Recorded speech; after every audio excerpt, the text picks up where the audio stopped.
which is now part of the English Language Dictionary and Vocabulary, comes from the Tagalog word bundok, meaning mountain. Catch Aral TarlakHenyo every Monday to Friday from 8:30 a.m. to 5:30 p.m. over Radyo Pilipino DCTC 828 and streamed live on Facebook page and YouTube channel of RTV Tarlac, Channel 26. I am Jeremiah Gaputan, your English teacher broadcaster.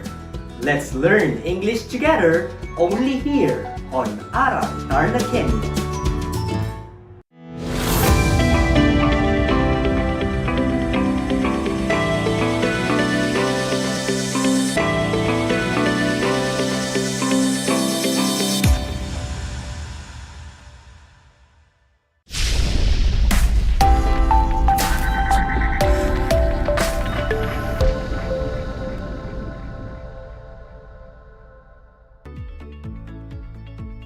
And good afternoon to our grade 8 learners. Welcome to Aral TarlakHenyo here on RTV Tarlac, Channel 26. Simulcast over DZTC 828, Radyo Pilipino Tarlac. We are also streaming live via DEPED Tarlac Province Facebook page, Signal RTV Tarlac Channel 26 Facebook Live, and on Converge TV Channel 100. To our listeners out there, I hope you're having a dose of your favorite distressors and happy pills. This is Teacher Ronilyn L. De La Cruz from Sapang National High School, your teacher broadcaster in English 8. Broadcasting live here at Moncada, Tarlac. Happy to be with you today. Come and let us explore together English and Afro-Asian literature. As we begin our lesson, make sure that you are all sitting comfortably and far from noise, so you can hear and watch me loud and clear.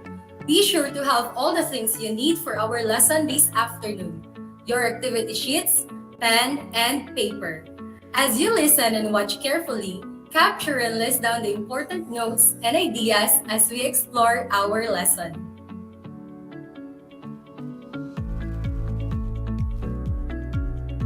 If you have questions and clarifications regarding our lesson today, just post them in the comment section if you are watching our Facebook Live.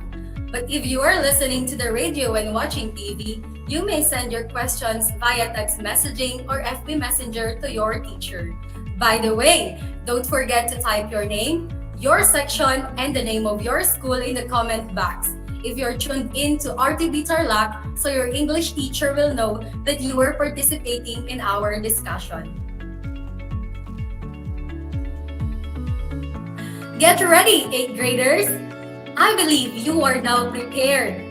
Our exciting adventure will now begin with our topic for today.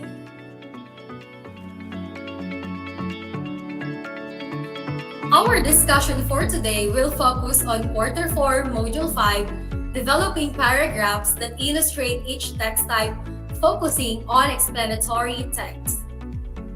At the end of this 25-minute learning process, you are expected to, first, identify the features of an explanatory text.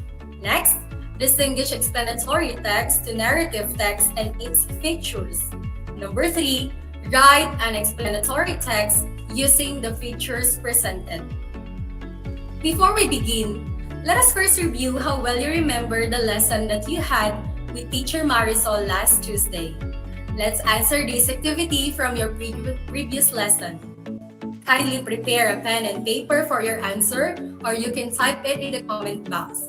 Let me read the instruction for you. Identify whether the statement about the narrative text is correct. Put a check mark if the statement is correct, and an X if it's not. Write your answers on your answer sheet. Let's begin. Number 1.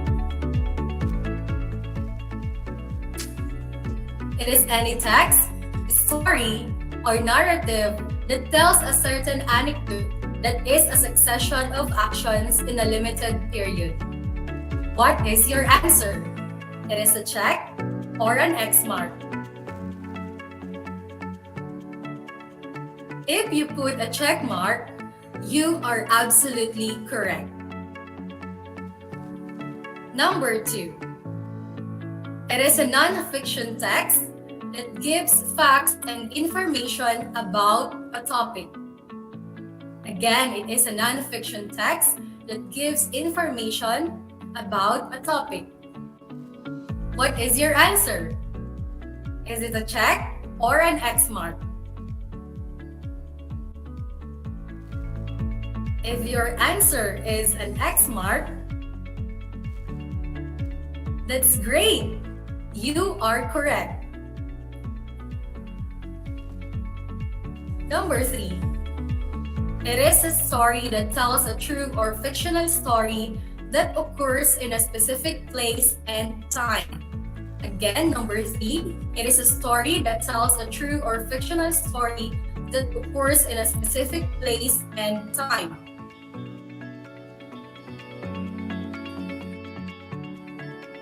What is your answer? It is a check or an X mark?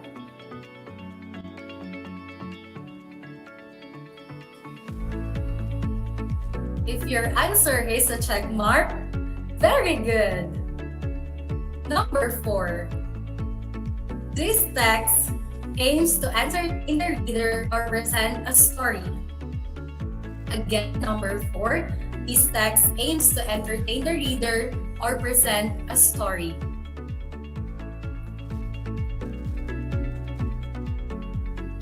What is your answer? You are right.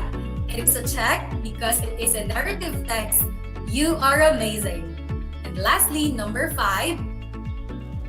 It is a text that instructs the audience on completing a specific task. Again, number 5 is a text that instructs the audience on completing a specific task. Your answer is a check mark. You are absolutely correct.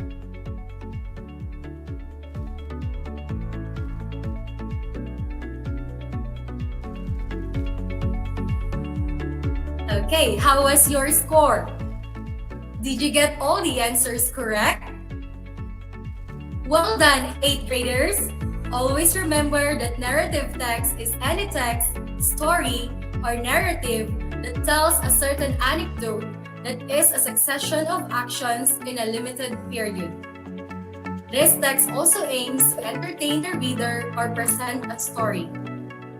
Is everything clear about our previous lesson? Amazing! So buckle up everyone, and let us now begin our new lesson. In your activity sheets, you will see the different terms and definitions related to our lesson for today. And our topic is about explanatory text. Learners, what is an explanatory text? An explanatory text, sometimes called explanation, is a text which tells processes relating to forming of natural, social, scientific, and cultural phenomena. An explanatory text also explains the process of how and why something happens. It is often found in science, geography, and history books. It contains directions or might describe a process in a logical and linear manner. Again, what is an explanation text? You can type it in the chat box. Okay, very good, learners. Explanatory text explains the process of how and why something happens. Okay, very good. Now, let's proceed to the purpose of explanation text. It is to explain what, how, and why a certain thing happens. Again, the purpose of explanation text explain what, how, and why a certain thing happens. At this moment, let us study the generic structure of the explanation text. It has two parts. First is the general statement, and then the other one is the sequence of explanations. Let's have first the general statement. This part states the phenomenon issues which are to be discussed. Also, it begins with an opening statement that introduces the subject. The second structure of explanation text is the sequence of explanation, wherein it states a series of steps that explains the phenomena. Again, the second structure of explanation text is the sequence of explanation, wherein it states a series of steps that explains the phenomena. Okay, let's now proceed to the language features of the explanation text. It uses technical terms, action verbs, and is written in the present tense. Again, the language features of the explanation text uses technical terms, action verbs, and is written in the present tense.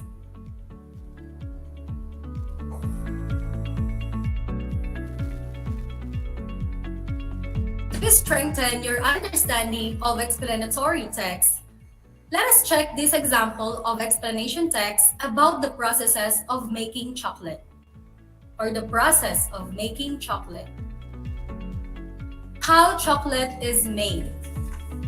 Have we wondered how we get chocolate from? Well, this time we will enter the amazing world of chocolate so we can understand exactly what we are eating. Chocolate starts a tree called cacao tree. This tree grows in equatorial regions, especially in places such as South America, Africa, and Indonesia. The cacao tree produces a fruit about the size of a small pineapple. Inside the fruits are the tree's seeds. They are also known as cocoa beans. Next, the beans are fermented for about a week and dried in the sun. After that, they are shipped to the chocolate maker. The chocolate maker starts processing by roasting the beans to bring out the flavor. Different beans from different places have different qualities and flavors, so they are often sorted and blended to produce a distinctive mix. The next process is winnowing.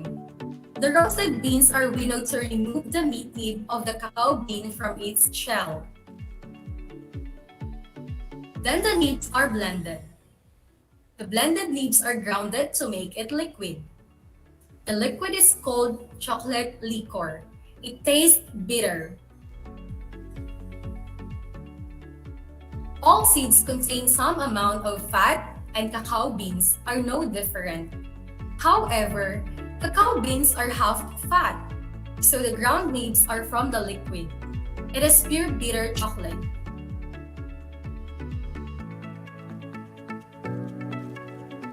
The above example of explanation text has the following generic structure. A general statement is a statement that says about how chocolate and how it is formed. Again, the general statement is a statement that says about how chocolate and how it is formed. A sequence of explanation is a series of explanations of how chocolate is formed before we eat it. First, the chocolate is coming from a cacao tree. Then it is fermented and shipped to the chocolate producer. The cacao beans then are roasted and winnowed.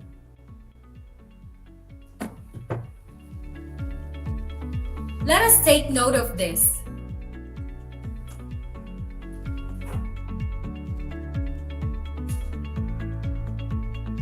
Every genre has its special purpose or social function.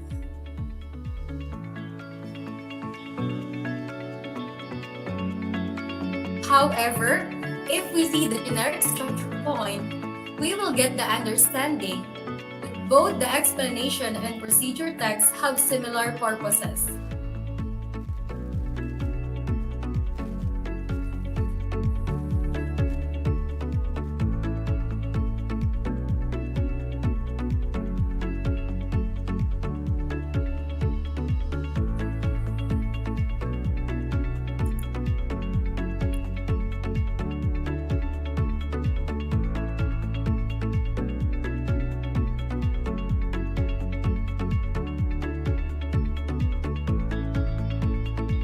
explain how to make or form something.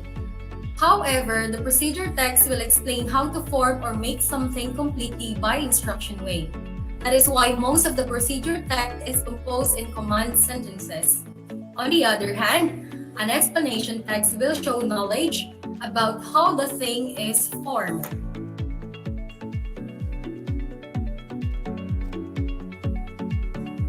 And that's everything about explanatory text and its features. Did you understand?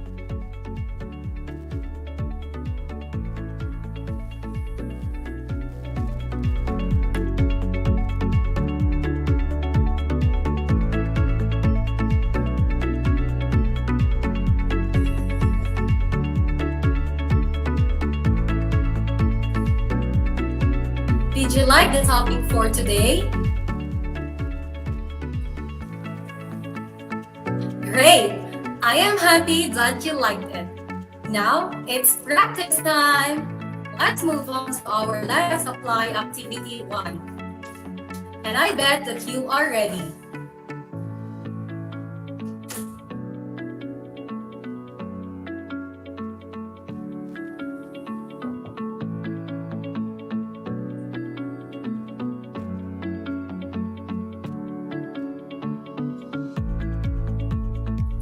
For our first activity, it is identifying text types. We are going to read each item carefully and identify whether the provided feature of text is narrative or explanatory. Write NR if the sentence is narrative and EX if explanatory. Write your answers on your answer sheet. You can also type in your answer in the comment section if you are watching our FB Live. I will read each sentence twice and you are given 3 seconds to think of your answer. Are you ready? Okay, let's proceed to item number 1. Aims to entertain the reader or present a story. Again, aims to entertain the reader or present a story. What is your answer?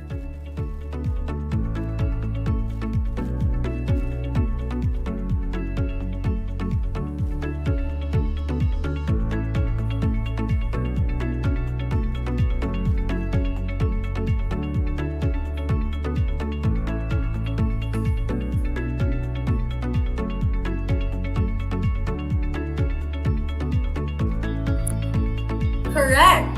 The answer is NR for narrative. Number 2. A type of non-fiction text that explains a process.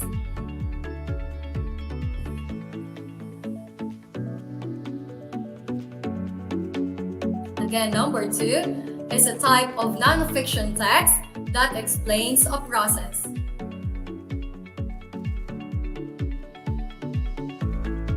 Very good! The answer is EX.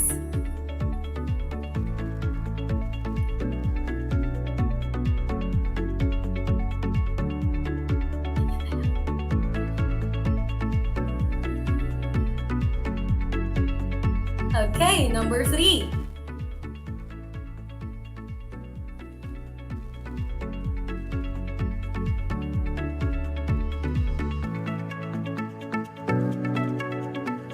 It has a structure consisting of general statements and a sequence of explanations. Again, number 3. It has a structure consisting of general statements and a sequence of explanations.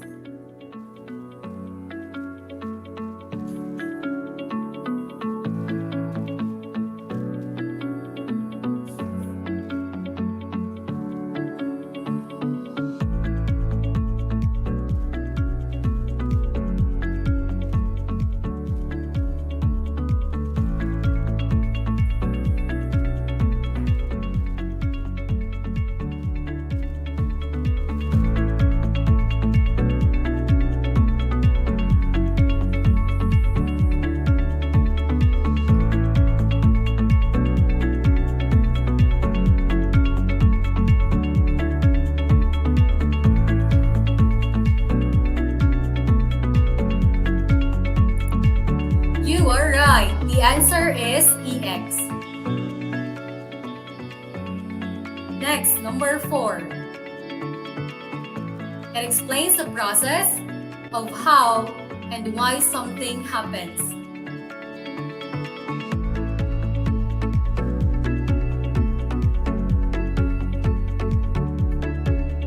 Again, number 4. It explains the process of how and why something happens.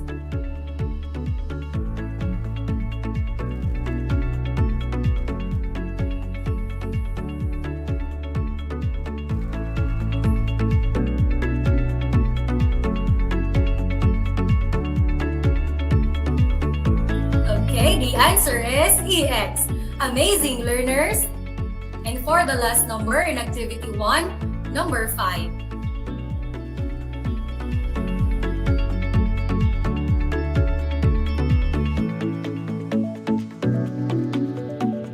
It tells an anecdote, a set of actions and situations spread over a period in a specific place, and which can be real or fictitious.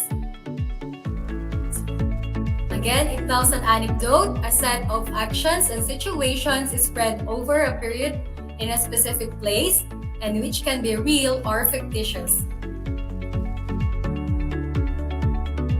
What is your answer to number 5?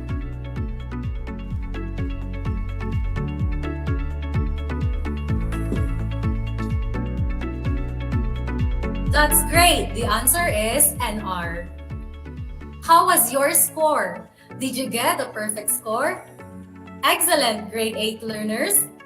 But if you did not get a perfect score, do not worry because there is still room for improvement and we still have more activities to accomplish. With that, we will now move on to our next activity because activity 1 is just a warm-up. Let me now read the directions. Activity 2 is about categorizing examples of narrative and explanatory text. This time, we are going to categorize the given examples of narrative and explanatory text below. Write your answers under the respective category inside the Venn diagram in any order. Again, you're going to categorize the given examples of narrative and explanatory text below. Write your answers under the respective category inside the Venn diagram in any order. The first example is Harry Potter. Next is How is Kite Flying?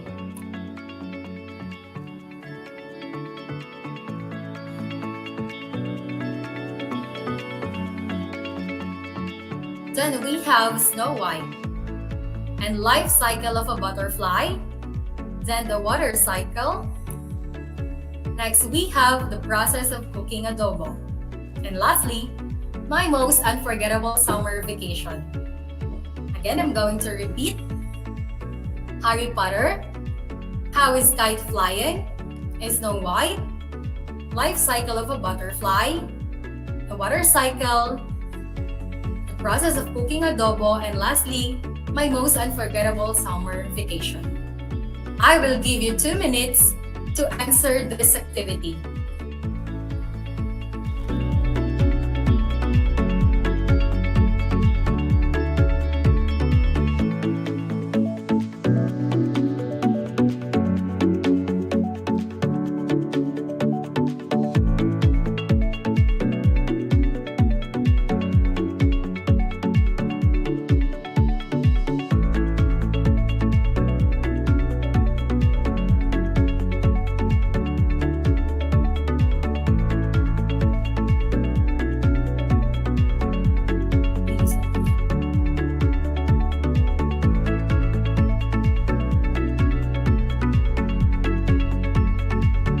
Eighth graders, if you're done, then let's check your answers. Flash on the screen here the correct answers to our activity. Under narrative text, we have Harry Potter, Snow White, My Most Unforgettable Vacation. While under explanatory text, we have the following: the life cycle of a butterfly, how is kite flying, and the water cycle. And lastly, the process of cooking adobo. Your answers can be written in any order. Did you get all the correct answers? That is indeed amazing. Congratulations and keep it up. To further understand our lesson, let's have another activity.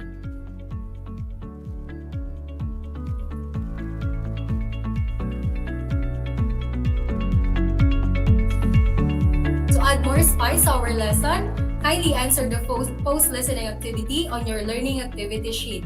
You may submit your answer to the last part of your activity sheet to your English teacher.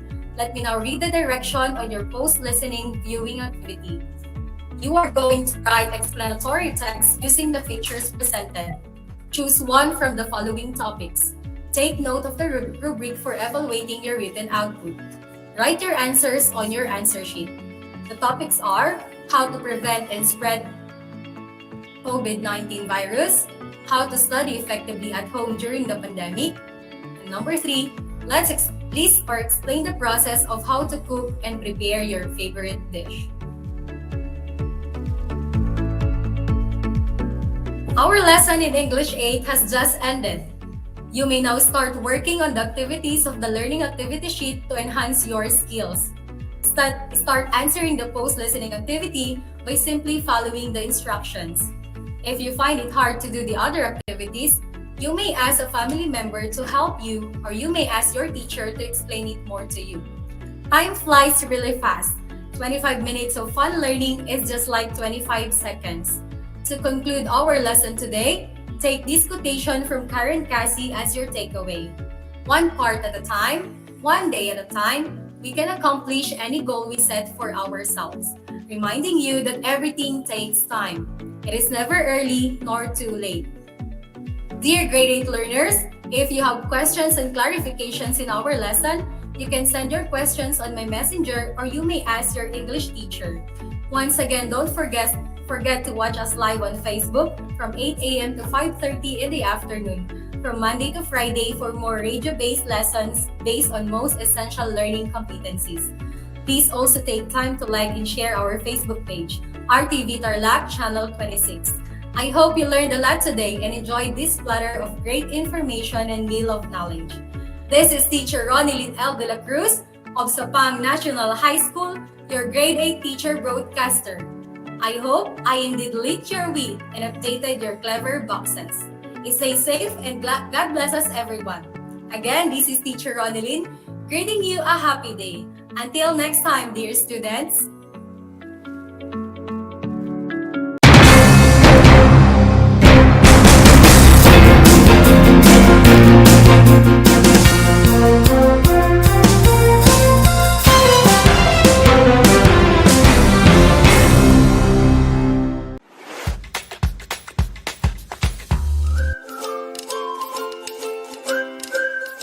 Alam niyo ba na ang jeep ay ang pinakasikat na uri ng transportasyon sa Pilipinas?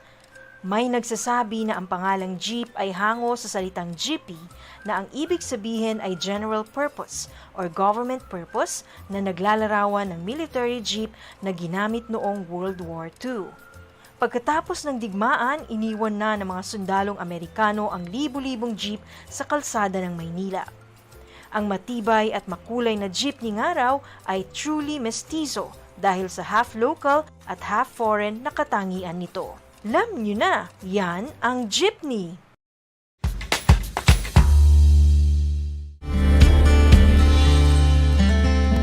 Alam nyo ba na ang Pilipinas ay mayroong 7,641 islands? Mula sa bilang na 7,107 islands, nadagdagan ito ng 534 na isla noong 2017. Tanging 2,000 lamang sa mga islang ito ang natitirhan.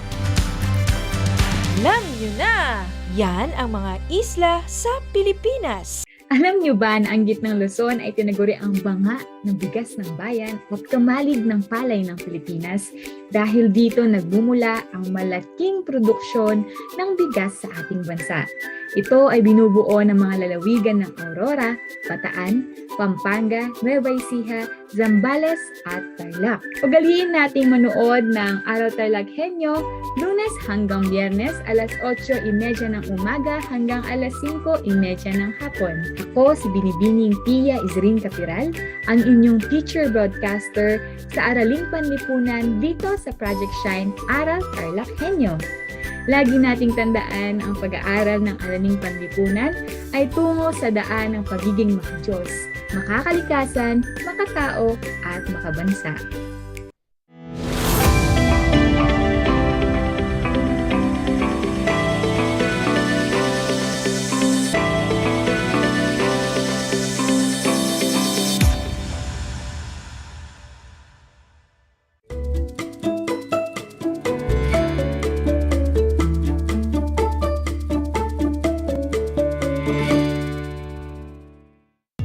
Welcome sa ating Aral TarlakHenyo sa Schools Division of Tarlac Province sa RTV Tarlac Channel 26, DZTC Radio Filipino Tarlac. Magandang araw, narito tayo at nagsisikap at nagpupunyagi na maging makadiyos, makatao, makakalikasan at makabansa. Kamusta kayo mga ginigiliw kong mag-aaral?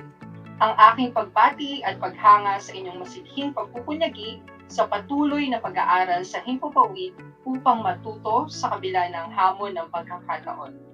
Ako ang inyong guro sa Araling Panlipunan Grade 8, Ginoong Arvin Lee, upang samahan at kabayan kayong maunawaan ang nilalaman ng ating aralin kung saan natataya ang epekto ng mga ideolohiya ng Cold War at ng neo-kolonyalismo sa iba't ibang bahagi ng daigdig.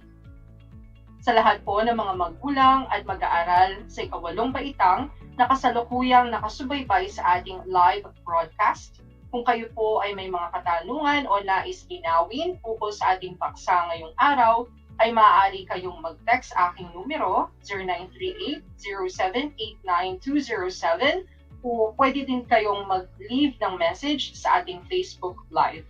Kaya text na! Mga giliw kong mag-aaral, pinapaalala kong muli ang ating kasunduan bago simulan ang ating talakayan. Una, siguraduhin na kayo ay nasa komportableng lugar habang nakasubaybay sa ating Aral TarlakHenyo. Ikalawa, ihanda ang inyong CV ng module, papel at ballpen na gagamitin sa ating pag-aaral. At panghuli, iwasan ang paggawa ng ibang bagay at ituon ang sarili sa ating paksang tatalakayin. Patid ko na kayang-kaya ninyo yang gawin.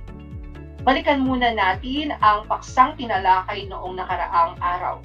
Subukan ninyong sagutin ang 5 tanong na aking ibibigay ukol sa pananaw sa Cold War, mga tunay na sanhi at ang mga kompetisyon sa kalawakan ng USSR at ng USA.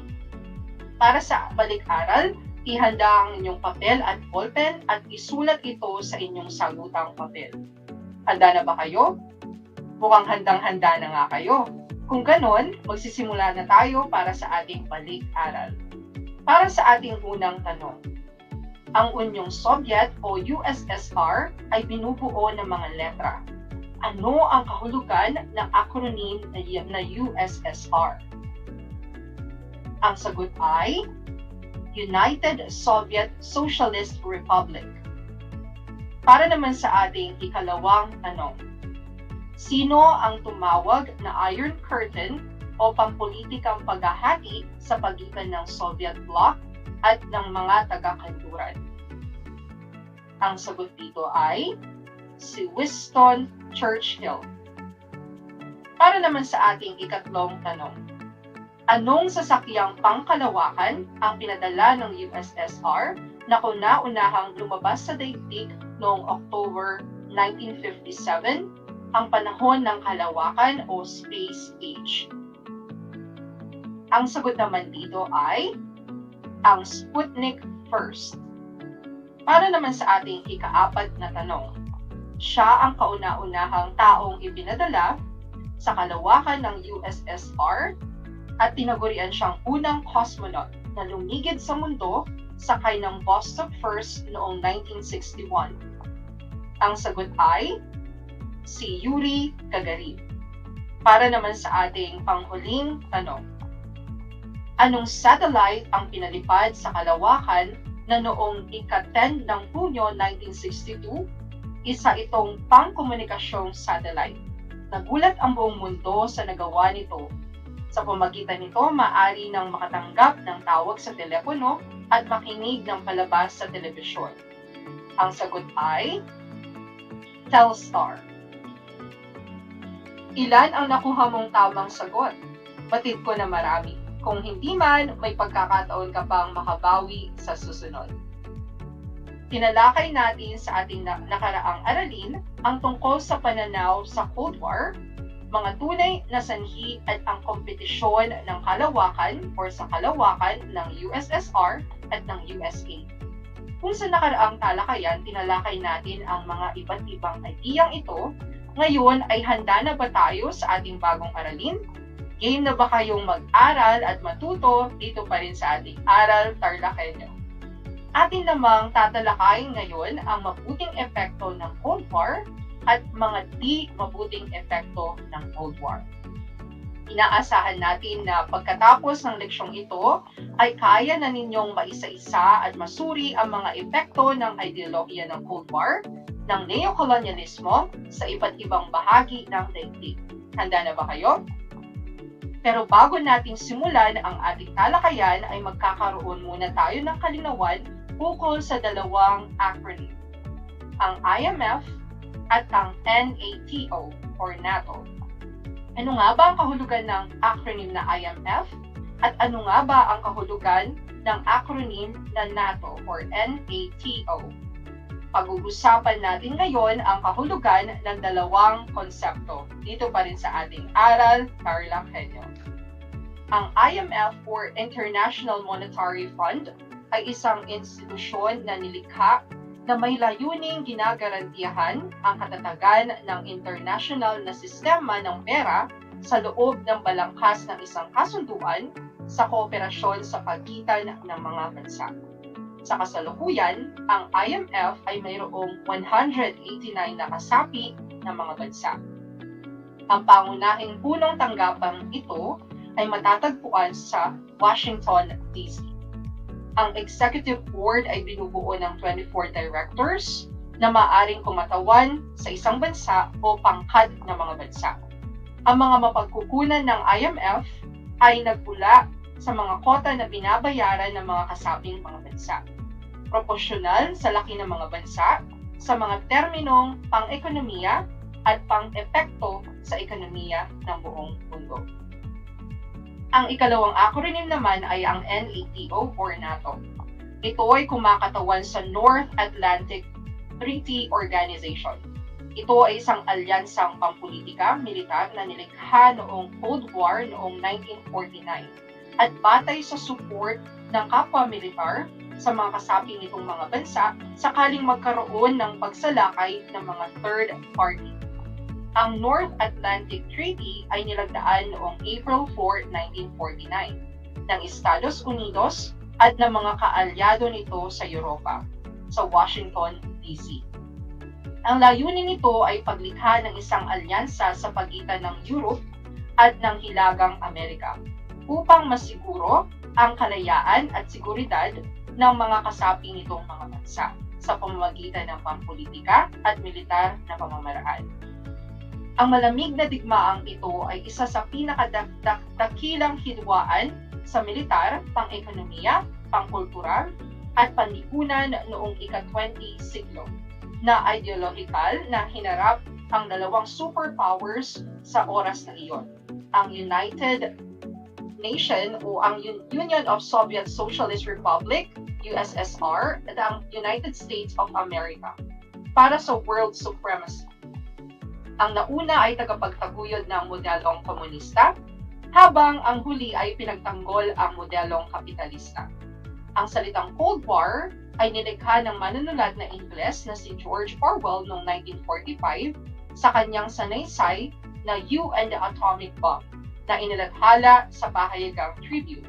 Ginamit niya ang pangalang ito dahil ito ay isang subsidiary war. Ibig sabihin, ang dalawang magkaribal na mga bansa ay hindi nag-aaway ng hayagan, ni hindi sila gumagawa ng direktang aksyong militar laban sa bawat isa. Ano-ano nga ba ang mabuting epekto ng Cold War? Ano-ano ang di mabuting epekto ng Cold War? Paano nagwakas ang Cold War? Ating isa-isahin at ipapaliwanag ko yan ng mas maigi at mas malalim dito pa rin sa ating Aral TarlakHenyo. Para sa ating unang gawain, ito ay pinamagatang Compare and Contrast. Ihanda ang inyong kwaderno at ballpen, isulat ang pangalan, antas at pangkat at petsa ngayong araw, magsisimula na tayo.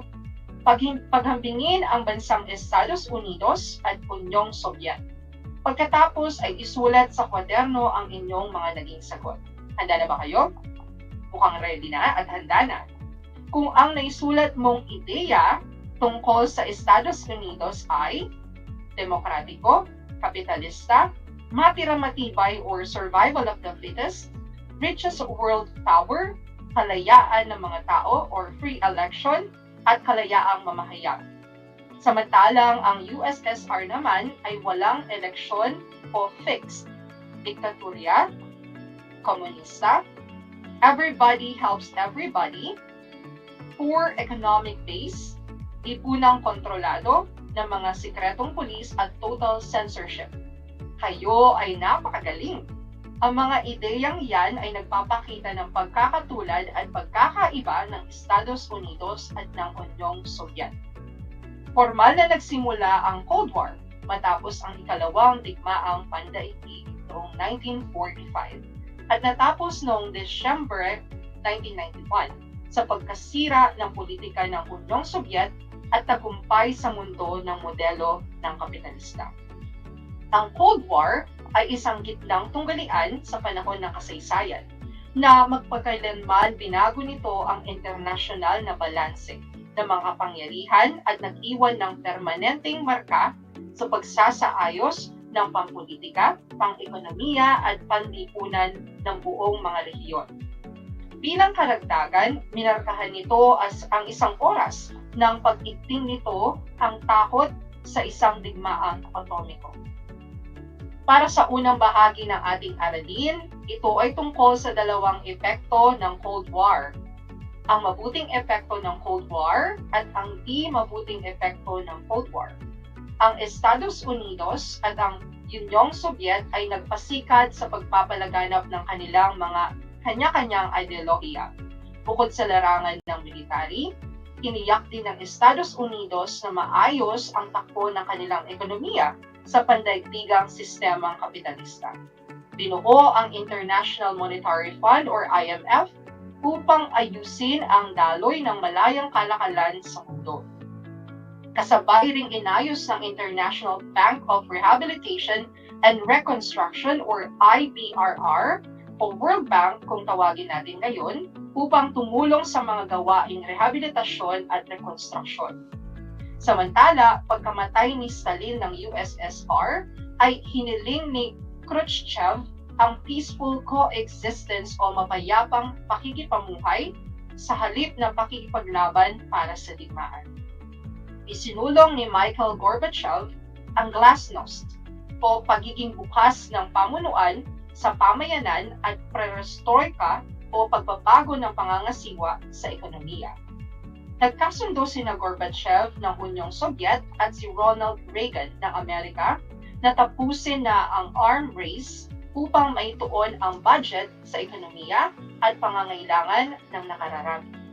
Maraming ambisyon ang naisagawa ng dalawang panig, ang pagpapalipad ng Sputnik 1 ng USSR at Vostok 1 sakay si Yuri Gagarin, unang cosmonaut na lumigid sa mundo. Ang US naman ay nagpalipad ng Friendship 7, Apollo 11 at mga puwersang nukleyar na hindi lang ginamit sa digmaan kundi pati na rin sa medisina at maging sa komunikasyon. Base sa ating unang leksyon, mayroon tayong isang katanungan. Ano-ano ang mga mabuting epekto ng Cold War?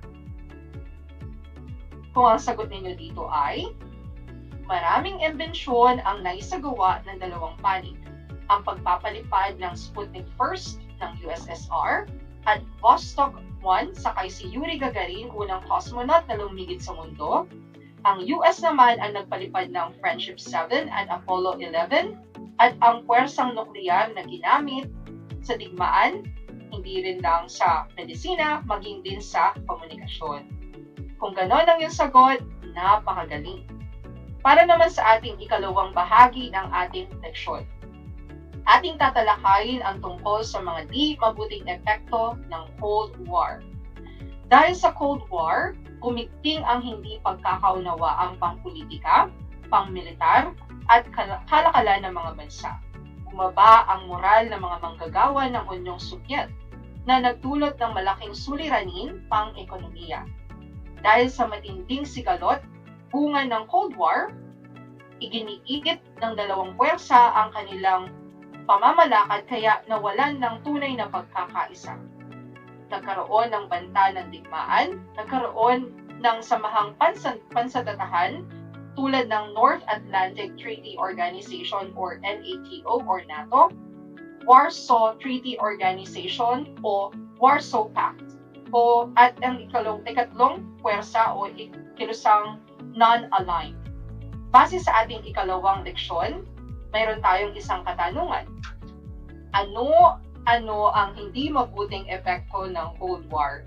Kung ang sagot ninyo ay, dahil sa pagigting at hindi pagkakaunawaang pampolitika, militar at kalakalan ng mga bansa, bumaba ang moral ng mga manggagawang Unyon at Sobyet na nagdulot ng malaking suliraning pang-ekonomiya at maging sa kanilang lipunan. Nawalan din sila ng tunay na pagkakaisa, maging sa kanilang ekonomiya, paggasta ng malaking halaga, takot at pangamba ng bawat bansa at banta ng nuclear weapons. Kung gano'n ang iyong sagot, mahusay. Para naman sa ating ikatlong bahagi ng ating leksyon, ating tatalakayin ang tungkol sa pagwawakas ng Cold War. May mga pangyayaring nagbigay daan sa pagwawakas ng Cold War. Noong 1953, namatay si Marshal Joseph Stalin ng Unyong Sobyet, pinalitan ni Nikita Khrushchev na nagtakda ng bagong patakaran. Ito ay ang peaceful coexistence ng mga kanlurani. 1969, naging Pangulo ng Estados Unidos si Richard Nixon. Pinaunlad niya ang relasyon ng Estados Unidos at maging ng USSR sa pamamagitan ng delente o pagpapaluwag ng tensyon. Inalis ang tropang Amerikano sa Vietnam. Inalaw ng China ang USSR. Sa taong 1972, nilagdaan ang SALT or Strategic Arms Limitation Treaty. Kasamang dumagda si Leonid Brezhnev. Nakapagbigay ito ng malaking pag-asang na malimitahan na ang panganib sa pagkakaroon ng digmaang nukleyar. Noong 1974, nagbitiw ng tungkulin si Richard Nixon dahil sa Watergate scandal. Nagkaroon ulit ng tensyon sa pagitan ng dalawang bansa. Taon 1989, naging Pangulo ng Russia si Mikhail Gorbachev.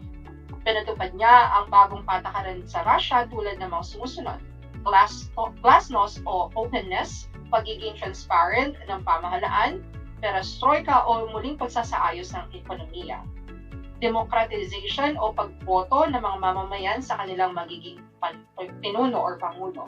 Nilagdaan sa taong 1987 ni Gorbachev at Reagan ang Intermediate Range Nuclear Force or INF sa Washington, D.C. Ito ang kauna-unahang kasunduan sa kasaysayan na nag-aalis ng lahat ng uri ng armas na nukleyar. Noong 1989, binuwag ang Berlin Wall. Noong 1990, pinagsanib ng silangan at kandurang Alemanya noong buwan ng October. November 1990, nilagdagaan ang Charter of Paris for New Europe na may 34 na estado or state. Sila ay kumatawan sa silangan at kanlurang Europa. Ito din ay naging hudyat ng pagwawakas ng Cold War. Noong 1991, nawalan ng kontrol ang Soviet Communist Party sa pamamahala na naging dahilan ng pagkabuwag ng Unyong Sobyet. Sa kabuuan ng ating leksyon, makikita natin ang epekto ng kompetisyon sa hindi mabuting pamamaraan na hindi lamang nakaapekto sa dalawang bansa, bagkus maging sa buong mundo. Nakakalungkot mang isipin na sa panahon pa lang ito, nangingibabaw pa rin ang kawalan ng tiwala. Ang Cold War ay hidwaan sa pagitan ng United States at ang USSR sa aspetong pandiplomatiko, pang-ekonomiko, pang-militar, ideolohiya at siyensya. Katulad ng sa isang magkaibigan, ang kanilang hidwaan ay dulot ng kawalan ng tiwala, hindi pagtupad sa pangako at hindi pakikinig sa bawat isa. Ang solusyon dito ay ang malayang pakikipag-usap. Pag-usapan ng problema upang masolusyonan.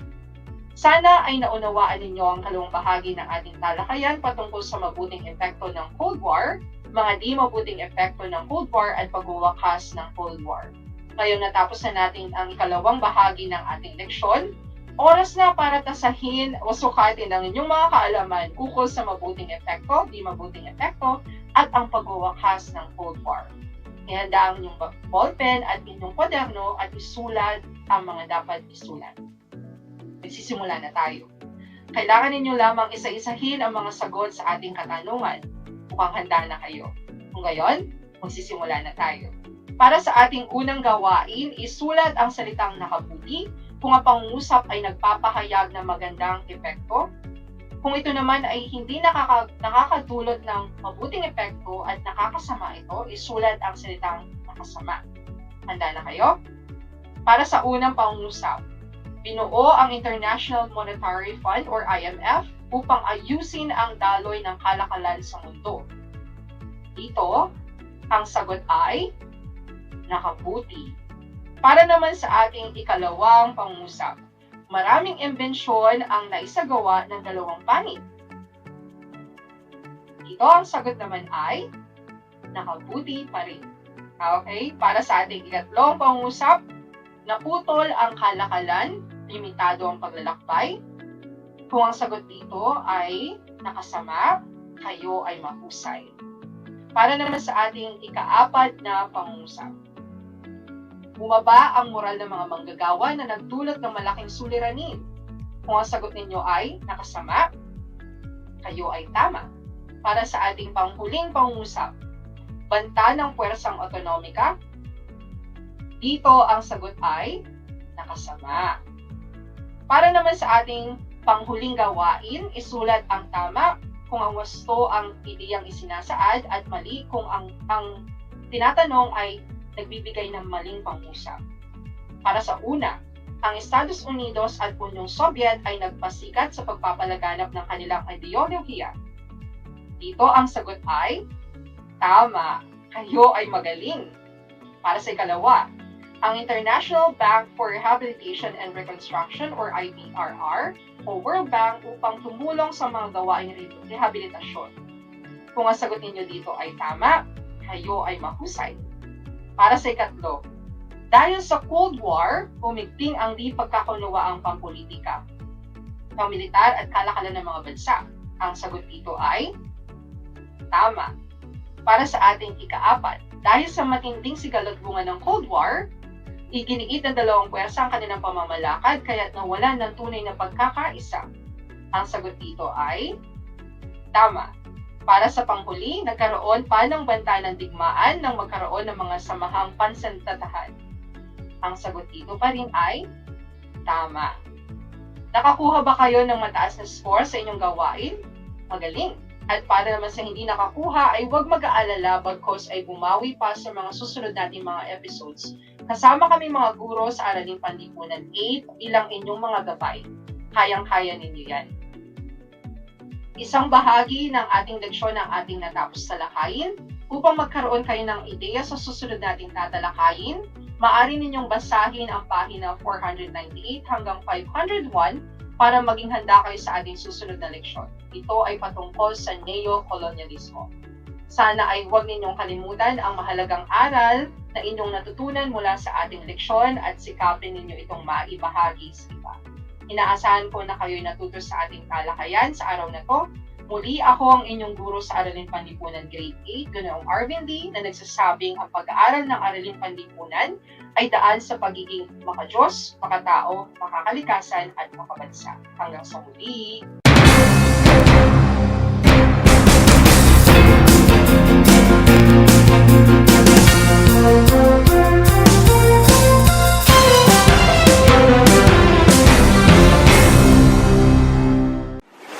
Kabahagi mo Radyo Pilipino. Impormasyong may kalidad, serbisyong may halaga, saan mang bahagi ng Pilipinas. On air. Saan mang bahagi ng mundo. Online. Ano mang uri ng pamumuhay. Kasama, katuwang, kapinoy. Kabahagi mo Radyo Pilipino. Radyo Pilipino. Gutom ka ba sa impormasyon? May namiss ka bang subject at leksyon? Gusto mo bang alalahanin ang nakaraan o dagdagan ang iyong kaalaman?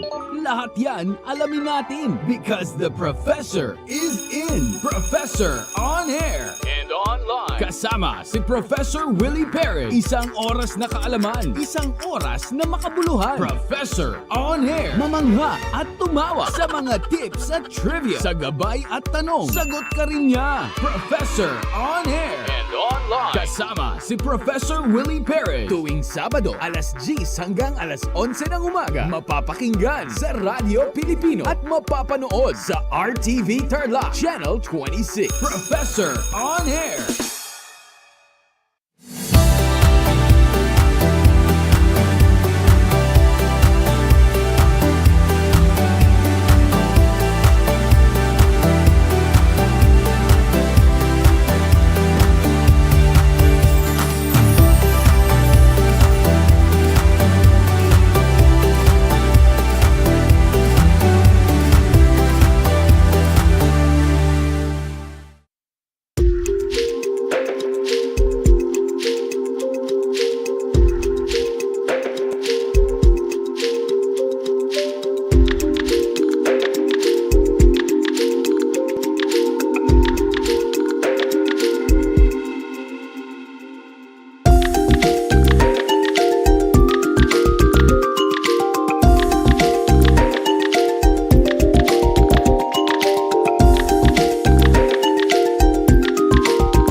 Alam niyo ba na ang kinikilalang Guinness Book of World Records holder bilang pinakamaliit na commercially harvested fish ay isang sinarapan?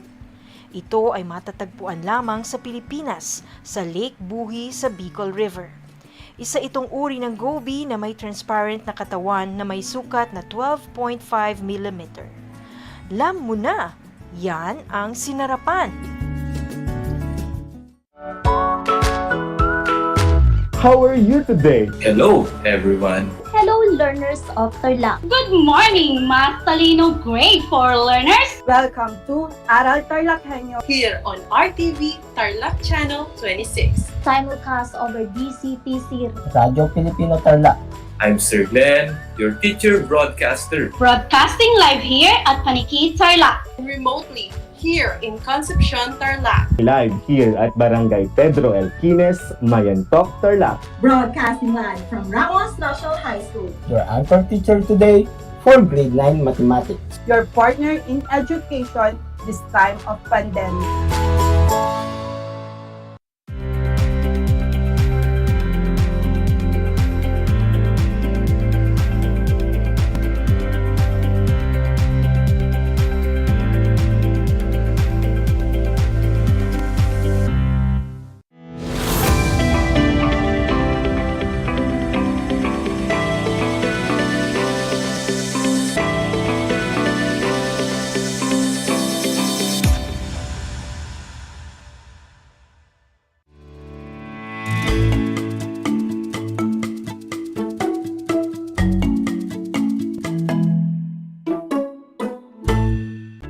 Good afternoon, our dear students, especially grade 8 learners taking up computer system servicing. I'm happy to welcome you in our DEPED program Aral TarlakHenyo here at RTV Tarlac Channel 26 simulcast over DZTC Radio Filipino Tarlac and on RTV Tarlac FB page. I'm Michael Alan A. Natividad, your teacher broadcaster for this day broadcasting live here at Kamiling School for Home Industries from Technical Vocational Education Department. I'm glad to invite you to join us in our 25 minutes school lifestyle learning experience, School on the Air through radio and television. This project shine Aral TarlakHenyo. How are you, my dear listeners and viewers? I hope you are in good health and doing well. All you need to do is sit back, relax, and let's have fun while learning. And to our dear parents and guardians, we would like to thank you for your unending support to your children. Dear learners, are you ready and excited to enjoy and learn our new lesson? Make sure that you are in a comfortable place, free from noise, and you have ball pen and your study notebook to take note the important terms in the lesson and to write your answer to your short quiz after the discussion of the lesson for today. Today, we will focus our discussion on computer system servicing under Information and Communication Technology Grade 8 level. Don't forget to prepare your compendium of notes or self-learning module in Computer System Servicing Grade 8 level. Are you ready for a new lesson? First, let us have a review to see if you still remember our past lesson. You may use your cell phone in giving your correct answer. You may also send your answer through SMS, Messenger, or comment section. Are you ready? Let us start. Identify whether the statement about tools and materials and computer system is true or false. Number 1, LAN card is a network interface card. This is a computer circuit board or card that is installed in a computer so that it can be connected to a network. And 3, 2, 1. If your answer is true, you are correct. This is a computer circuit board or a card that is installed in a computer so that it can be connected to a network. Port hub is a part of a computer, or it is a special computer that users on the network can access to carry out a particular job. And 3, 2, 1. If your answer is false, you are correct, because port hub is a connector on the back of a computer or other device. Number 3, a USB or Universal Serial Bus, a hardware interface for low-speed peripheral such as keyboard, mouse, joystick, scanner, printer, and telephony devices. And 3, 2, 1. If your answer is true, you are correct. USB or Universal Serial Bus is a hardware interface for low-speed peripherals such as the keyboard, mouse, joystick, scanner, printer, and telephony devices. I'm glad that you still remember our previous lesson. Are you ready for our today's lesson, my dear learners? But before we proceed to our topic, I've prepared a short activity for you that you will surely like and love. This activity is simple and popular. We call these jumbled letters. Arrange the jumbled letters to form a mystery word. In giving your correct answer, this is my number, 0908-155-4376. You may send your answer through SMS, Messenger, or comment section. What is the first jumbled letter? Yes, you got the correct answer, Miss Kailin Banyaga from Tarlac National High School. The mystery word is hard disk drive. What is the next jumbled letter? Time is up, my dear learners, and the correct answer is equipment. How about these jumbled letters? Can you guess what word is this? Yes, very good, learners. The correct answer is devices. I'm glad that you tried your best to analyze the jumbled letters and give the correct words. As I have seen in my chat box, most of our grade 8 learners got the correct answer. Why did I did ask you to answer this jumbled letter? It's because our lesson for today is Computer Equipment Device System. Before we proceed, I have a question for you. Why safety practices shall be learned early and always adhered to when working with any electrical device, including personal computer and peripherals? I can see some answer in the comment box. Very good. Computer equipment can be dangerous and you or other can be injured or even killed if you don't follow proper safety guidelines when working along PCs or personal computer. This is exactly what we are going to discuss today. If you to easily understand our lesson, let us first discuss the standard procedure or occupational health and safety or OHS in installing devices system are followed. A student, even teacher, during their laboratory period shall be required to use of personal protective equipment.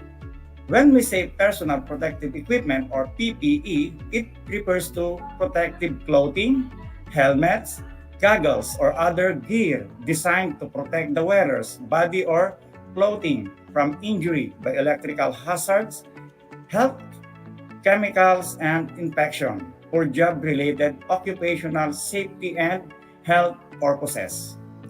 Personal protective equipment or PPE can also be used to protect the working environment from pesticide application, pollution, or infection from the worker. Students, even teachers during their laboratory period, shall be required to use the personal protective equipment. Some of these are goggles, a large spectacles with shield around the rims for protecting the eyes from dust, excessive light, wind, etc. Rubber sole, a special type of shoes used to prevent electrical shock and for waterproofing and insulating purposes. Gloves, the covering material with a separate sheet of each finger used for hand protection. Now, after understanding and learning the standard procedures for occupational health and safety in installing devices system, you will now learn about computer peripheral devices. A peripheral devices is any component or piece of equipment that expand a computer into storage and output capabilities. For you easily understand our lesson, let us discuss the different types of peripheral device. Video card. Convert the processor's output information into a video signal that can be through a cable to the monitor. Sound card. Enhances the computer's sound, generating capabilities by allowing sound to be output. The monitor is the display device that takes the electrical signals from the video card and form an image using points of colored light on the screen. Printer, an output device that produces text and graphics on a paper. Keyboard, an input device that converts letters, numbers, and other characters into electrical signals readable by processors. Other peripheral device, dear learners, is the hard disk drive. Hard disk drive is a storage device that stores billions of characters of data on a non-removable disk. Next, we have modem, an electronic device that connects computers via telephone line, allowing the exchange of information. Mouse is used for inputting commands and to manipulate objects viewed on a computer display screen. Microphone, a device that converts sounds to electrical signal by means of vibrating diaphragm. Scanner, it is an input device that reads text or illustration printed on paper, translates the information into a form that a computer can use. Can you give me another example of peripheral device? I can see an answer from a learner from Concepcion High School. Her answer is digital camera. Very good, you are correct.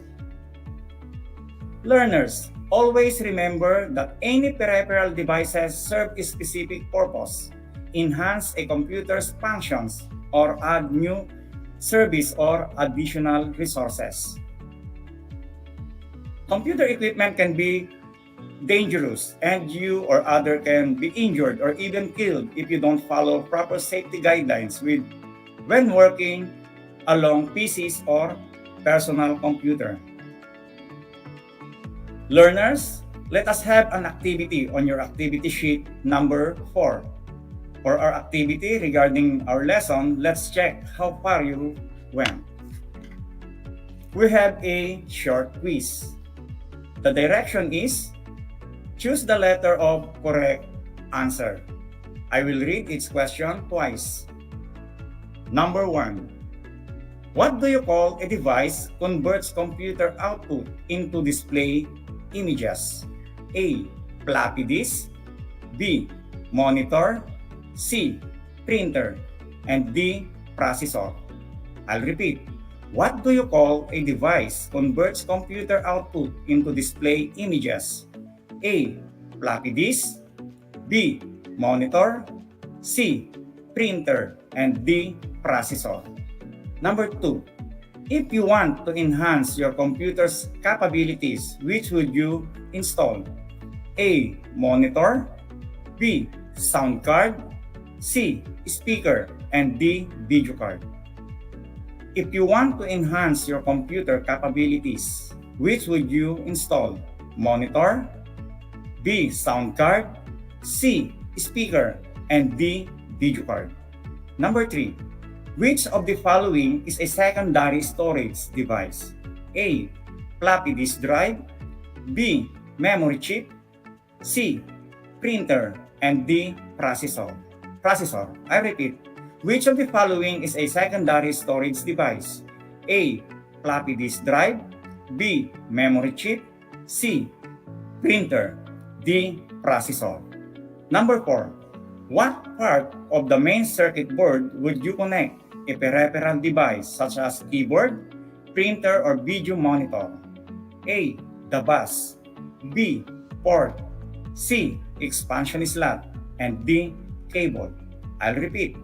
What part of the main circuit board would you connect a peripheral device such as keyboard, printer, or video monitor? A. The bus, B. Port, C. Expansion slot, and D. Cable. Number 5. You want a hard copy of your input, which would provide you this? A. Monitor, B. Printer, C. Speaker, and D. Video camera. I'll repeat. You want a hard copy of your input, which would provide you this? A. Monitor, B. Printer, C. Speaker, and D. Video camera. Yes, this is it. Are you ready to check your answer? Here are the correct answer. The correct answer for question number 1 is letter B, monitor. 2 is letter B and D, sound card and video card.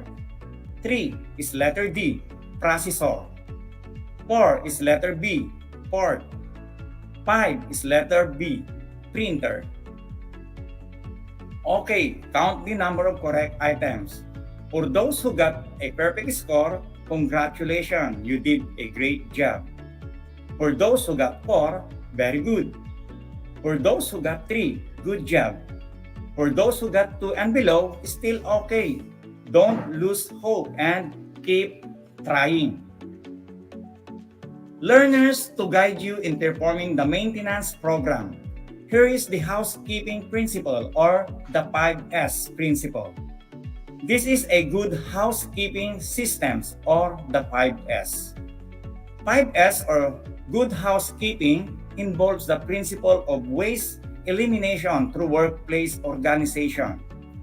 5S was derived from the Japanese word seire, seiton, seisu, seketsu, and shetsoke.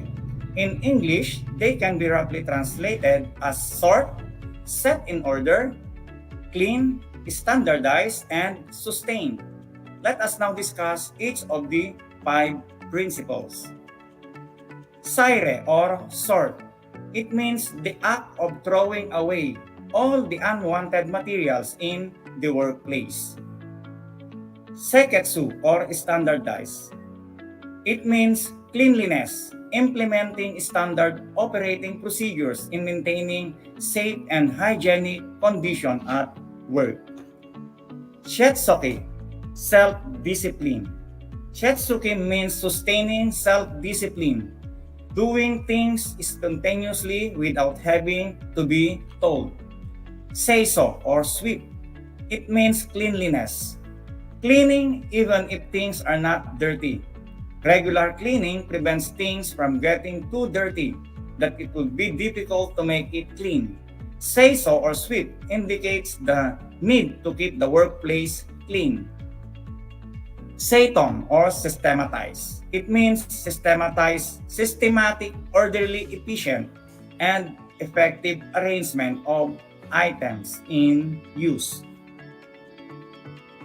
Let us have the activity on your activity sheet number 5. Which of the 5S is being described? In which word or phrases? Time is up, learners. Here are the correct answer. 1 is seire, 2 is seiso, 3 is seketsu, 4 is seiton, and 5 is shetsoke. For those who got the perfect score, congratulations, you did a great job. For those who got 4, very good. For those who got 3, good job. For those who got 2 and below, still okay. Don't lose hope and keep trying. Please get your module and review your answer. To sum up the lesson that we have discussed in the personal protective equipment and computer peripheral device include safety precautions, protective devices, peripheral device serve a specific purpose, enhance a computer functions. Lastly, we have the good housekeeping systems or the 5S, which allows you to follow proper safety guidelines when working along personal computer or PCs. Now, my dear learners, we have a short quiz. Our quiz is a multiple choice. Select the correct answer by writing the letter or your choice on your answer sheet. I will read each question twice. Are you ready? Number 1. Which of the 5S describes that cleaning is necessary even if things are not dirty? 1. Seiton. B. Seiso. C. Seire. I'll repeat. Which of the 5S describes that cleaning is necessary even if things are not dirty? A. Satan. B. Seiso. C. Seire. Number 2. Which of the 5S lets us to maintain the workplace in high standard housekeeping? A. Seiton. B. Seiso. C. Seiketsu. I'll repeat. Which of the 5S let us to maintain the workplace in high standard housekeeping? A. Seiton. B. Seiso. C. Seiketsu. Number 3. The covering material, which is separate sheets for each finger used for hand protection. A. Dust mask. B. Gloves. C. Apron. I'll repeat. The covering material with a separate sheets for each finger used for hand protection. A. Dust mask. B. Gloves. And C. Apron. Number 4. A large spectacles with shields around the rims for protecting the eyes from dust, excessive light, wind, etc. A. Goggles. B. Rubber sole. And C. Gloves. I'll repeat. A large spectacle with shields around the rims for protecting the eyes from dust, excessive light, wind, etc. A. Goggles. B. Rubber sole. And D. Gloves. Number 5. An output device that produces text and graphics on paper. A. Monitor. B. Speaker. And C. Printer. I'll repeat. An output device that produces text and graphics on paper are A. Monitor. B. Speaker. C. Printer. Are you ready to check your answer, learners? Here we go. Here are the answers. Number 1 is B. Seiso. Number 2 is C. Seiketsu. Number 3 is B. Gloves. Number 4 is A. Goggles. And number 5 is C. Printer. Count the number of your correct answer. For those who got the perfect score, congratulations, you did a great job. For those who got 4, very good. For those who got 3, good job. For those who got 2 and below, still okay. Don't lose hope and keep trying. Please get your module and review your answer. Well done, learners. You are now ready to move to the next lesson. And for your assignment, what are the common computer defects? And how would you diagnose the defect? Thank you very much. I just want to share the Bible account that served as an inspiration and motivation for everyone can be found in the book of Proverbs. It says, "Train a boy in the way he shall go. Even when he grows old, he will not depart from it." Yes, we are back, and you will still tune to your favorite school on air. This is Project Shine Aral TarlakHenyo, brought to you by the Department of Education, Division of Tarlac Province, in cooperation with DZTC 828 AM station. Let us remember, in TLE, we have skills, knowledge, and progress. Thank you very much and keep safe, everyone.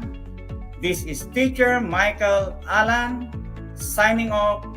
God bless.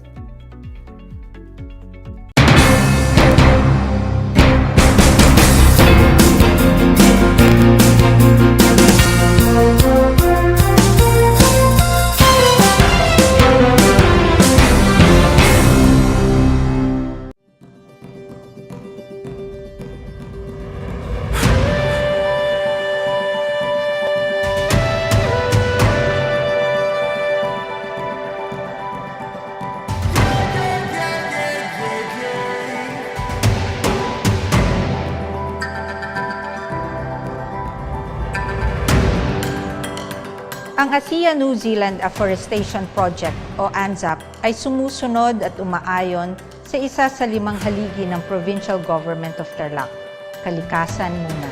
Although Tarlac is landlocked, the province is teeming with natural resources and beauty, and we TarlakHenyos are the stewards of this bounty.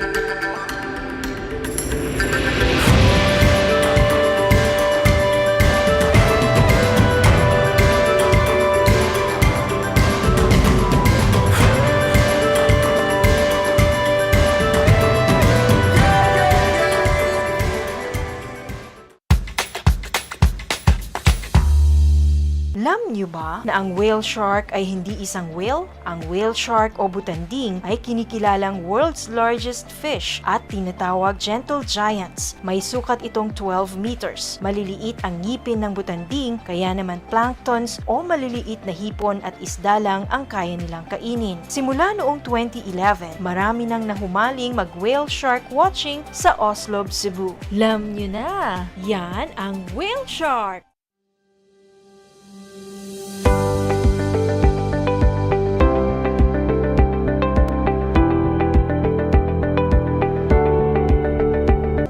Ang dagdag na 2 taon sa high school ay malaking bahagi ng programang K-12 sa ating bansa.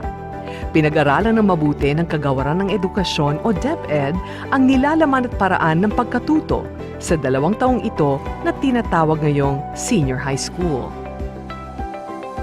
Sa pamamagitan ng senior high school, tinitiyak ng DEPED ang kalidad ng edukasyon na may malinaw na patutunguhan anuman ang iyong pag-aralan. May 15 core, 7 applied at 9 na specialized subjects ang senior high school. Sa kabuuan, may 31 subjects ang senior high school. Katumbas ito ng 4 na semestre na may 2 quarter bawat semestre. Ang mga paksa sa bawat aralin ay mahalaga upang maihanda ang mga mag-aaral sa 4 na curriculum exit gaya ng kolehiyo, trabaho, middle-level skills development at negosyo. Kahit anong track ang piliin ng isang mag-aaral, maaari siyang magpatuloy sa alinman sa 4 na posibleng curriculum exit. Mayroong 4 na track ang senior high school. 1. Academic track. 2. Technical Vocational Livelihood track. 3. Arts and Design track. At 4. Sports track. Mahalagang tandaan na hindi lahat ng paaralan ay kumpleto ng lahat ng tracks at strands. Kailangang suriing mabuti ng mga magulang at mag-aaral kung anong track o strand ang mayroon sa kanilang lugar na naaayon sa iba't ibang konsiderasyon gaya ng hilig, interes, kakayahan ng mag-aaral at marami pang iba. Makipag-ugnayan sa pinakamalapit na senior high school sa inyong lugar upang malaman ang kanilang ino-offer na tracks at strands. Upang matulungan ng mga mag-aaral na maunawaan ang pagpaplano sa kanilang hinaharap, ang Department of Education ay naglunsad ng Homeroom Guidance, kung saan nakapaloob ang Career Development Domain. Tumutulong itong mahubog ang mga mahalagang kaalaman, kasanayan, pag-uugali at pagbubuo ng mga plano at desisyon para sa kanilang buhay. Kung kayo ay may mga katanungan o paglilinaw tungkol sa senior high school tracks and strands, maaari kayong makipag-ugnayan sa inyong career guidance advocate o guidance counselor. Hangad namin ang inyong tagumpay!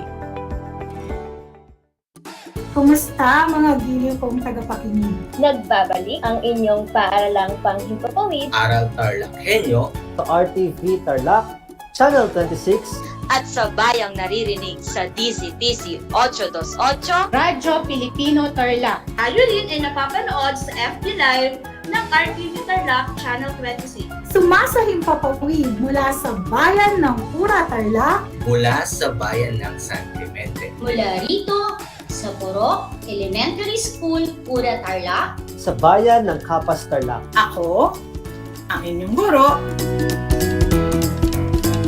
na maghahatid sa inyo ng makabuluhang pagtalakay sa ating aralin.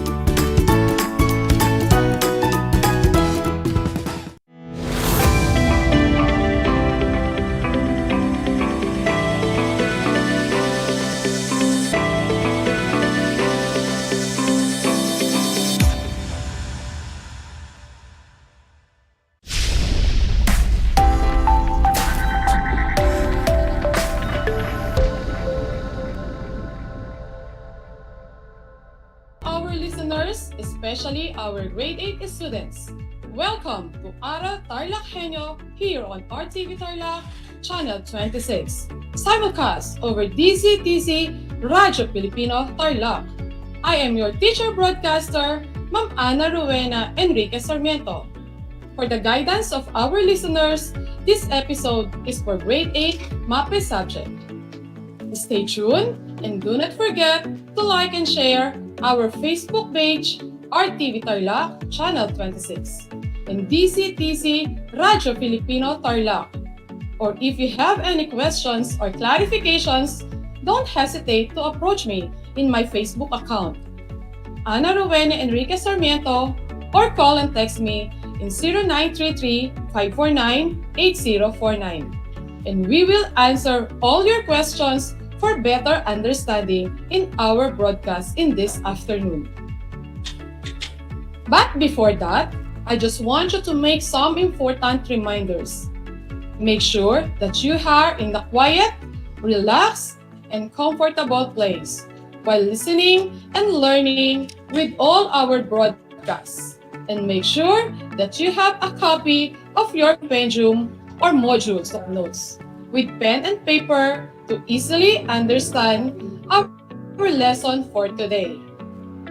Go beyond your own comfort zone and think physical education.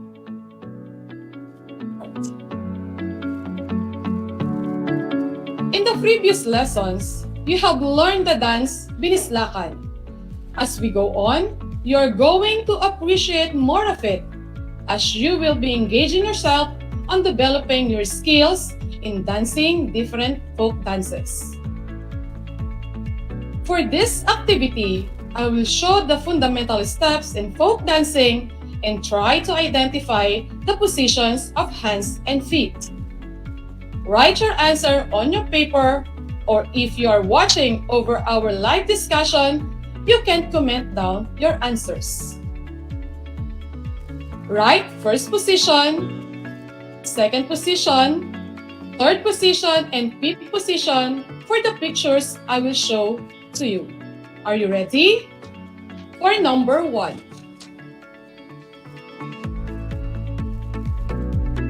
The correct answer is fourth position. Next. For number 2, the correct answer is fifth position. Number 3, the correct answer is third position. Number 4, the correct answer is second position. And for the last, number 5, the answer is first position. I guess most of you got all the correct answers. And for this episode, we will be discussing the nature and background of Sakuting dance. Francisca Reyes Aquino was the dance researcher of Sakuting dance. Sakuting, which means it refers to rhythmic sticks producing the accompaniment for the dance. Abra and Ilocos Norte were the place of origin of Sakuting dance.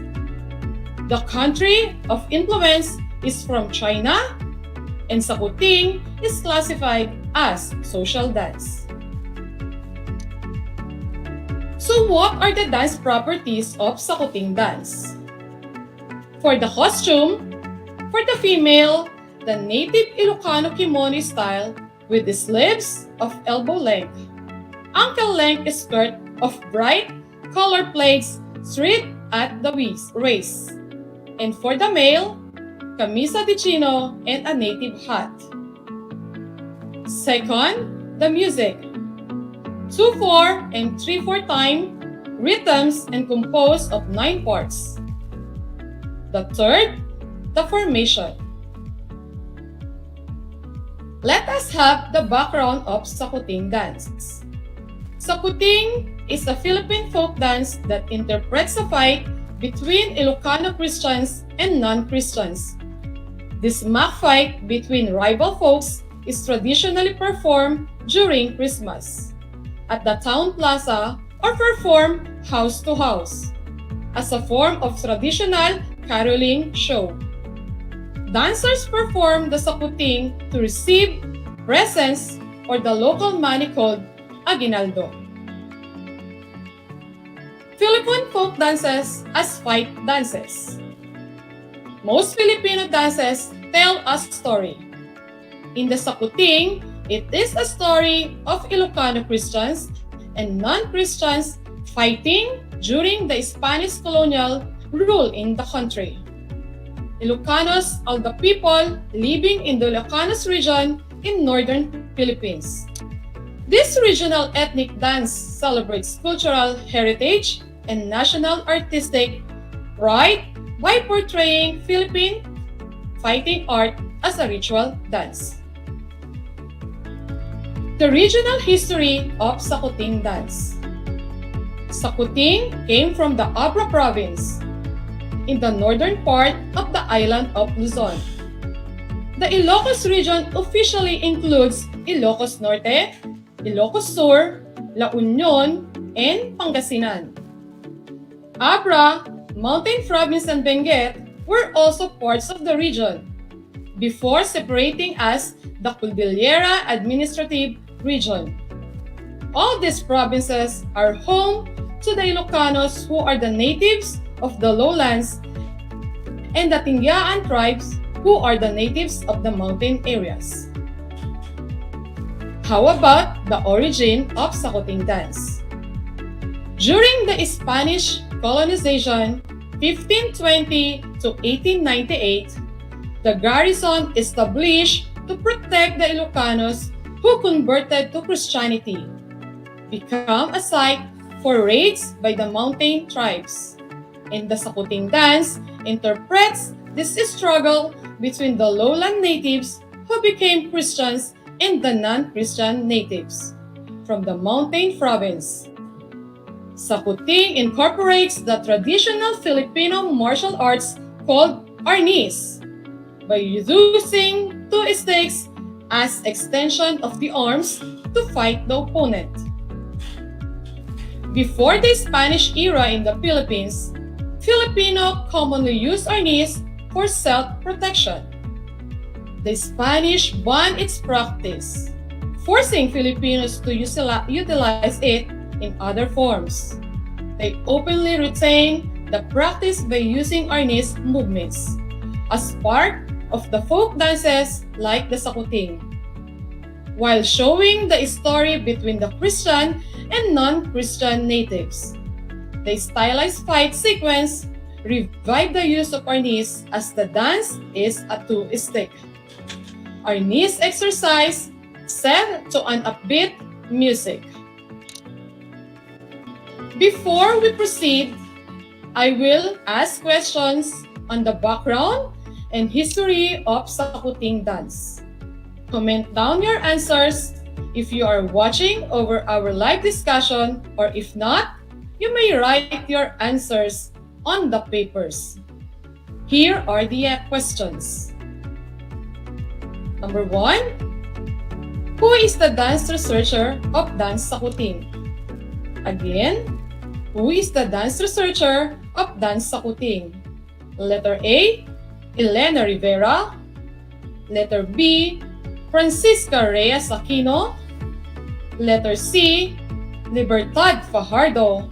And letter D, Lisa Makuha. And the correct answer is Francisca Reyes Aquino.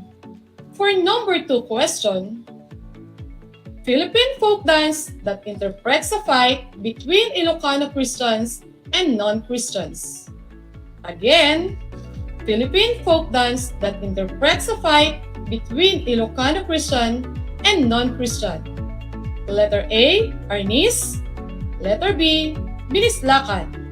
And letter C, sakuting. Letter D, suwa-kusuha. The correct answer is sakuting. For number 3, sakuting originated from what place? Again, sakuting originated from what place? Letter A, Abra and Ilocos Norte. Letter B, Davao and Iloilo. Letter C, Pangasinan and Tarlac. And letter D, Palawan and Romblon. The correct answer is Abra and Ilocos Norte. For number 4 question, Sakuting dance were influenced from what country? Again, Sakuting dance were influenced from what country? Letter A, America. Letter B, China. Letter C, Mexico. And letter D, Spain. And the correct answer is letter B, China. And for the last question, for the costume, female dancer wears, again, for the costume, female dancer wears, letter A, barot saya. Letter B, kimono style. Letter C, malong. And letter D, Maria Clara. And the correct answer is letter B, kimono style. If you got all the correct answers, good job! You listen to our topic. Music used for the sakuting has Chinese and Spanish backgrounds. The traditional music styles have staccato, inflections, and rhythmic tapping. The musical instruments used for the dance is called the rondalla, a native string instrument like a guitar.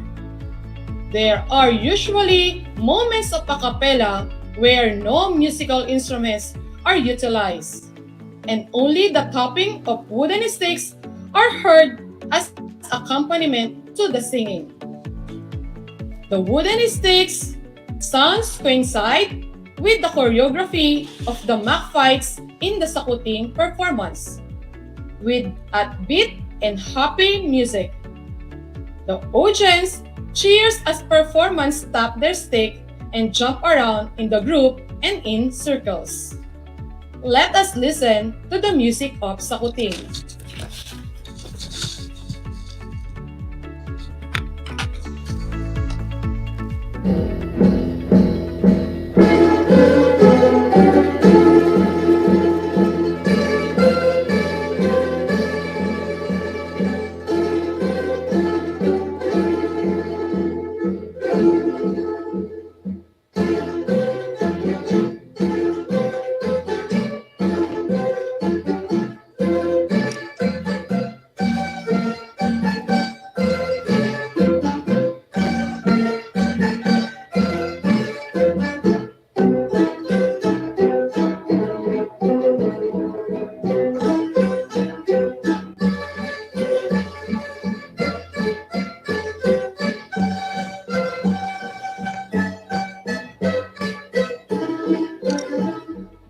So there you have it, the music of sakuting.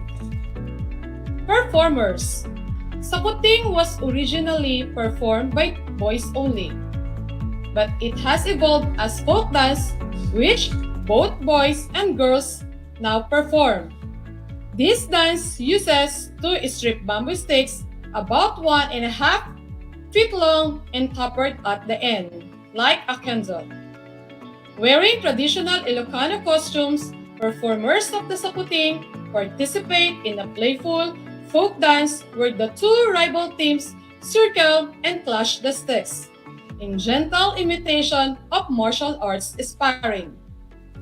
They tap the floor and each other's sticks while using combat dance steps in a theatrical fashion called the kumedya. The dances combine marching and small forwards or sideways shuffle steps. The dances circle around and interchange position, while other interpretations utilize ballet-like movements. For those who just turned in, you are listening to Aral TarlakHenyo here on RTV Tarlac, Channel 26. Simulcast over DCTC Radio Filipino Tarlac. This is your teacher broadcaster in physical education, Ma'am Ana Rowena. And our lesson is about the nature and background of sakuting dance. And for you to be updated with all our broadcasts, please like and share our Facebook page, RTV Tarlac, Channel 26. Since we know already the nature and background of the dance, the following steps are used in sakuting. You are to master all these step dance, which will be used later in your performance test. Sakuting dance. The first dance step in sakuting is the change step. The step pattern for change step is step, close step, count 1 and 2. How do we do the step? Kindly watch the video clip for change step. Change step. Step right foot sideward, count 1. Step left foot to right, count in. Step right foot quickly, count 2.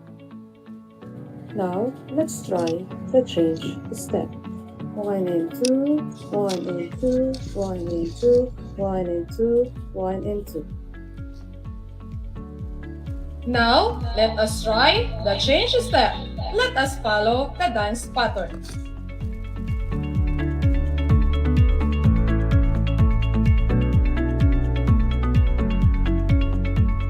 One and two, 1 and 2, 1 and 2, 1 and 2, 1 and 2, 1 and 2.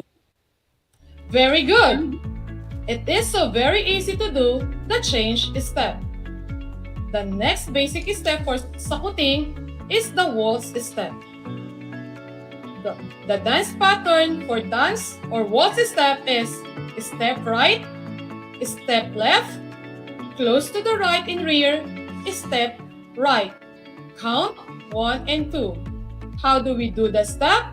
Kindly watch the video clip for waltz step. For waltz step, step right foot sideward, count 1. Step left foot to right in rear, count N. Step right, count 2. 1 and 2, 1 and 2, 1 and 2, 1 and 2. Very good! Now, let us try the waltz step. Let us follow the dance pattern. The waltz step.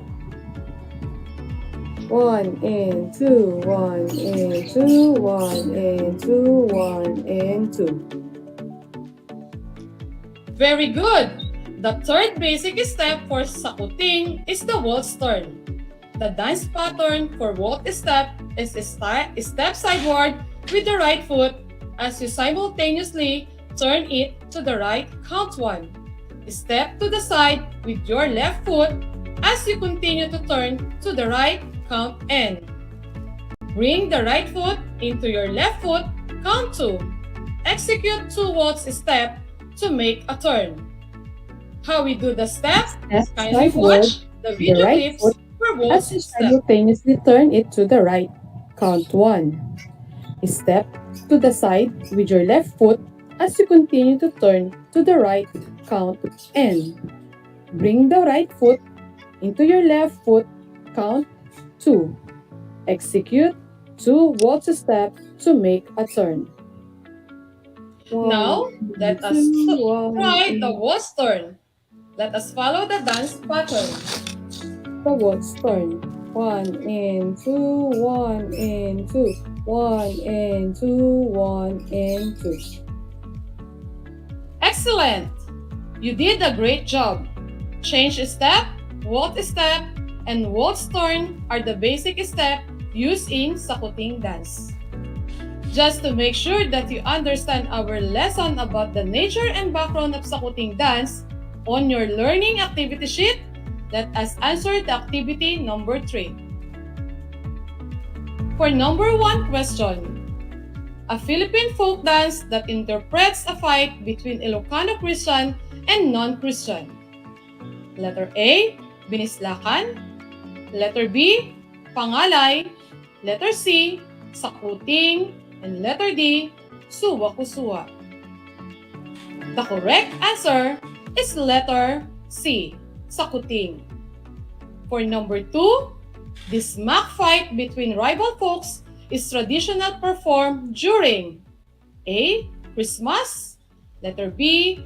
Labor Day, letter C. Lenten season, and letter D. New Year's Eve. The correct answer is letter A. Christmas. For number 3, dancers perform the sakuting to receive presents or the local called money.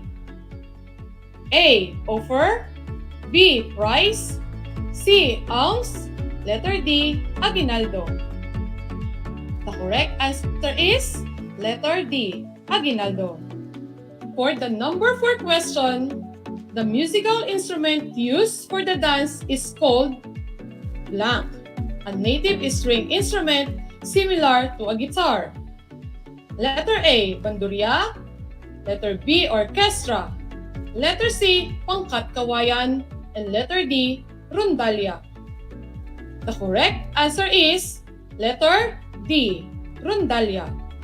And for the last question, sakuting came from the Blanc province in the northern part of the island of Luzon. Letter A. Tarlac, letter B. Pampanga, letter C. Cebu, and letter D. Abra.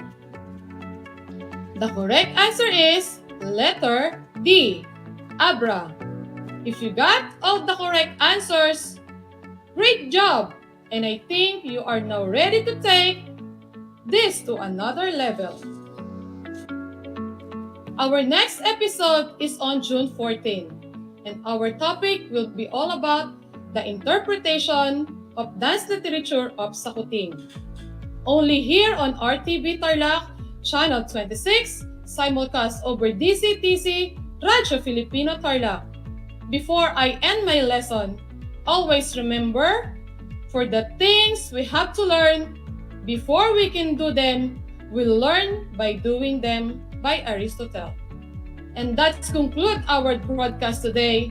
Once again, this is your teacher broadcaster, Ma'am Ana Rowena of Corazon C. Aquino High School, and this is your program, Aral TarlakHenyo, here on RTV Tarlac, Channel 26, simulcast over DCTC, Radyo Filipino Tarlac.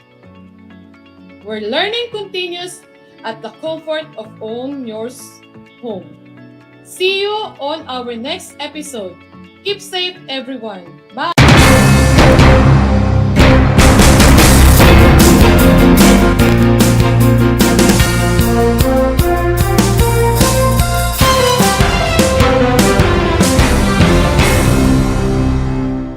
Bahagi mo Radyo Pilipino saan mang bahagi ng Pilipinas, saan mang bahagi ng mundo, anumang uri ng pamumuhay, kabahagi mo Radyo Pilipino. Radyo Pilipino, sumasahimpapawid sa DWPR 1296 Dagupan, DZTC 828 Tarlac, DZLT 1188 Lucena, DZYM 1539 Mindoro, DWRL 1080 Legazpi, DWRN 657 Naga, DYRB 540 Cebu, DYRL 1035 Bacolod, DYRN 1134 Dumaguete, DXCO 1044 Cagayan de Oro, DXGS 765 General Santos, DXOC 1494 Ozamis, DXOW 981 Davao at Radio Filipino Podcast Center Manila. Ito ang kabahagi mo Radyo Pilipino, napapakinggan on air and online sa buong mundo sa pamamagitan ng www.radiopilipino.com. Impormasyong may kalidad at serbisyong may halaga. Kasama, katuwang, kapinoy, kabahagi mo Radyo Pilipino. Radyo Pilipino.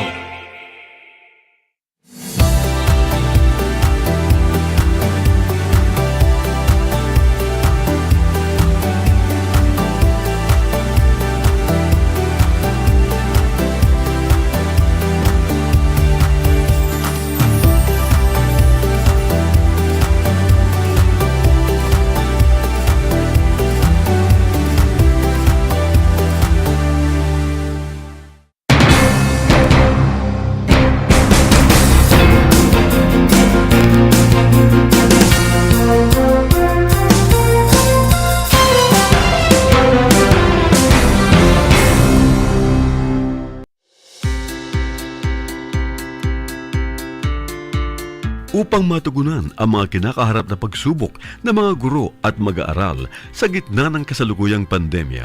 Nagsanib tulong sina Congressman Charlie Cojuangco ng unang distrito ng Tarlac, DEPED Region 3 Regional Director Dr. May B. Eclar at Tarlac Schools Division Superintendent Dr. Ronaldo Pozon para sa isang napapanahong proyekto na tinaguriang Project Shine, Aral TarlakHenyo.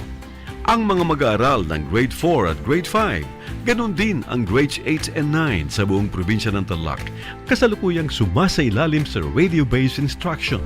Katuwang ang himpilang DZTZ 828 kHz AM at RTV Tarlac, Channel 26. Ang Tarlac po nangunguna po ngayon pagdating po sa radio-based instruction. Marami pong humahanga sa atin. I'm very happy this station, itong DCTC, could reach the whole of Region 3. Hindi natin alam, we are contributing. We are creating a very big dent in the history of Philippine education. And I am proud. I am here in Tarlac. This is the noble cause of education in which you and I, without you knowing it, we are bound to do.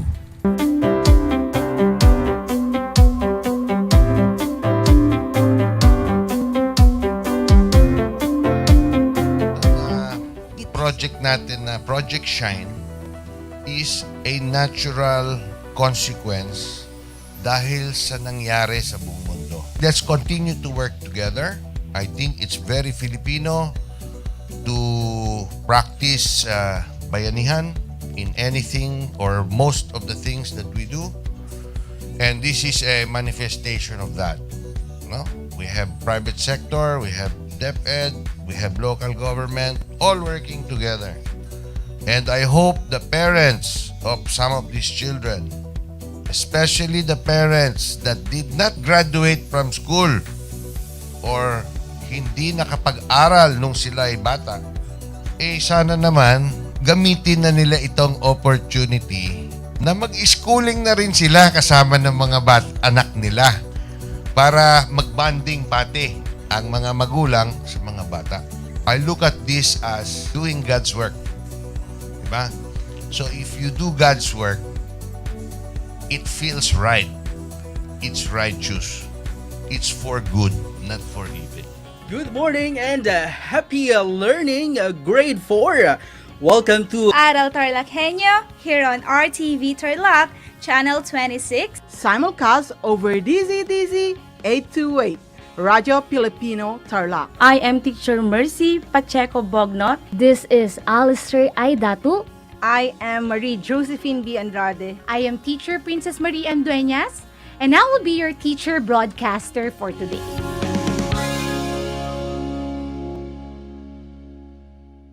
The word boondocks, which is now part of the English Language Dictionary and Vocabulary, comes from the Tagalog word bundok, meaning mountain. Catch Aral TarlakHenyo every Monday to Friday from 8:30 a.m. to 5:30 p.m. over Radyo Pilipino DCTC 828 and streamed live on Facebook page and YouTube channel of RTV Tarlac, Channel 26. I am Jeremiah Gahutan, your English teacher broadcaster. Let's learn English together only here on Aral TarlakHenyo.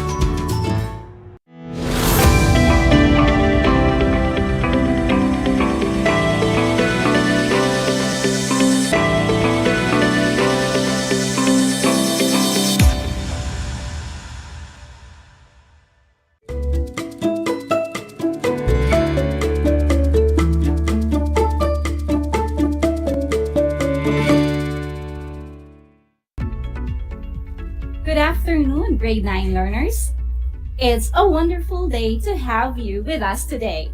Welcome to another day of fun learning experience. This is Project Shine, Aral TarlakHenyo here on RTV Tarlac, Channel 26, and via Facebook Live, simulcast over DZTC 828 Radyo Pilipino Tarlac, and in your Converge Cable TV Channel 100. I am Ma'am Diana C. Arguelles, broadcasting live here at the DEPED High School, Bamban, Tarlac. It is my honor to be with you in this exciting learning experience in English 9. Now, before we begin, make sure to find a comfortable place where you can focus and listen attentively. Also, do not forget to prepare your pen and lecture notebook to jot down notes. And, of course, kindly prepare your learning activity sheets intended for this session. Are you ready, grade 9 learners? That's great! Let us begin our exciting adventure. Our discussion for today is the part 4 of MELC 1, which is to judge the relevance and worth of ideas, the soundness of author's reasoning, and the effectiveness of the presentation. Our focus is the last part. At the end of this lesson, you are expected to: number 1, define an argumentative essay. Number 2, comprehend the salient points in organizing an argumentative essay. And number 3, evaluate an essay that shows an effective argument. In the last 3 episodes of English 9, you were taught about the relevance of ideas and soundness of reasoning. There were discussions on the validity of information based on the sources and the inductive and deductive methods of reasoning. Now, before we begin the lesson, let's have a simple recap. Directions: determine whether the statement is an opinion or an argument. Using your learning activity sheets, write your answer on the blank before each number. Remember, an argument may be a fact or an opinion. The only difference is that an argument has a supporting reason for the claim. Let us begin with number 1. Fairies are real. Again, fairies are real. Is it an opinion or an argument? That's right! If your answer is opinion, you are correct. Let's have number 2. Multimedia is interactive because it is a combination of text, audio, video, graphics, and animation. Again, multimedia is interactive because it is a combination of text, audio, video, graphics, and animation. Is this an opinion or an argument? You are correct. This statement is considered an argument because of the existence of supporting details, which proves that multimedia is interactive. Now let's proceed to number 3. Reading to babies can ensure successful individuals in the future. Again, reading to babies can ensure successful individuals in the future. An opinion or an argument?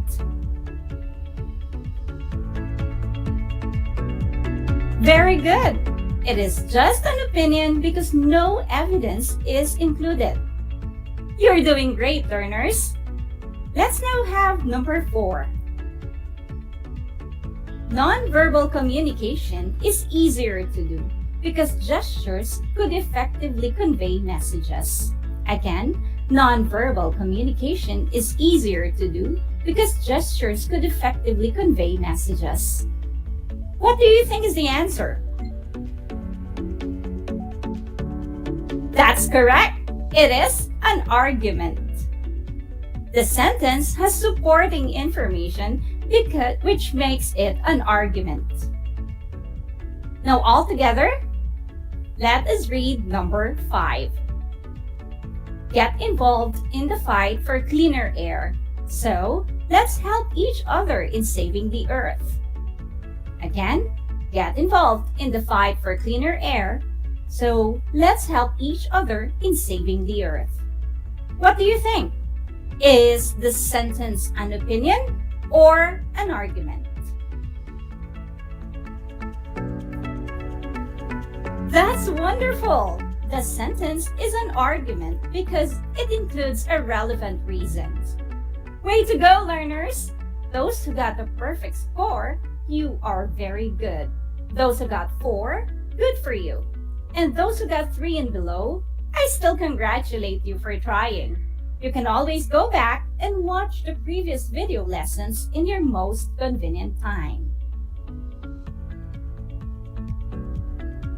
At this point, I'm sure you are now ready for our lesson.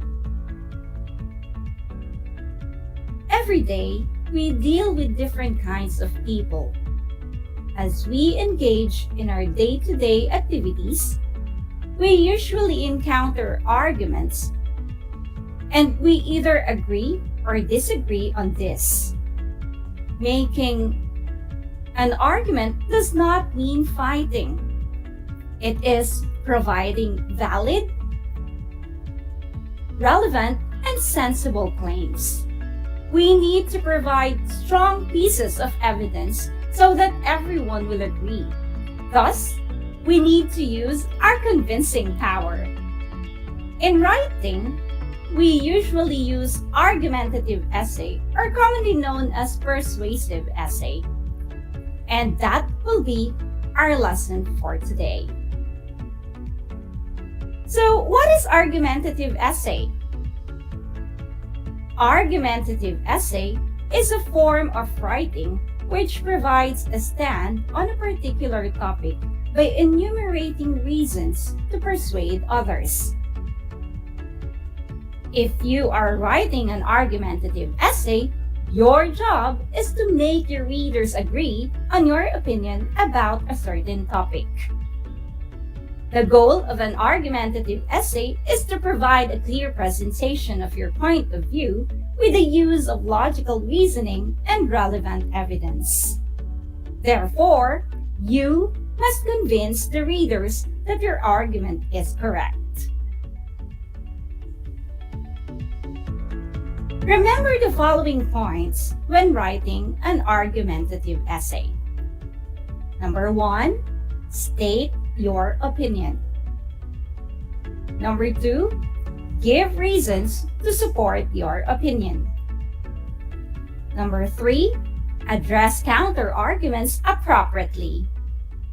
Number 4, rely on logic and evidence. And number 5, be objective in approach. A good argumentative essay attempts to persuade readers to understand and support the writer's point of view about a topic by stating his or her reasoning and by providing evidence to back it up. Now, generally, an essay consists of introduction, body, and conclusion. Are you familiar with this structure? I'm sure you are. For today's lesson, we will deal with the specific parts of the classical type of argumentative essay. A classical argumentative essay has 5 parts. The first part is the introduction. In this part, you can provide a hook that will get the attention of the readers. You may use a quote, a question, a cliché, or even statistics that will easily grab the interest of the readers. There should be a thesis statement. It is the most important part because it summarizes your argumentative essay. Now, please do not be confused between thesis statement and topic sentence. Thesis statement is a one-sentence summary of the main points of the entire essay, while Topic sentence is a one-sentence summary of the main points of a paragraph. The second part of an argumentative essay is narration. In this part of the essay, the writer has to provide summary of information to explain the argument. It should be straightforward in nature to clearly present the claim. Also, in the narration part, the writer is beginning to build and outline specific argument. The third part of an argumentative essay is confirmation, where the writer gives supporting evidence to the claim. Related facts and opinion from authorities are usually included in this part. You can mention reliable and credible people, organizations, concepts, and many more. Now, the fourth part is refutation. The opposing claims are included in this part of the essay and addressed accordingly. The writer should present possible counter-arguments by thinking what the other side would say about the claims made. Present them properly and refute them. Why do we do this? You're right, because it gives more credibility if you know the opposing claim. With that, you can enumerate reasons in order to persuade the readers. Just make sure that you construct sound reasoning to build an authentic claim. And the last part of an argumentative essay is conclusion. It consists of one paragraph that summarizes all the arguments made in the body paragraphs. It usually targets the emotions of the readers to persuade them. The conclusion should inspire or challenge the readers without introducing new facts. Through this, you are leaving a clear idea of your stance. Now, do you have questions? Did you understand the discussion? That's wonderful! Now, let us check if you were able to comprehend the lesson by doing some activities. Please grab your learning activity sheets and your pen so we can begin answering the tasks. In your activity 1, let us read the sentences carefully, then write true if the statement is correct and false if it is not. Write your answers on the blank before each number in your learning activity sheets. Let's begin with number 1. Argumentative essay is also known as persuasive essay. Again, argumentative essay is also known as persuasive essay. Is it true or false? You're right. The answer is true. Since the goal of argumentative essay is to convince the readers, it is sometimes called a persuasive essay. Let's move on to number 2. Conclusion part of an essay provides the available evidence to support the claim. Again, conclusion part of an essay provides the available evidence to support the claim. Is it true or false? If your answer is false, you are correct. Remember that a conclusion just amplifies the claim without giving new pieces of evidence. The main goal of the conclusion is to target the emotions of the readers and make sure that they will believe your side. Moving on to number 3. Knowing your opposing viewpoint can give you credibility. Again, knowing your opposing viewpoint can give you credibility. Is this true or false? Definitely it's true. Providing counter arguments may be hard, but it gives full potential as you refute them respectfully by writing valid reasons. Now let's try number 4. To make a valid argument, one must convince the reader to agree with the given opinion by enumerating reasons. Again, to make a valid argument, one must convince the reader to agree with the given opinion by enumerating reasons. Do you think it's true or false? Make sure to recall our discussion a while back. You are correct! The statement is true. In the previous lessons that we had, you are taught how to determine relevant and valid information as well as the inductive and deductive methods of reasoning for you to be able to make strong points in writing an argumentative essay. Let's now have number 5. Topic sentence is a one-sentence summary of your argument for the entire essay. Again, topic sentence is a one-sentence summary of your argument for the entire essay. What is your answer?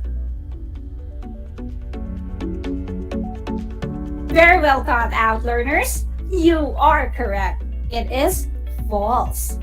A one-sentence summary of your argument for the entire essay is called the thesis statement and not a topic sentence.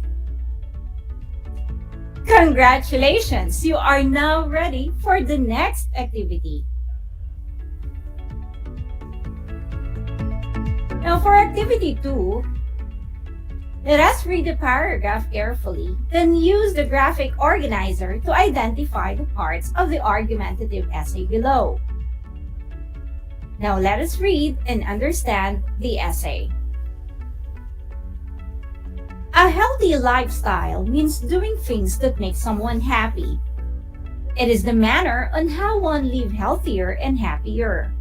Thus, everything should be done in moderation. Being healthy requires overall lifestyle. A joyful disposition in life while living with loved ones can increase the chance of having better energy level. As a result, a person can develop habits that greatly affect physical fitness. Different factors such as smoking, excessive alcohol intake, physical activity, and improper diet can cause diseases that may shorten one's life. The Department of Health is calling all Filipinos to turn away from unhealthy diets in favor of healthier foods.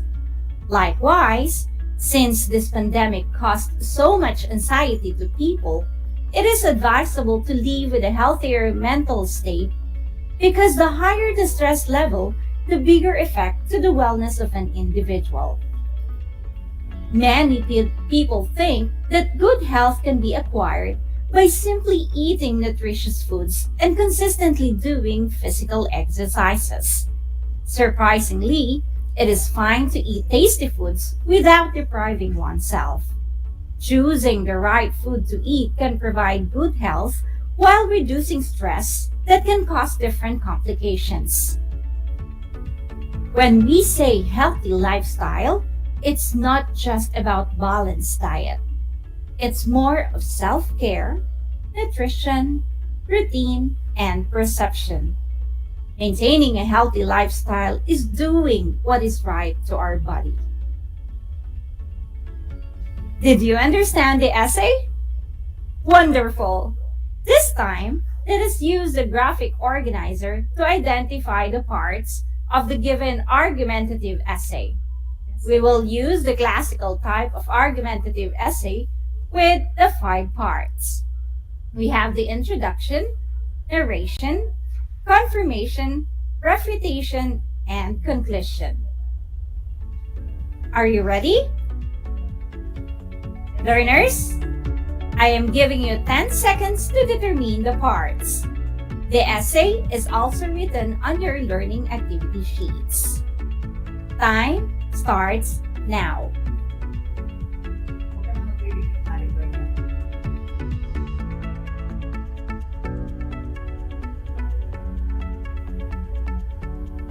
All right, ball pens down, please. Let us now reveal the answers. The first part is the introduction.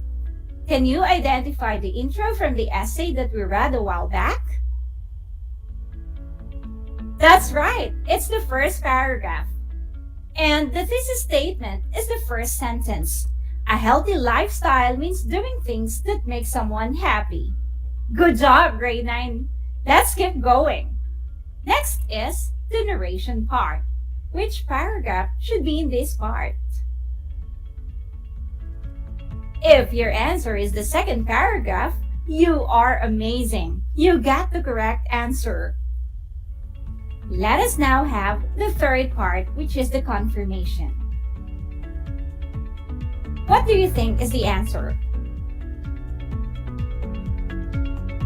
Very good. You got it right. It's the third paragraph. In the confirmation part of an essay, several supporting claims are presented by bringing out facts, testimonies, definitions, and the like. It is better if you include authorities for a more valid argument. In this paragraph, the Department of Health is mentioned as part of the evidence. Let us now have the next part, the refutation or the concession. If you chose the fourth paragraph, good job! That's the correct answer. When we refute, we think of possible opposing claims and give answers to these claims. In this paragraph, the given counter-argument is many people think that good health can be acquired by simply eating nutritious foods and consistently doing physical exercises. And the answers given by the author are, number 1, surprisingly, it is fine to eat tasty foods without depriving oneself. Number 2, choosing the right food to eat can provide good health while reducing stress that can cause different complications. Well, learners, I am impressed with your participation. Give it up! And for the fifth part, what do you think is the conclusion? Of course, it's the last paragraph. It summarizes the thought of the entire essay by simply targeting the feelings of the readers and making it relatable to them. Congratulations, learners! You did a great job! And for our post-listening activity, which is activity 3, you can answer this later. You just examine the editorial cartoon and answer the questions that follow in your learning activity sheets. The questions are the following. Number 1, what issue is presented in the picture? Number 2, what do you think is the cartoonist's opinion? Number 3, can you think of other opinions related to the topic in the picture? And number 4, do you find it persuasive or convincing? Please explain your answer. And number 5, what other elements can be added to this editorial cartoon for a stronger argument? Now, learners, you may use extra sheets of paper for your answer. Now, if you feel that you would like to watch this video lesson again, please do so. If you have questions, you can contact me anytime. Likewise, do not hesitate to ask your English teachers. They are more than willing to assist you. We are almost done with our episode today. But before we end the session, allow me to share this quotation from Albert Einstein. Discussion and argument are essential parts of science. The greatest talent is the ability to strip a theory until the simple basic idea emerges with clarity. This has been a fun learning experience with you, learners. I am grateful to have you today. This is Project Shine, Aral TarlakHenyo here on RTV Channel 26, simulcast over DZTC 828 Radio Filipino Tarlac. Once again, this is Ma'am Diana C. Argalias, your English 9 teacher broadcaster saying, enjoy learning as you enjoy life. Stay safe and may God bless us all.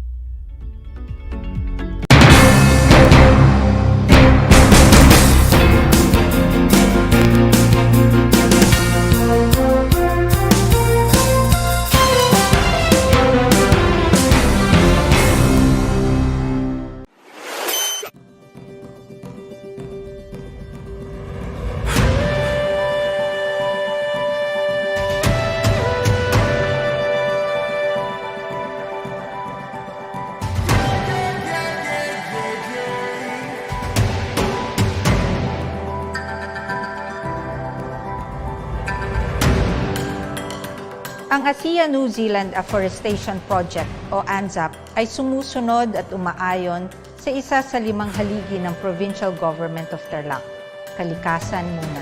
Kilala na ang Mayantok naging summer capital of Tarlac. Doon, bundok at malamig, malinis. Ang ANZAP po ay natatangi dahil nandun po yung ANZAP Twin Falls na nag-iisang Twin Falls sa buong probinsya ng Tarlac. Although Tarlac is landlocked, the province is teeming with natural resources and beauty, and we TarlakHenyos are the stewards of this bounty.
Alam niyo ba na ang salitang yoyo at ang makabagong bersyon nito ay naimbento ng isang Pilipinong nagngangalang Pedro Flores?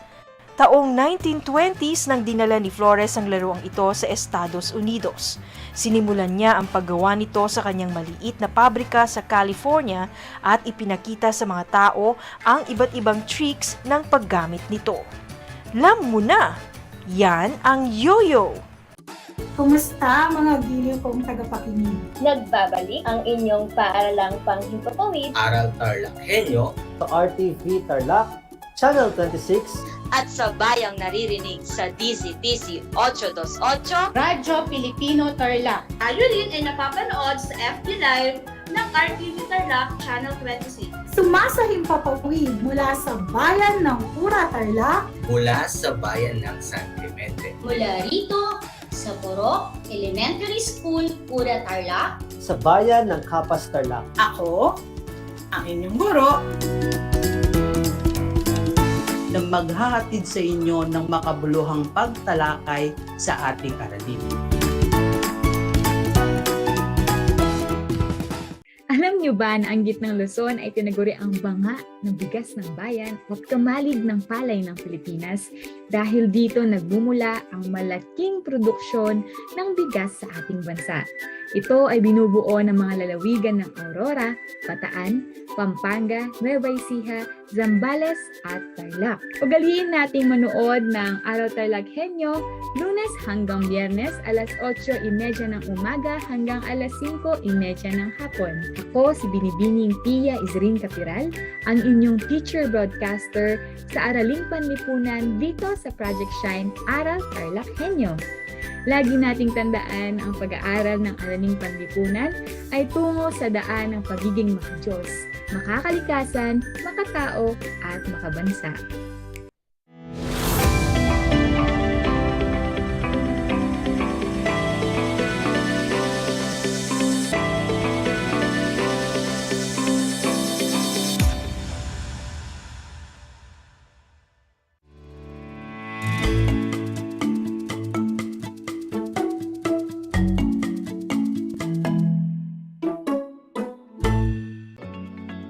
Welcome sa ating Aral TarlakHenyo ng Schools Division of Tarlac Province.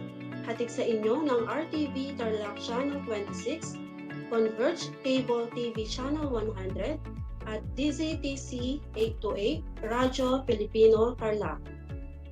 Isang malusog at ligtas na hapon kabataang TarlakHenyo. Narito na naman tayo, nagsisikap at nagpupunyagi na maging makadiyos, makatao, makakalikasan at makabansa. Bago pa man tayo magsimula sa ating talakayan, Narito ang ilan sa mga paalala.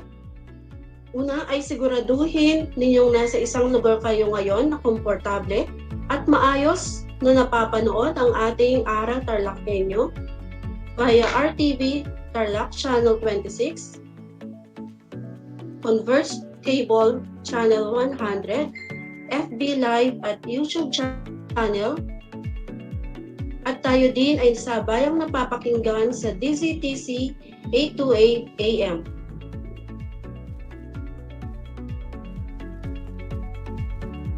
Kumusta na kayo mga ginigiliw kong grade 9 eco-learners? Ang aking pagbati at paghanga sa inyong masidhing pagpupunyagi sa patuloy na pag-aaral sa Himpapawid upang matuto sa kabila ng hamon ng pagkakataon, ang COVID-19 pandemic. Ako ang inyong guro sa Araling Panlipunan Grade 9, Ma'am Irene P. Anunciacion, broadcasting live from B.S. Aquino National High School dito sa Concepcion, Tarlac. Sasamahan at gagabayan kayo, maunawaan ang nilalaman ng ating aralin patungkol sa sektor ng paglilingkod. Bago pa man tayo magsimula sa ating talakayan, narito ang iilan sa mga paalala. Una ay siguraduhin ninyong nasa isang lugar kayo na komportable at maayos na napapanood ang Aral TarlakHenyo via cable, RTV Cable Channel 26,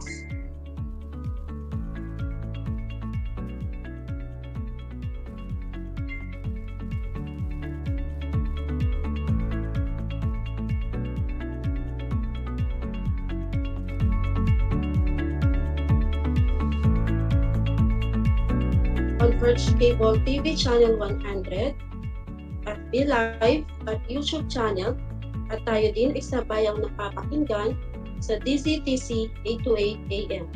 Kalawa ay mainam na kayo ay busog habang nanonood upang mas maging alerto ang inyong pag-iisip.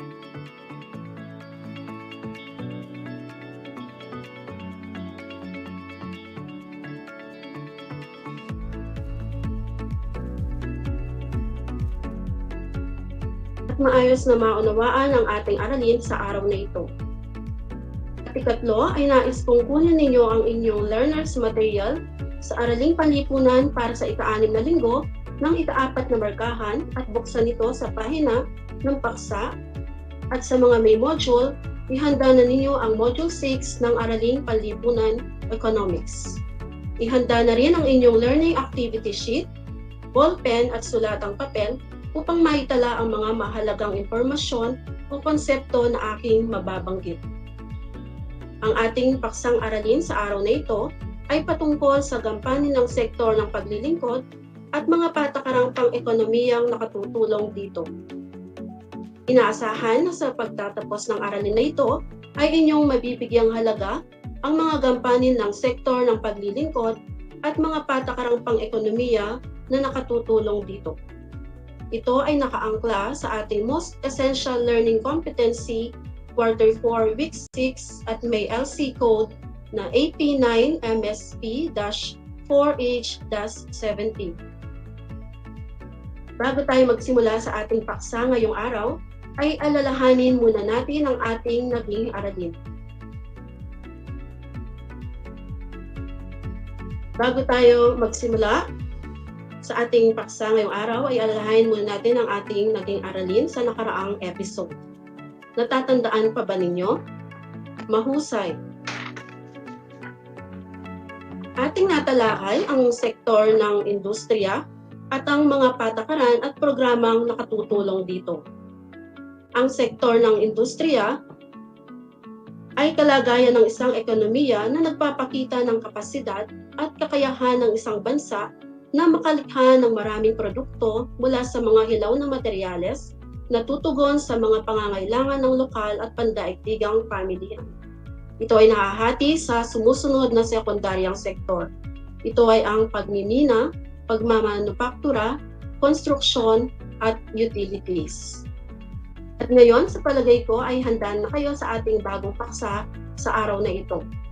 Sa lahat po ng mga magulang at mag-aaral sa ika-9 na baitang na nanonood at nakikinig sa ating broadcast, Kung kayo po ay may mga katanungan o nais linawin ukol sa ating paksa ngayong araw, maaari kayong magbigay ng mensahe sa aking messenger. I-type lamang po ang facebook.com/Irene P. Anunciacion o tumawag o mag-text sa numerong 0968-438-2257. Uulitin po, ang numerong maaari ninyong tawagan, 0968-438-2257. Bago tayo magsimula sa ating talakayan, ay akin munang susubukin ang inyong kaalaman kaugnay sa ating paksa ngayong araw. Magpapakita ako ng mga larawan at pagkatapos ay inyong tukuyin ang trabaho ng mga tao na makikita sa larawan. Sa mga nanonood via FB Live, maaaring i-type sa comment section ng inyong sagot. At sa mga nanonood at nakikinig naman via RTV, Converged Cable at DZTC, ay inyong isulat sa inyong kwaderno ang inyong mga sagot. Game na ba kayo? Para sa ating unang larawan, ano ang inyong sagot? Doktor, tama. Ang susunod na larawan, kung ang isinulat ninyo ay guro o teacher, kayo ay magaling. Ang ikatlong larawan, sa mga nagsulat o nag-type ng call center agent, tama kayo ulit. Ika-apat na larawan, ang inyo bang sagot ay bank teller? Mahusay kayo. At sa ating huling larawan, kung ang sagot niyo ay driver o driver, kayo ay correct. Ang lahat ng tao ay may mga pangangailangang dapat matugunan. Kabilang dito ang pagkain, damit, tirahan at edukasyon. Ang mga ito ay di kayang ipagkaloob ng iisang sektor lamang. Kailangan din natin ng mga serbisyo kagaya ng transportasyon, komunikasyon at edukasyon. Ang mga pagkain tulad ng gulay, prutas, karne at isda ay nagmumula sa sektor ng agrikultura. Ang mga pangangailangan naman natin tulad ng damit, sapatos, mga kagamitan sa bahay gaya ng furnitures o appliances ay nagmumula naman sa sektor ng industriya. At ngayon, anong sektor naman ng ating ekonomiya ang nagkakaloob ng ating mga pangangailangan tulad ng transportasyon, komunikasyon at edukasyon? Sa ganitong aspekto pumapasok ang baging ginagawa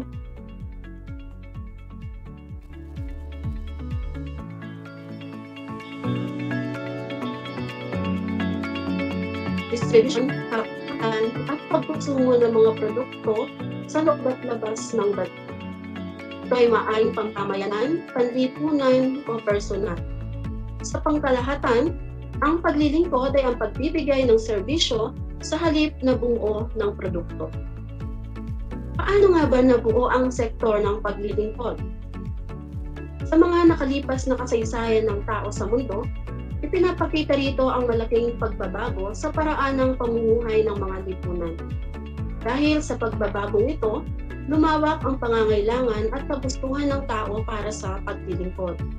Ang pagkakaroon ng espesyalisasyon sa paggawa sa iba't ibang larangan ang nagturo ng landas para sa episyente na paraan sa pagbibigay ng paglilingkod sa mga tao. Maraming gawain ng mga tao ang hindi nila matugunan sa sarili lamang, kaya't malaking tulong ang paghahatid ng paglilingkod mula sa iba. Ano naman ang espesyalisasyon? Ito ang pagkakaroon ng sapat na kaalaman, kasanayan at kagamitan upang gawin ang isang kalakal o paglilingkod. Nagiging mas mura at kapaki-pakinabang ang paggawa ng ibang tao sa isang kalakal o serbisyo sa halip na gawin ng nangangailangan. Ang sektor ng paglilingkod ay binubuo ng mga subsektor. Ito ay ang number 1, transportasyon, komunikasyon at mga imbakan. Binubuo ito ng mga paglilingkod na nagmumula sa pagbibigay ng publikong sakayan, mga paglilingkod ng telepono at mga pinapaupahang bodega. Number 2, kalakalan. mga gawaing may kaugnayan sa pagpapalitan ng iba't ibang produkto at paglilingkod. Number 3, pananalapi.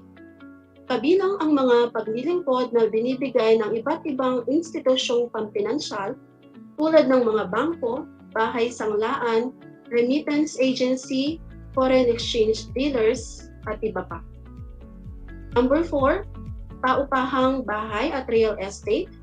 Mga paupahan tulad ng mga apartment, mga developer ng subdivision, townhouse, at condominium. Number 5, paglilingkod ng pampribado. Lahat ng mga paglilingkod na nagmumula sa pribadong sektor ay kabilang dito.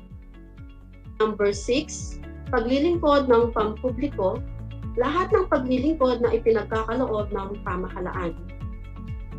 Ang mga Pilipino kabilang sa sektor na ito ay hindi pahuhuli sa nasabing mga larangan. Taglay ng isang manggagawang Pilipino ang isang mahusay na tagapaglingkod. Ang pagiging masipag, madiskarte, malikhain, matyaga, at mapamaraan na talagang hinahangaan saan mang panig ng mundo. Ang mga katangiang ito ang nagbunsod sa mga dayuhan na kilalanin at pulnin ang serbisyo ng mga Pilipino. Sa katunayan, ayon sa datos ng Philippine Statistics Office, noong 2019 bago ang pandemya, tinatayang nasa 2.2 milyong overseas Filipino workers ang nagtatrabaho sa ibang bansa at may kabuuang remittance as of September 2019 na 211.9 bilyong piso. At sa panahon ngayon ng COVID-19 pandemic, ayon sa DOLE, mahigit 400,000 manggagawang Pilipino ang naapektuhan at napauwi sa Pilipinas as of January 2021. Samantala dito sa Pilipinas, isa sa mga kilalang nakatutulong sa ekonomiya ngayon ay ang mga business process outsourcing na nag-boom noong 2005. Tulad ng mga call center companies na nagkakaloob ng trabaho sa maraming Pilipino. Isa pa ay ang pagdami din ng mga couriers, lalo sa panahon ngayon ng pandemic. Kilala natin ang Foodpanda, Grab, JT Express, Lalamove, meron pang Angkas, TokTok at iba pa. Samantala, narito ang mga ahensya na tumutulong sa sektor ng paglilingkod. Department of Labor and Employment o DOLE, nagsusulong ng malaking pagkakataon para sa pagtatrabaho, humuhubog sa kakayahan ng mga manggagawa, nangangalaga sa kapakanan ng mga manggagawa, at nagpapanatili sa kaayusan at kapayapaan sa industriya sa paggawa sa bansa. Overseas Workers Welfare Administration o OWA, ahensya ng pamahalaan na tumitingin sa kapakanan ng mga overseas Filipino workers. Philippine Overseas Employment Administration o POEA, itinatag sa bisa ng Executive Order 797 noong 1982 na may layuning isulong at paunlarin ang mga programa ukol sa paghahanap buhay sa ibayong dagat at pangalagaan ng kapakanan ng mga overseas Filipino workers. Technical Education and Skills Development Authority o TESDA, itinatag sa bisa ng Republic Act 7796 noong 1994. Isinusulong ng batas na ito na hikayatin ang buong partisipasyon ng industriya, paggawa, mga lokal na pamahalaan, at mga institusyong teknikal at bokasyonal upang sanayin at paunlarin ang kasanayan ng mga manggagawa sa bansa. Professional Regulation Commission o PRC, nangangasiwa at sumusubaybay sa gawain ng mga manggagawang profesional upang matiyak ang kahusayan sa paghahatid ng mga serbisyong profesional sa bansa. Commission on Higher Education o CHED, nangangasiwa sa gawain ng mga pamantasan at kolehiyo sa bansa upang maitaas ang kalidad ng edukasyon sa mataas na antas. Ngayon ay ating kilalanin ang mga batas na nangangalaga sa mga karapatan ng mga manggagawa. Pangunahin sa mga ito ay ang nakasaad sa 1987 Philippine Constitution, Article 13, Social Justice and Human Rights, Makikita ito sa Section 3. Dapat magkaloob ang Estado ng lubos na proteksyon sa paggawa, sa lokal at sa ibayong dagat, organisado at di-organisado, at dapat itaguyod ang puspusang employment o pantay na mga pagkakataon sa trabaho o empleyo para sa lahat. Dapat nitong garantiyahan ang mga karapatan ng lahat ng manggagawa sa pagtatatag ng sariling organisasyon, sama-samang pakikipagkasundo at negosasyon, mapayapa at magkakaugnay na pagkilos, kasama ang karapatang magwelga ng naaayon sa batas. Dapat na may karapatan sila sa katatagan sa trabaho, sa makataong mga kalagayan sa trabaho, at sa sahod na sapat na ikabubuhay. Dapat din silang lumahok sa mga proseso ng pagbabalangkas ng patakaran at desisyon na may kinalaman sa kanilang mga karapatan at benepisyo ayon sa maaring itadhana ng batas. Samantala, noong 2014 ay naglabas ang Bureau of Working Conditions ng DOLE ng handbook ukol sa mga benepisyo ng mga manggagawa ayon sa batas. Narito ang ilan sa mga mahalagang probisyon ng nasabing handbook. Republic Act No. 6727, Wage Rationalization Act, nagsasaad ng mga mandato para sa pagsasaayos ng pinakamababang pasahod o minimum wage na naangkop sa iba't ibang pang-industriyang sektor. Dagdag na bayad tuwing piyesta opisyal, holiday pay na nasa Artikulo 94. Tumutukoy sa bayad sa isang manggagawa na katumbas ng isang araw na sahod kahit hindi pumasok sa araw ng piyesta opisyal. Dagdag na bayad para sa trabaho ng lampas sa 8 oras. Overtime pay na nasa Artikulo 87. Karagdagang bayad sa pagtatrabaho na lampas sa 8 oras sa isang araw. Dagdag na bayad sa pagtatrabaho sa gabi, night shift differential na nasa Artikulo 86. Karagdagang bayad sa pagtatrabaho sa gabi na hindi bababa sa 10% ng kanyang regular na sahod bawat oras na ipinagtrabaho sa pagitan ng 10:10 ng gabi at 6:00 ng umaga. Maternity Leave, Republic Act 1161 as amended by Republic Act 8282. Ang bawat nagdadalang taong manggagawa na nagtatrabaho sa pribadong sektor, kasalman o hindi, ay makakatanggap ng maternity leave na 105 days with full pay. Paternity leave, Republic Act 8187, maaring magamit ng empleyadong lalaki sa unang 4 na anak ng 7 days with full pay. 13th month pay, Presidential Decree 851, lahat ng empleyo ay kinakailangang magbayad sa lahat ng kanilang rank and file employees ng 13th month pay, anumang estado ng kanilang pagkaka-empleyo at anuman ang paraan ng kanilang pagpapasahod. Bayad sa paghiwalay sa trabaho, separation pay na nasa Artikulo 297 hanggang 298. Kahit sino mang manggagawa ay may karapatan sa separation pay kung siya ay nahiwalay sa trabaho sa mga dahilan na nakasaad sa Artikulo 297 at 298 ng Labor Code of the Philippines. Ang karapatan ng manggagawa sa separation pay ay nakabase sa dahilan ng kanyang pagkakahiwalay sa paglilingkod.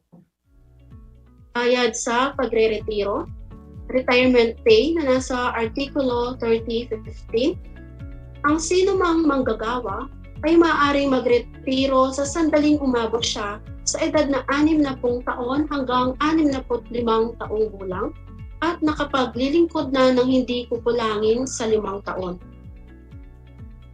Benepisyo sa PhilHealth, Republic Act 7875 as amended by Republic Act 9241.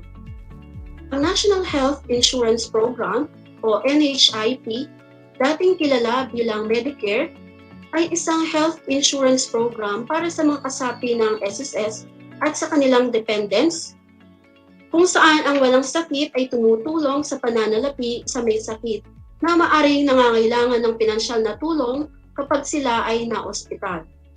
Benepisyo sa Pag-ibig, Republic Act No. 9679, ang Home Development Mutual Fund na kilala bilang Pag-ibig o Pagtutulungan sa Kinabukasan, Ikaw, Bangko, Industriya sa Gobyerno Fund ay isang mutual na sistema ng pag-iimpok at pagtitipid para sa mga nakaempleyo sa pribado at pamahalaan at sa iba pang grupo na kumikita na suportado sa pamamagitan ng parehas na ipinag-utos na mga kontribusyon ng kani-kanilang mga may pagawa na ang pangunahing investment ay pabahay. Maliban sa mga batas na nabanggit, ayon sa International Labour Organization, ang pinakamahalagang karapatan ng manggagawa ay ang mga sumusunod. Una, ang mga manggagawa ay may karapatang sumali sa mga unyon na malaya mula sa paghihimasok ng pamahalaan at tagapangasiwa. Dalawa, ang mga manggagawa ay may karapatang makipagkasundo bilang bahagi ng grupo sa halip na mag-isa. Ikatlo, bawal ang lahat ng mga anyo ng sapilitang trabaho, lalo na ang mapang-aliping trabaho at trabahong pangkulungan. Dagdag pa rito, bawal ang trabaho bunga ng pamimilit o duress. Ikaapat, bawal ang mabibigat na anyo ng trabahong pangkabataan. Sa makatuwid, mayroong minimum edad at mga kalagayang pagtatrabaho para sa mga kabataan. Ikalima, bawal ang lahat ng mga anyo ng diskriminasyon sa trabaho. Pantay na sweldo para sa parehong trabaho. Ika-anim, ang mga kalagayan ng pagtatrabaho ay dapat walang panganib at ligtas sa mga manggagawa. Pati kapaligiran at oras ng pagtatrabaho ay dapat walang panganib at ligtas. At ikapito, ang sweldo ng manggagawa ay sapat at karapat-dapat para sa makataong pamumuhay. Para sa inyong gawain, gumawa ng isang presentasyon na nagpapakita ng iba't ibang patakarang pang-ekonomiya na nakatutulong sa sektor ng industriya at paglilingkod. Pagkatapos ay gumawa rin ng maikling sanaysay tungkol sa nagawa. Pumili lamang sa mga nailista sa ibaba para sa output. Gawin ito sa bond paper. A. Collage, B. Poster, C. Slogan, at D. Sanaysay. Makikita ang rubric ng pagwawasto sa inyong learning activity sheet.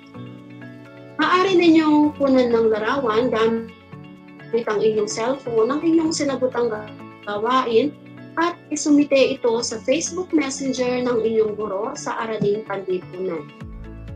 Sa mga walang access sa internet, maaaring ipasa ang inyong ginawang activity sa inyong paaralan sa itatakdang pagsauli at pagkuhan ng module. Isang paalala lamang, ang inyong mga magulang o guardian ang maaaring magtungo sa paaralan sa pagpasa ng inyong mga sinagutang gawain. At sila din ay naasahang sumunod sa ating mga health protocols gaya ng pagsusuot ng face mask, face shield, paghuhugas ng kamay at physical distancing. Sa susunod na episode ay ating tatalakayin ang informal na sektor at mga dahilan at epekto nito sa ekonomiya. Inaasahan ko na kayo ay natuto sa ating talakayan sa araw na ito. Uli, ako ang inyong guro sa Araling Panlipunan Grade 9, Ma'am Irene Anunciacion, na nagsasabing ang pag-aaral ng Araling Panlipunan ay daan sa pagiging makadiyos, makatao, makakalikasan at makabansa. Manatili tayong malusog at ligtas mga katarlakhenyo. Tandaan, ang pag-iingat ay ang susi sa ating kalusugan at kaligtasan. Hanggang sa muli,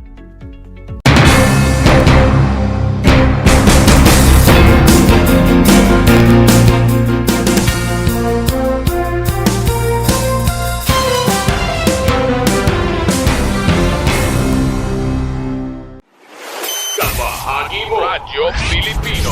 Impormasyong may kalidad, serbisyong may halaga, saan mang bahagi ng Pilipinas. On air. Saan mang bahagi ng mundo. Online. Ano mang uri ng pamumuhay. Kasama, katuwang, kapinoy. Kabahagi mo. Radyo Pilipino. Radyo Pilipino. Tuberculosis. Ang TB ay isang seryosong sakit kapag ikaw ay nakaranas ng kahit ano sa mga sumusunod: ubo, lagnat, pananakit ng dibdib, pagbaba ng timbang, pagkawala ng gana sa pagkain. Kumonsulta agad sa inyong health center. Libre ito. Hindi ito dapat ikahiya dahil ito'y nagagamot na.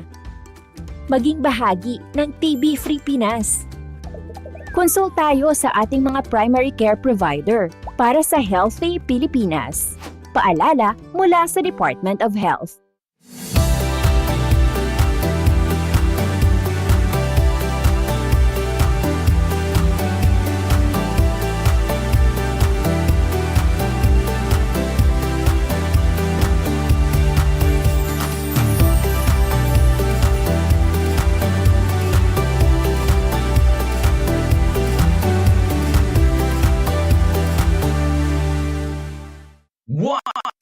One FM.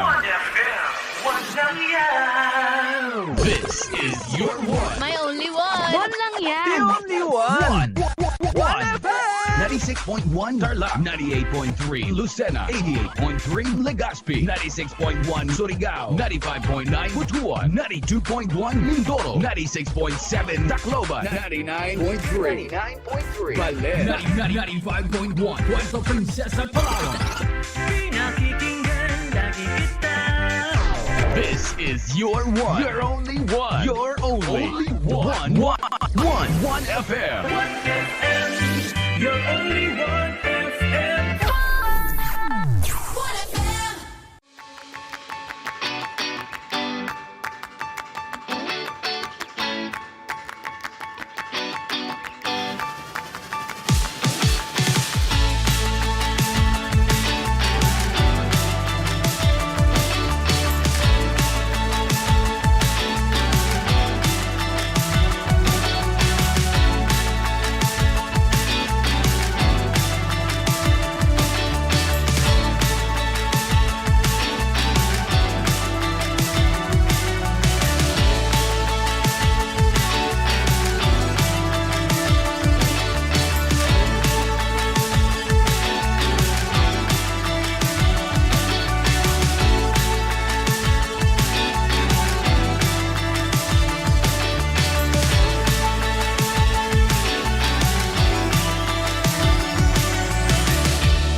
Alam niyo ba, ang Balanggiga Bells ay kinuha ng mga sundalong Amerikano bilang war trophies pagkatapos ng Balanggiga Massacre noong 1901? Matapos ang 117 years, na ibalik ng US noong December 11, 2018 ang iconic church bells sa Pilipinas. Ang church bells na ito ay naglalarawan ng kalayaan, katapangan, at pananampalataya ng mga Pilipino. Alam niyo na! Yan ang Balanggiga Bells.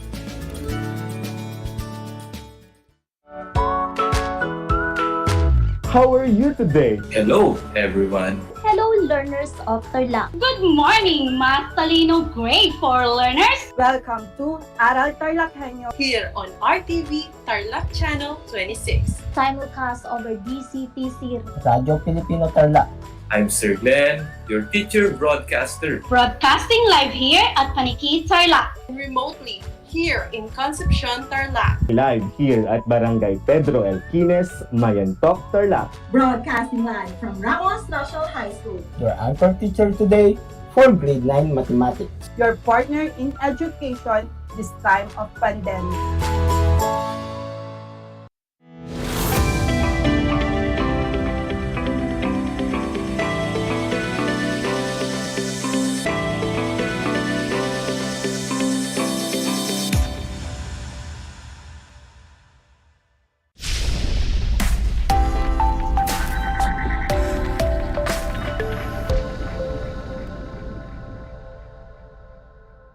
Afternoon, our dear students, especially grade 9 learners taking up computer system servicing. I'm so happy to welcome you in our DEPED program, Aral TarlakHenyo, here at RTV Tarlac Channel 26 simulcast over DZTC Radio Filipino Tarlac and on RTV Tarlac Facebook Live. I am Teacher Roan Joyce Ohoy, your teacher broadcaster for this day, broadcasting live here at Kamiling Tarlac. And I am glad to invite you to join us in our exciting and fun-filled 25-minute virtual learning experience, School on the Air through radio and television. This Project Shine Aral TarlakHenyo. To our dear parents and guardians, I would like to greet you a pleasant afternoon and thank you for your unending support to our learners. And to all of you, my dear learners, I hope you are in good health and are excited to learn new lesson today. All you need to do is sit back, relax, and let's have fun while learning. Dear learners, are you ready and excited to enjoy and learn our new lesson? Before we begin, see to it that you are in comfortable and quiet area. And make sure that you have all the necessary things you will need in our lesson, such as your learning activity sheet and your pen and paper, to take note of the important details about our lesson. Today, we will focus our discussion on Computer Systems Servicing Grade 9 level. But before that, let us have a quick review of what you have learned in your previous lesson. You may use your cell phones in giving your correct answers. You may also send your answer through SMS, and here is my cell phone number, 0910-903-1557, through Messenger or through the comment section. Are you ready? Let us start. Write true if the statement is correct. Likewise, write false if the statement is incorrect. I will be giving you 5 seconds to answer the following items. Number 1 question. Safe boot. Boots the Windows graphics user interface in safe mode, running only critical system services. Networking is disabled. Safe boot boots the Windows graphics user interface in safe mode, running only critical system services. Networking is disabled. In 5, 4, 3, 2, 1. If your answer is true, then you are correct. Number 2. The Startup tab allows you to enable or disable any of the Microsoft Windows services or other program services running on the computer. The Startup tab allows you to enable or disable any of the Microsoft Windows services or other program services running on the computer. In 5, 4, 3, 2, 1. If your answer is false, then you are correct. Number 3. Tools tab provides a convenient list of diagnostic tools and other advanced tools that you can run. Tools tab provides a convenient list of diagnostic tools and other advanced tools that you can run. In 5, 4, 3, 2, 1. Yes, your answer, Christina from Capas High School, is true. Then you are correct. Number 4. Safe boot. Boots the Windows graphical user interface in safe mode, running critical system services and Active Directory. Safe boot boots the Windows graphical user interface in safe mode, running critical system services and Active Directory. In 5, 4, 3, 2, 1. Time is up. The answer is true. Moving on to number 5. General tab are often one of the biggest causes for a computer to start up and run slow. You can clear the checkbox for a startup item to disable it on your next boot. General tab are often one of the biggest causes for a computer to start up and run slow. You can clear the checkbox for startup item to disable it on your next boot. In 5, 4, 3, 2, 1. If your answer is false, then you are correct. Good job, grade 9 learners! I am very glad that you can still remember our previous lesson. Now, let us learn more about computer system servicing. But before we proceed to our topic, try to answer this activity. Are you ready, my dear learners? Here we go. It's guessing time. Guess the following pictures. I will give you 5 seconds to guess the following pictures. You may send your answer through SMS, Messenger, or comment section. Guess the number 1. Let me check the comment section. Yes, Mirna David from Balad High School, her answer is CD-ROM drive, and that is correct. How about this picture? Time is up, my dear learners, and the correct answer is VGA. What about this picture? Very good, learners. The correct answer is modem. For number 4 picture. Correct. The answer is hard disk. How about this picture? If your answer is floppy disk, then you got the correct answer. Why did I ask you to answer this activity? It is because our lesson for today is about computer systems and networks configuration. The quality of performance and life of the computer or device depends on its configuration. Most important aspects of a configuration are the speed of the processor, speed and stability provided by the motherboard, speed and size of storage, graphical display and software drivers.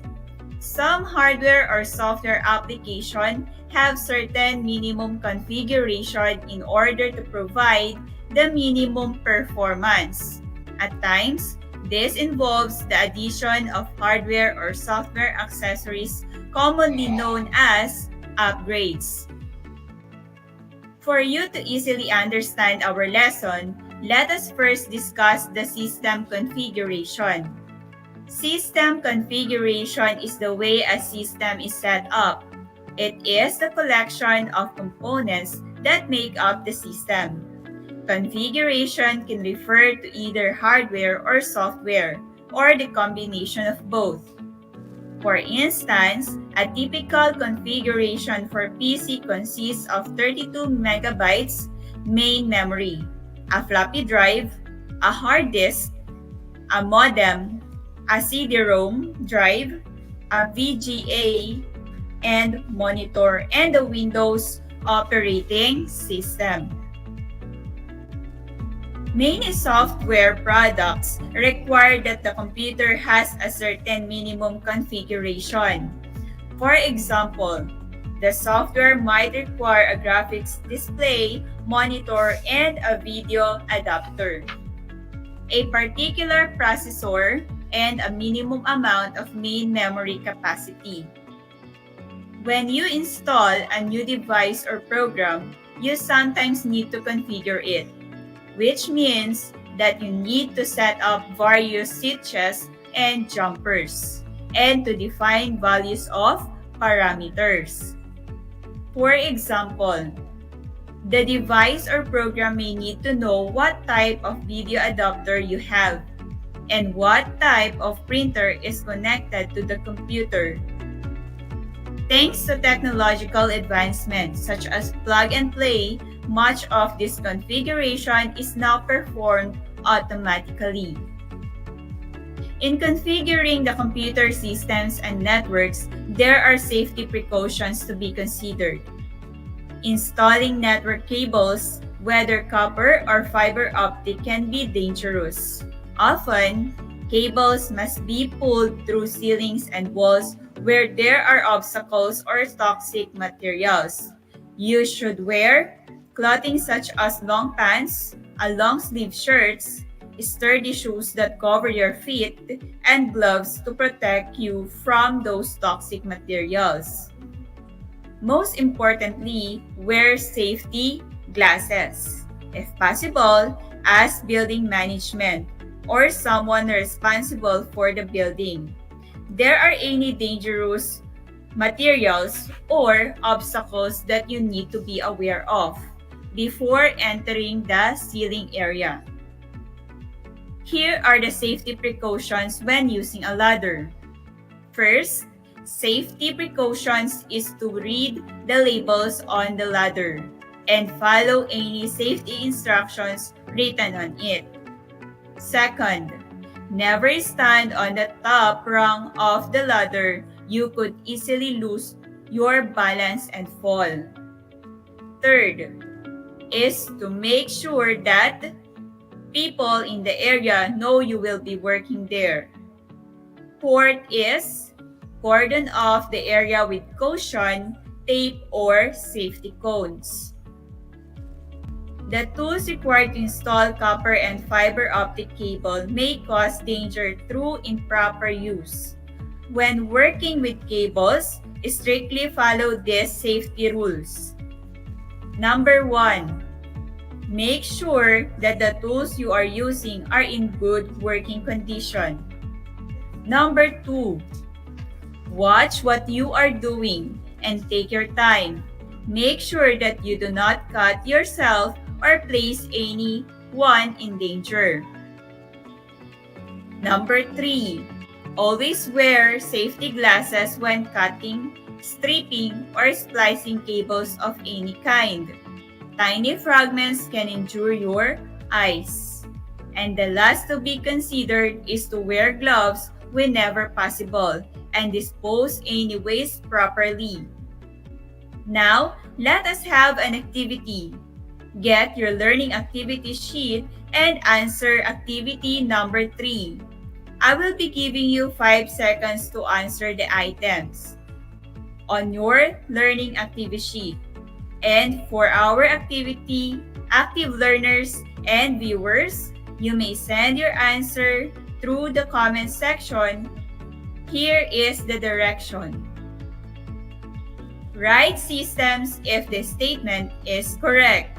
Likewise, write services if the statement is incorrect.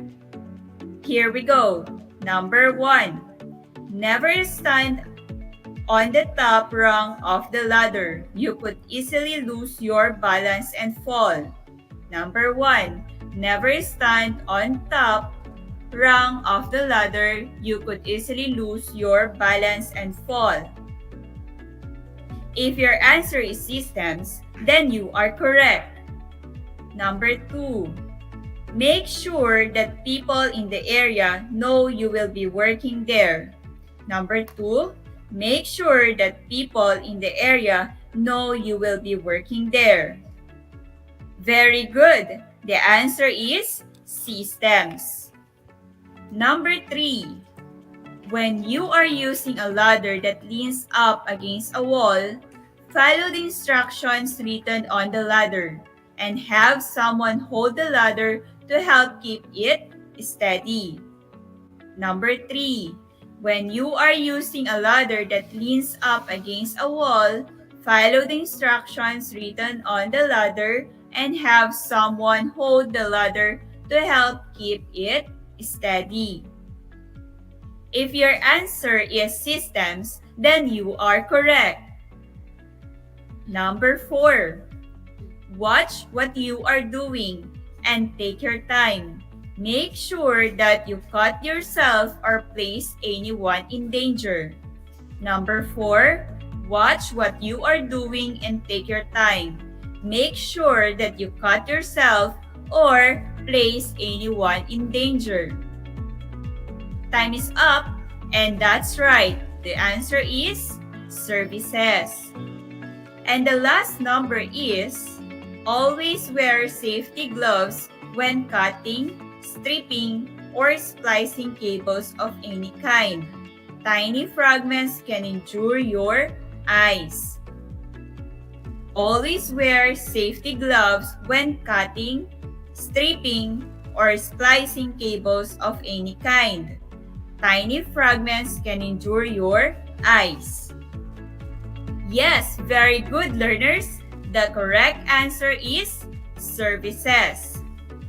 Count the number of your correct answer. For those who got perfect score, congratulations! You did a great job. For those who got 4, very good. For those who got 3, good job. For those who got 2 and below, still okay, don't lose hope and keep trying. Please get your module and review your answers. After learning the safety precautions in using ladder and working with cables, are you now ready, my dear grade 9? Learners, to learn more about our lessons for today, which is the specific types of tools and chemicals are used when working with fiber optic cable. Fiber optic cables are useful for communications, but they have certain hazards, dangerous chemicals, tools with sharp edges, light which you cannot see that can burn your eyes, and glass shards produced by cutting fiber optic cable that can cause bodily harm. Number 1 is chemical. Chemicals like solvents and glues used with fiber optics are dangerous. You should handle them with extreme care. Read the instructions on the label and follow them carefully. Also, read the material safety data sheet or MSDS that accompanies the chemicals to know how to treat someone in case of emergency. Next is tool. When working with any tool, safety should always be your first priority. Any compromise in safety could result in serious injury or even death. The tools used for working with fiber optics have sharp cutting surfaces that are used to scrape glass. Other tools pinch cables with high pressure to fasten connectors to them. These tools can produce shards of glass that can splinter and fly into the air. You must avoid getting them on your skin and in your mouth or eyes. Glass shards, the process of cutting and trimming that is strands of fiber optic cables, can produce tiny fragments of glass or plastic that can penetrate your eyes or skin and cause severe irritation. The fibers can be extremely difficult to see on your skin because they are clear and small. When you work with fiber optic cabling, the working surface should be a dark matte so that you can see the tiny glass or plastic fragments. The mat should also be resistant to chemical spills. You should keep the work area clean and neat. Never pick up fiber optic fragments with your fingers. Use tape to pick up small fragments and dispose them off properly. Use a disposable container such as plastic bottle with screw-on lid to store fiber fragments. Close the lid tightly before disposing the container. And the last one is harmful light. Always protect your eyes from the harmful light that may be in the fiber optic strands. The light is a color that humans cannot see. It can damage your eyes before you can feel it. When you use a magnifier to inspect fiber optic cable and connectors, the light emitted from the fiber could be directed into your eyes. When working with fiber, be sure to disconnect the light source. Use special detectors to help you tell if a fiber is energized. And to sum up the lesson for today, System configuration can refer to hardware, software, or a combination of both. A typical configuration for a laptop PC consists of 8 gigabytes or 16 gigabytes. Main memory, multiple USB ports, a hard disk or solid-state drive or SSD, a wireless card, and an operating system. It is a must also to obtain proper training before you attempt to cut, strip, or splice fiber optic cable. An experienced technician should supervise you until you become adequately skilled. Fiber optic cables are useful for communications, but they have certain hazards. Safety precautions must be always considered to avoid accidents. Are you learning from our lesson, my dear learners? That's great. Now, let us have a short quiz. Get your learning activity sheet and answer activity number 4. Are you ready, my dear learners? Here is the direction. Choose the letter of your answer from the given choices. Listen carefully as I will read the question twice. Number 1. Which configuration is the way a system is set up? Which configuration is the way a system is set up? A. Design system. B. Communication system. C. Systems configuration. Number 2. Which among the materials used when working with the fiber optic cable may damage your eyes? Which among the materials used when working with the fiber optic cable may damage your eyes? A. Tools. B. Chemicals. C. Harmful light. Number 3.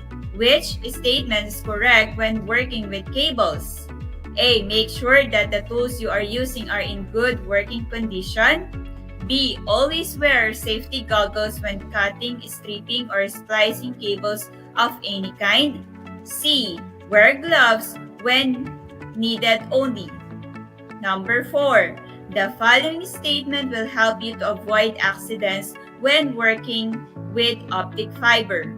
Except, the following statement will help you to avoid accidents when working with optic fiber. Except, A. Obtain proper training before you attempt to cut, strip, or splice fiber optic cable. B. You can work alone as long as you are protected with safety glasses when working with fiber optic cable. C. An optic experienced technician should supervise you until you become adequately skilled. Number 5. Which refers to either hardware or software or the combination of both. Which refers to either hardware or software or the combination of both. A. Discord. B. Configuration. C. Disproportion. Time is up, learners. Here are the answers. Number 1, C. 2, C. 3, A. 4, B. 5, B. Count the number of your correct answer. For those who got a perfect score, congratulations. You did a great job. For those who got 4, very good. For those who got 3, good job. For those who got 2 and below, still okay. Don't lose hope and keep trying. Please get your module and review your answers. For your assignment, number 1, what are the two basic types of twisted pair cables? Number 2, what is the difference of multi-mode cable and single-mode cable? Yes, we are back, and you are still tuned in to your favorite school on air. This is Project Shine Aral TarlakHenyo, brought to you by Department of Education, Division of Tarlac Province in cooperation with DZTC 828 AM station. Let us remember, in TLE, we have skills, knowledge, and progress. Thank you very much, and keep safe, everyone. This is Teacher Roan signing off. God bless.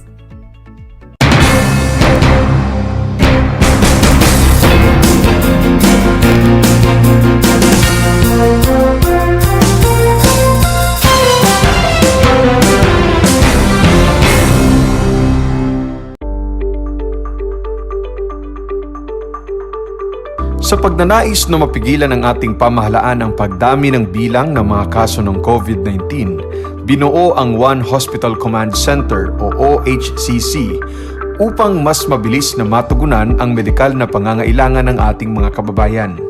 Bukas ang OHCC 24 oras araw-araw.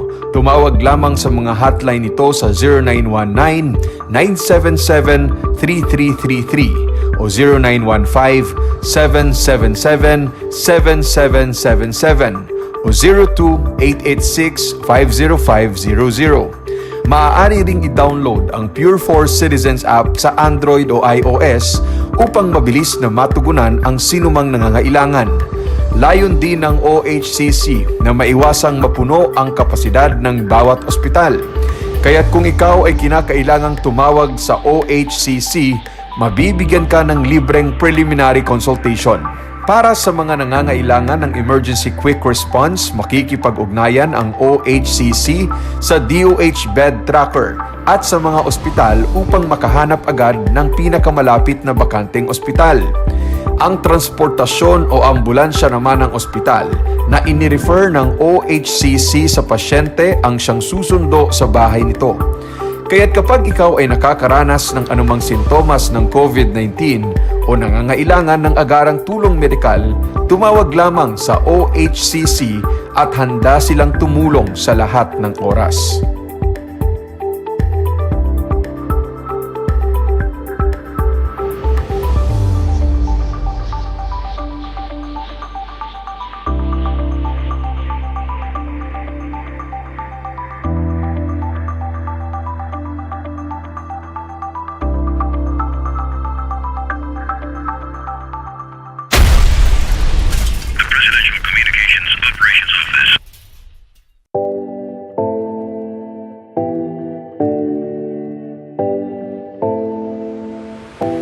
Alam niyo ba na ang 2014 Philippine Basketball Marathon ay ang pinakamahabang basketball match ayon sa Guinness World of Records? Ang laro ay naganap mula March 24 hanggang March 29, 2014 sa Meralco Gym sa Pasig at tumagal ng 120 hours. Ang marathon na ito ay isang fundraising event para sa mga biktima ng bagyong Yolanda. Alam niyo na, yan ang longest basketball match.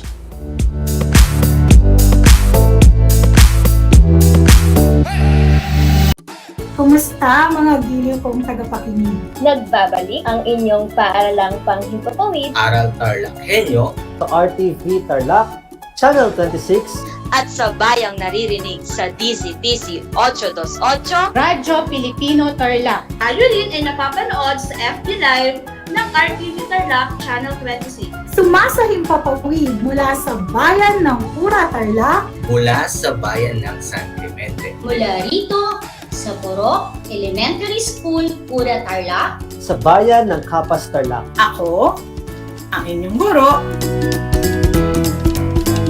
na maghahatid sa inyo ng makabuluhang pagtalakay sa ating aralin.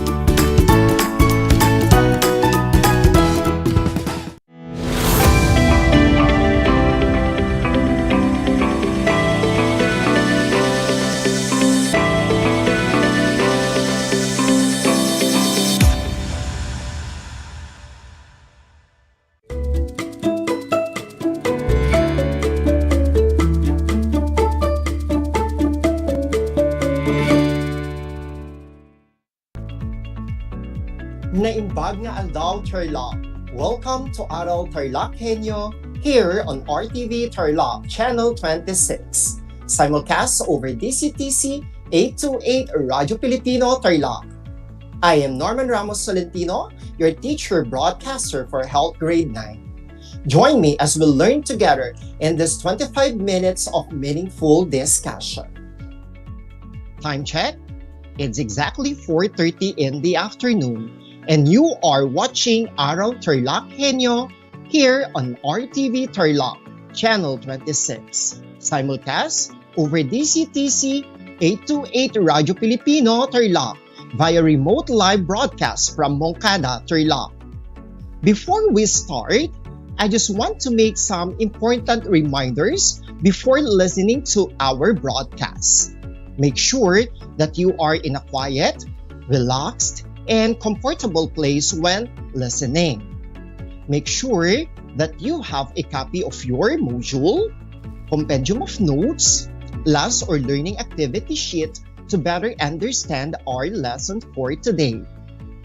An important reminder to all our listeners, especially to our dear students and parents. Please feel free and comfortable enough to ask questions during and after this broadcast. You can post your questions, clarifications, and queries via FB live stream of Aral TarlakHenyo here on RTV Tarlac Channel 26. Post a message on our class GC or through SMS. You can message me directly, your teacher broadcaster, on my number 0968-464-113. I'll try my best to answer all your questions, queries, and clarification before our broadcast ends. Once again, you can reach me through my number 0968-464-113. I am looking forward to receive questions and clarifications from you about our discussion for today. Before we formally start our lesson for today, let's have a short recap about the previous topic. Are you ready? Let's begin. What is injury? An injury is damage to your body. It is a general term that refers to harm caused by accidents, falls, hits, weapons, and more. These injuries range from minor to life-threatening. Injuries can happen at work or play, indoors or outdoors, driving a car, or walking across the street. There are two classifications of injuries. The two are the unintentional and intentional.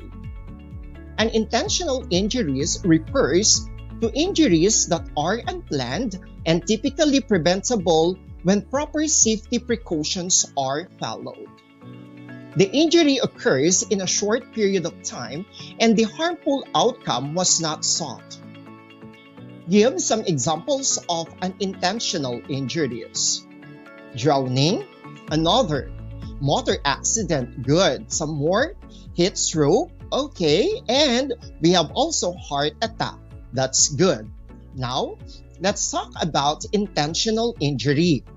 So, the term intentional is used to refer to injuries resulting from purposeful human action, whether directed at oneself or others. Intentional injuries include self-inflicted and interpersonal acts of violence intended to cause harms. Based on the definition given, can you give examples of intentional injury? Yes, we have suicide, good. Domestic violence, we have also bullying. Another is stalking. Some more, kidnapping and abduction. And lastly, we have sexual abuse.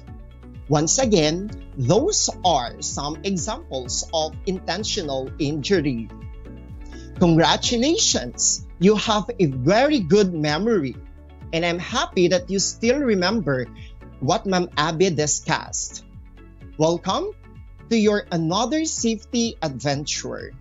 This will be another and new exciting trip where you will learn new things to widen your horizon.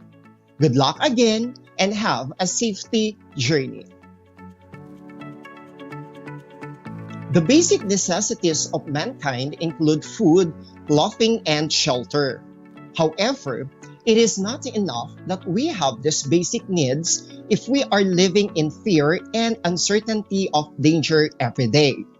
Today, one rising necessity that we need to focus on is safety. We are always exposed to dangers, whether we are young or old, rich or poor. It is therefore necessary that we are aware of what these possible dangers are, how all of this can affect us, and how we can prevent ourselves to prevent them from happening or minimize the effects if they happen to us. This module focuses on intentional injuries that you may be exposed to. Through proper information, this module aims to equip you with the knowledge and understanding of the types of intentional injuries that might happen to you as well as its risk to your health. In the end, we hope that you will be able to prevent intentional injuries as well as maintain a healthful behavior that will promote a culture of non-violence. Intentional injuries are injuries resulting from violence. It can be divided into two. The first one is self-inflicted, when a person harms himself or herself on purpose. And the second one is assault, when the person or persons harm another on purpose. Now, let us talk about suicide and parasuicide. Suicide is the intentional taking of one's own life. Many of those who attempt suicide do not receive mental and emotional counseling because their families try to hide the problem because they are ashamed of it. Because of this, the problem is not solved and the attempt to commit suicide happens again. Studies also indicate that other family members are also at risk of committing suicide. On the other hand, a suicide attempt in which a person does not intend to die is called parasuicide. It is often for a cry for help, meaning the person wants others to know what she or he is feeling. Despite this, parasuicide should be taken seriously because it may lead also to death. How will you recognize a person who has suicidal tendencies? You can't see what a person is feeling on the inside, so it isn't always easy to identify when someone is having suicidal thoughts. However, some outward warning signs that a person may be contemplating suicide includes the following. Number 1, talking about feeling hopeless, trapped, or alone. Number 2, saying they have no reason to go on living. Another, making a will or giving away personal possessions. Number 4, searching for a means of doing personal harm, such as buying a gun. Another, they sleeping too much or too little. Number 6, eating too little or eating too much, resulting in significant weight gain or loss. Number 7, engaging in reckless behaviors, including excessive alcohol or drug consumption. Number 8, avoiding social interactions with others. Number 9, expressing rage or intentions to seek revenge. Number 10, showing signs of extreme anxiousness or agitation. Number 11, having dramatic mood swings. And lastly, talking about suicide as a way out.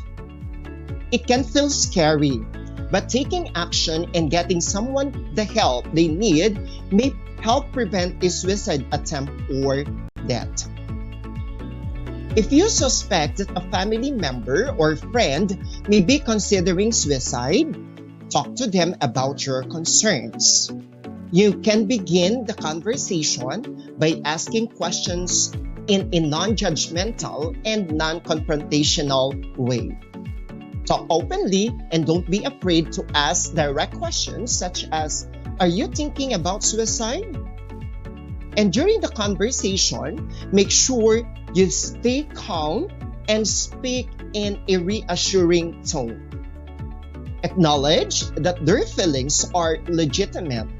Another, offer support and encouragement.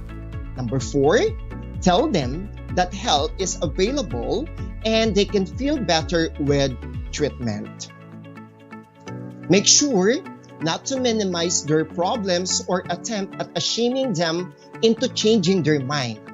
Listening and showing your support is the best way to help them. You can also encourage them to seek help from a professional. A Philippine study conducted for the development of suicide prevention strategy showed that commonly used methods by those who decided to end their lives include hanging, strangulation, and suffocation. For those who tried to kill themselves but ended up with just injuries, the preferred means range from self-poisoning, mainly ingestion of silver cleaner, to exposure to other chemicals and poisonous substances. Aside from these methods, there were also cases of drug overdose, using firearms to kill oneself, jumping from one height, and drowning. And among the youth, self-cutting has been observed in some of those that suffer from major depression. Now, let's move on. What is domestic violence? Domestic violence is an act that includes physical assault, sexual abuse, and verbal abuse. These are behaviors that are used by one person in a relationship who tries to control the other. This may occur to partners who may be married or not married. They may be heterosexual or homosexual couples and may be living together, separated, or dating. Domestic violence includes abuse and actions such as, number 1, name-calling or put-downs. Calling your names or telling that you are stupid, publicly embarrassing you, blaming you for everything. Number 2, isolation. Limiting your freedom of movement, stopping you from contacting other people, such as friends or family. It may also include stopping you from doing the things you normally do. Number 3, rejection. Constantly rejecting your thoughts and ideas and opinions. Number 4, causing fear. Making you feel afraid, intimidated, or threatened. Number 5, financial abuse. Controlling or withholding your money, preventing you from working or studying, stealing from you. Financial abuse is another form of domestic violence. And lastly, number 6, bullying and intimidation. Purposely and repeatedly saying or doing things that are intended to hurt you. Domestic violence can happen in any relationship, regardless of ethnic group, income level, religion, education, or sexual orientation. Abuse may occur between a married people or between an unmarried people, living together or in dating relationship. It happens in heterosexual, gay, and lesbian relationships. However, researchers have found that some people are more likely to become the victims of domestic violence. A likely victim has self-poor image, puts up with abusive behavior, is economically and emotionally dependent on the abuser, is uncertain of his or her own needs. Another has low self-esteem, Yes, we have also has realistic belief that he or she can change the abuser. Another feels powerless to stop violence. And lastly, believes that jealousy is proof of love. While abuse can happen to anyone, women are by far the most frequent victims, and men are the most frequent abusers. There are some children who experience domestic violence in their homes. Their parents may think that their children do not know about the violence, but most of the time, the children are aware of it. They can feel helpless, scared, and upset. Some of them blame themselves as they feel like the violence is their fault. Nevertheless, children in a violent home experience different problems as they grow up, and these problems do not go away on their own. They can be there even as the child gets older. And now, let's have a quiz about our lesson for today. This is only a 5-item quiz. You can write your answer on your mappy notebook or simply post your answer via FB live stream of Aral TarlakHenyo on RTV channel 26. Here is the direction. Write the letter of the best answer. Are you ready? Okay, let's proceed. Number 1. Which is a risk factor?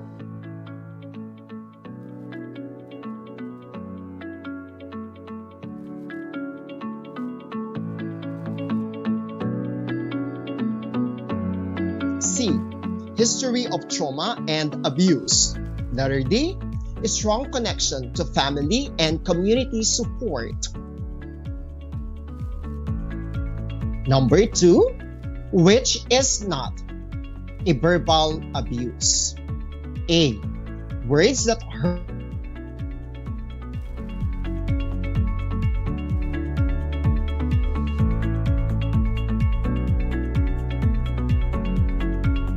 D. Words that are used to explain to a child his or her mistake. D. Words that can cause a gradual diminishing of self-confidence. Number 3. Why does domestic violence happen? A.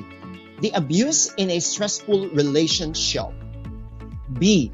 The abuser is trying to control the victim. C. The couple do not have much money and this causes stress in the relationship. D. All of the above.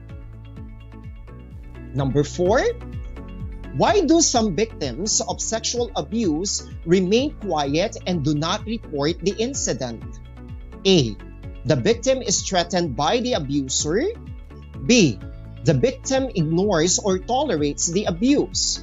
C. The victim feels hopelessness. And D. All of the above. Number 5. Which of the following is not an intentional injury? A. Fraternity hazing. B. Suicide attempt. C. Suicide bombing. D. Vehicular accident. Okay, let's try to check your answers. Here are the answers. For number 1, that's letter C. Number 2, letter C. Number 3, it's letter D. Number 4, letter D. And number 5, letter D. Okay, I hope you got the items correctly. For those who are not, there will always be a next time. What is important is that you have tried hard and you have been honest. For your activity in today's discussion, kindly refer to your learning activity sheet. This will be your assignment for today's broadcast. The title of the activity is What Can I Do? On a short band paper, make a slogan, poster with a message regarding your passion and promise of maintaining a culture of non-violence. And these are the criteria: creativity, 5, neatness of work 5, message 5, with a total of 15 points. You can submit this online to your teachers or submit it on Friday on the schedule of retrieval and distribution of modules in your own schools for modular learners. Once again, don't forget to watch us live on Facebook from 8 a.m. to 5:30 in the afternoon, from Monday to Friday, for more radio-based lessons based on the most essential learning competencies. Please also take time to like and share our Facebook page, RTV Tarlac Channel 26. Once again, this has been your teacher broadcaster, feeling thankful, humbled, and privileged to have served you all. I am Norman Tolentino from Sapang National High School, now signing off. Thank you, and God bless us all.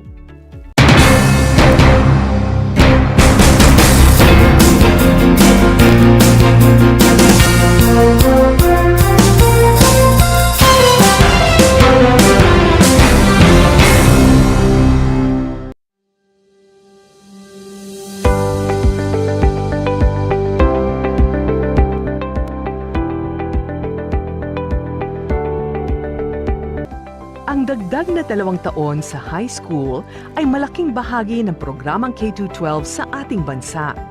Pinag-aralan ng mabuti ng Kagawaran ng Edukasyon o DEPED ang nilalaman at paraan ng pagkatuto sa 2 taong ito na tinatawag ngayong senior high school.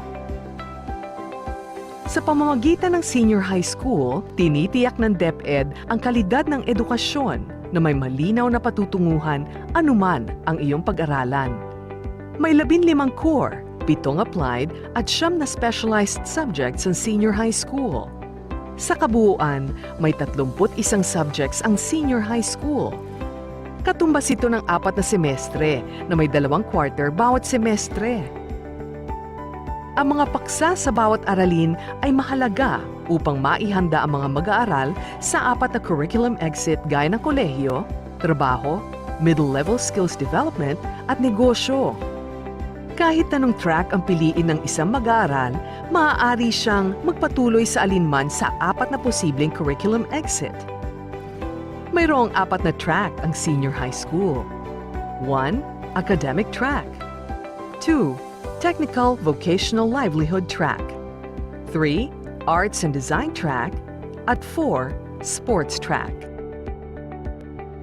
Ang senior high school academic track. Upang makatugon sa mabilis na pagbabago ng ating panahon, tinitiyak ng senior high school program na handa ang mga magsisipagtapos dito sa mga hamon ng pagbabago. Sa academic track, ang mga nagsipagtapos ay maaaring makapagpatuloy ng pag-aaral sa kolehiyo, mag-aral ng mas mataas na mga kasanayan o middle-level skills, magtrabaho o magnegosyo. 4 na strand ang maaari nilang pagpilian sa academic track. 1. Accountancy, Business and Management o ABM strand. 2. Science, Technology, Engineering and Mathematics o STEM strand. 3. Humanities and Social Science or HUMS strand. At 4. General Academic strand o GAS. Ang ABM strand ay para sa mga mag-aaral na nais kumuha ng kurso sa kolehiyo, kaugnay ng finance, business o accounting. Ang STEM strand ay para naman sa mga mag-aaral na may kakayahan o interes sa science, technology, engineering at mathematics. Sa STEM, mayroong mga science lessons na kasama na sa core subjects, kaya papalitan ito ng earth science at disaster readiness. Upang mapabilang sa STEM, kailangan ng final grade na di bababa sa 85 sa grade 10 math at science. Percentile rank na 86 o higit pa sa STEM subtest sa National Career Assessment Examination o NCAE.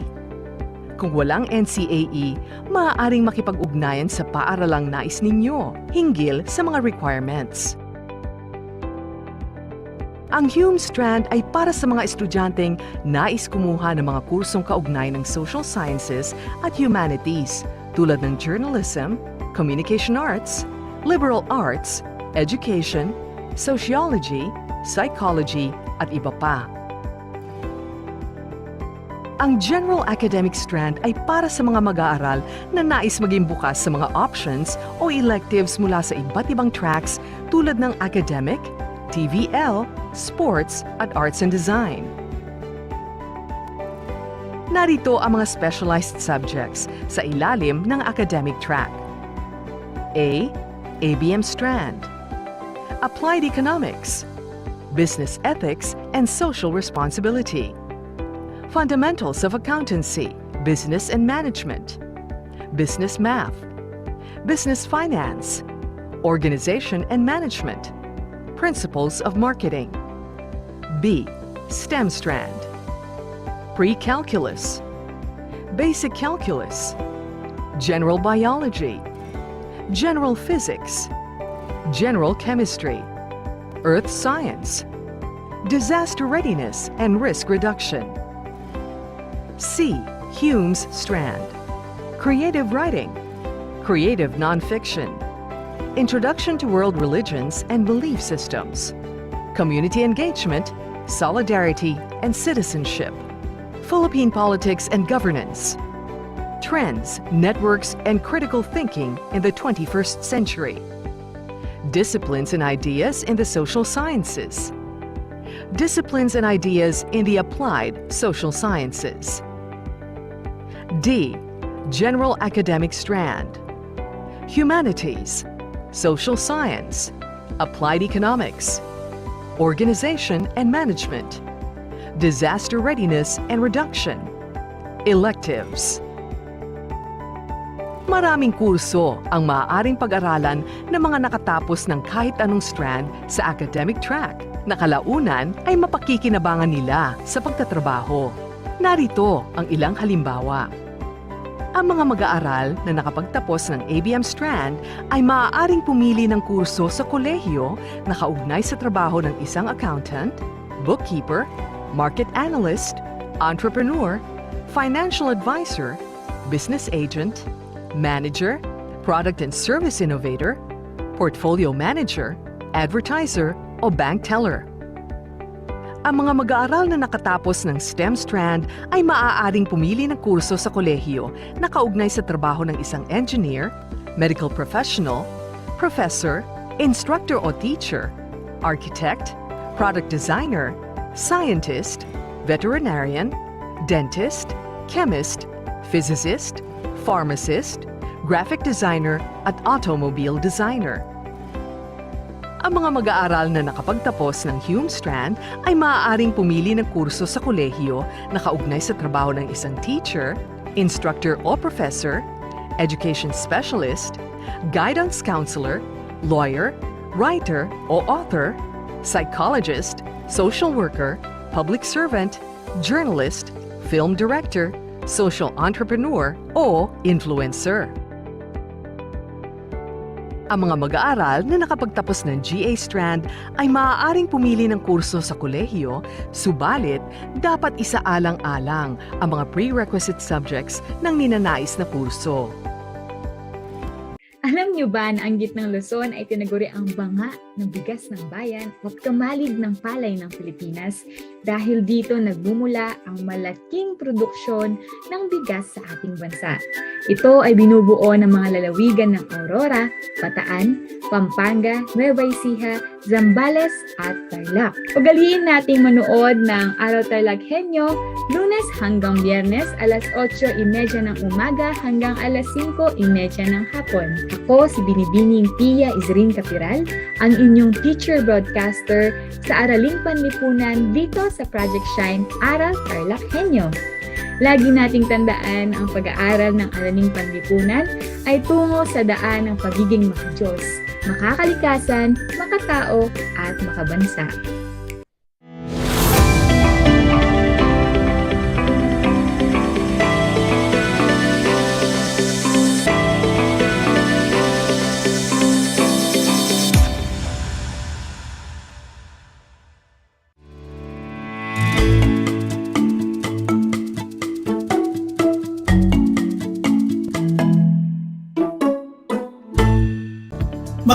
hapon sa lahat ng mga taga-subaybay ng ating Project Shine, Aral TarlakHenyo, dito sa RTV Tarlac Channel 26 at sa bayan tayo napapakinggan sa DZTZ Radio Pilipino 828 AM Radio.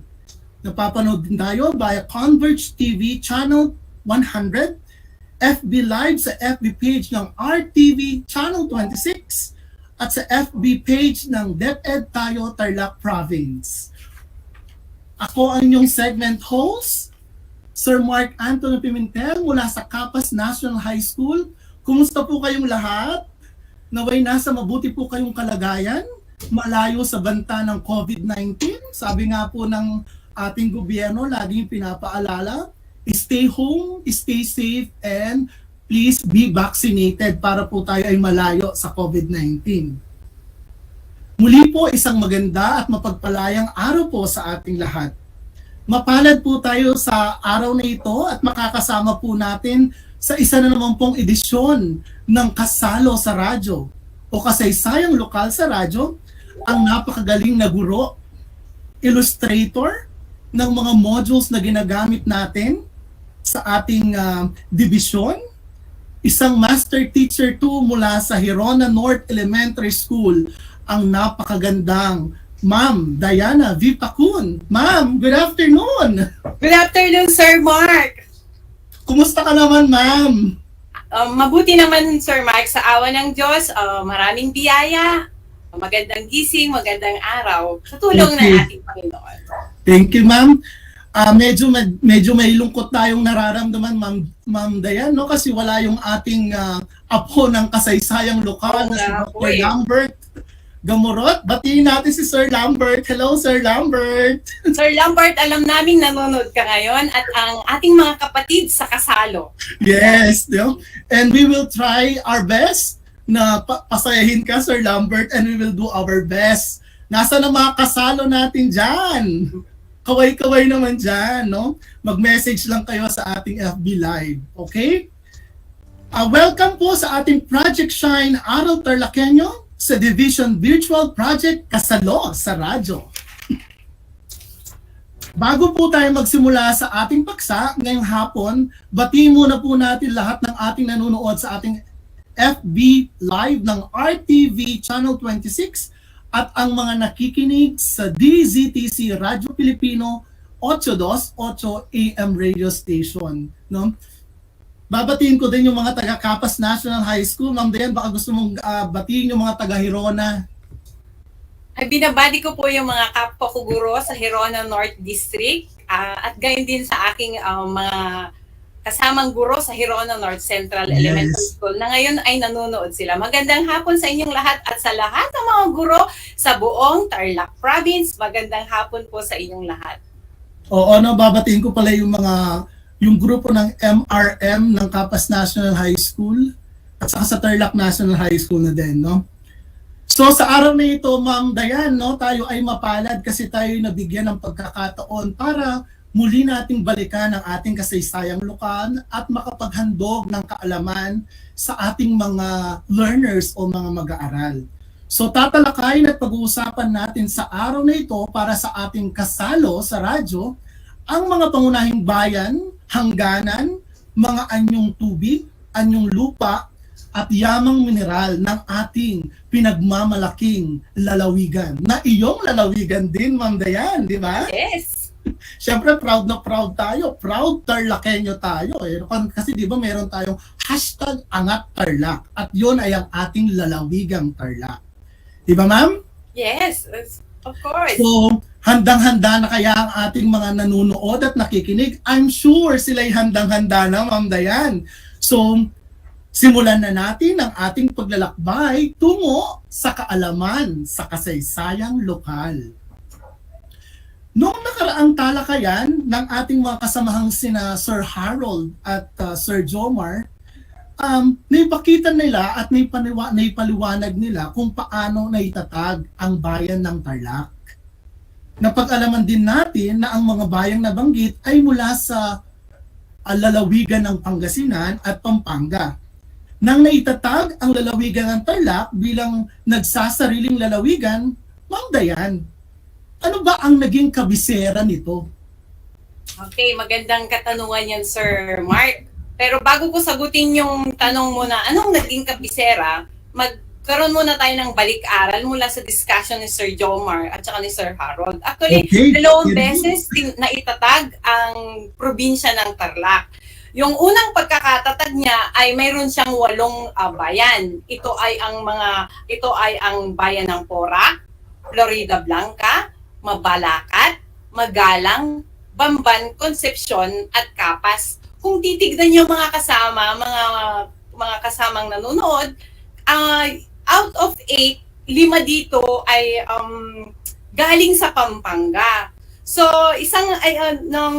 nung ikalawang pagkakatatag ng lalawigan ng Tarlac noong May 28, 1873, binalik yung bayan ng Porac, Florida Blanca, Magalang, Mabalacat sa Pampanga at ipinalit ang tatlong bayan na Hirona, Kamiling at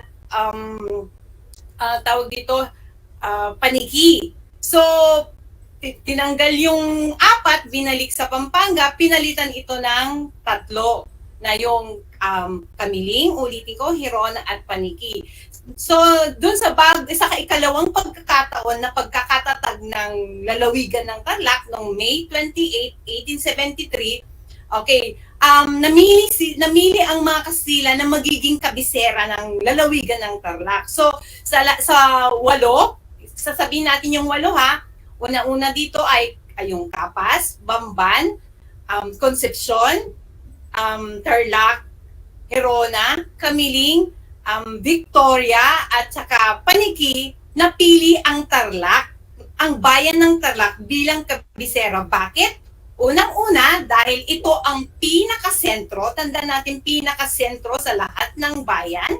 Pangalawa, ito ang himpilan ng komendansya militar na tinatag ng mga Kastila. At pangatlo, sa lahat ng mga lahat ng bayang ito yung pinaka-progresibo sa kanilang lahat. Pero parang mas maunlad siya kumpara sa iba. So, ang Tarlac ang naging pangunahing kabisera ng probinsya ng Tarlac.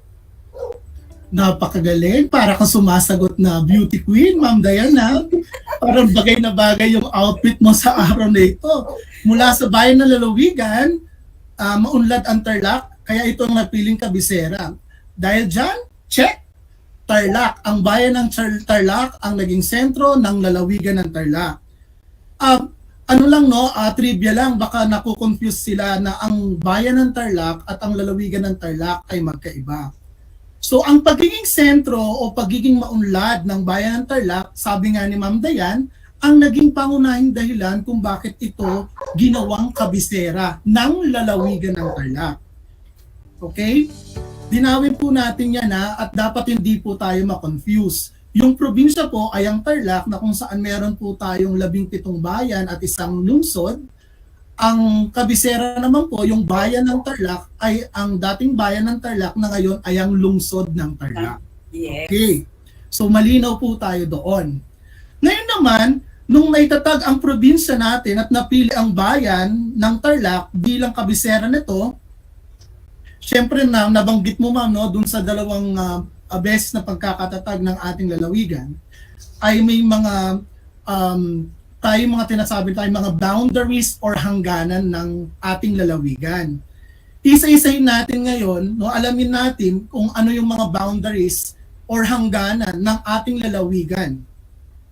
Kasi kung naaalala natin, ang Tarlac ay dating bahagi ng Pampanga at sa Pangasinan. Ngayon, Ma'am Dayan, maaari mo bang isabihin or ibahagi ang inyong kaalaman tungkol sa bagay na ito? Actually, sir, di ba pag tayo ay pinamanahan ng lupa o kaya bumili tayo ng lupa, di ba ang unang tinitignan natin yung mga boundaries. So, nung tinatag ang probinsya ng Tarlac, nagkaroon din siya ng mga hangganan. So, sa Hilaga, sa taas na bahagi ng mapa ng Tarlac, nandoon ang hangganan nila ng Pangasinan. Samantalang sa silangan naman ay yung hangganan nila ng Nueva Ecija. kanluran ay ang bulubunduking bahagi ng Zambales at ang timog naman ay ang lalawigan ng Pampanga. So very clear yun ha, sa taas at sa Hilaga, Pangasinan, sa silangan, Nueva Ecija, sa kanluran ay Zambales at ang timog ay ang Pampanga. Yun yung naging boundary nila, Sir Marcan. Okay, so ang naging ano mo ma'am, no, naging basis mo yung mga direksyon natin, no? We have Pampanga sa timog, Hilaga, Pangasinan, sa may kanluran ay ang Zambales at sa silangan ay ang Nueva Ecija. So out of those provinces or mga lalawigan, lumabas dyan ang natural at galing ng lalawigan ng Tarlac. Yes. Thank you, Ma'am Dayan. No, napaka-interesting pala ng ano natin, no, ng ating talakayan. At least nalalaman din natin at na-orient tayo ulit sa mga bagay-bagay na ganito. Kaya yung ating mga nakikinig for sure at nanonood ay natututo pa silang lalo, no? Lalong-lalo na sa larangan ng kasaysayan ng lalawigan ng Tarlac. Okay, ma'am. Natukoy natin ngayon yung kabisera, no, at naisa-isa din natin yung mga hangganan ng ating mahal na lalawigan. Ngayon, tunghayan natin o dumako naman tayo dun sa likas na yaman ng Tarlac. Ano ba yung idea mo, ma'am, pag sinabi nating likas na yaman? Actually kasi ang pananaw kasi ng mga iba kasi nung hindi pa siguro uso ang Google Map o yung mga makabagong mapa. Yes. Ang tingin nila kasi sa Tarlac ay puro patag na lang, puro siya taniman ng palay. Pero actually hindi naman, majority, 75% ng Tarlac ay tinatawag natin na kapatagan. O sa lawak nitong 3,053 na square kilometers, 75% ng lalawigan ay kapatagan. Pero, okay, yung natirang percentage ay ito ay binubuo ng maburol hanggang bahagyang bulubundukin. Kaya hindi tama na isipin na ang Tarlac ay puro patag. May iba pa tayong mga anyong lupa maliban sa kapatagan na pwede nating ipagmalaki. Correct. Nandyan ang mga bundok, burol,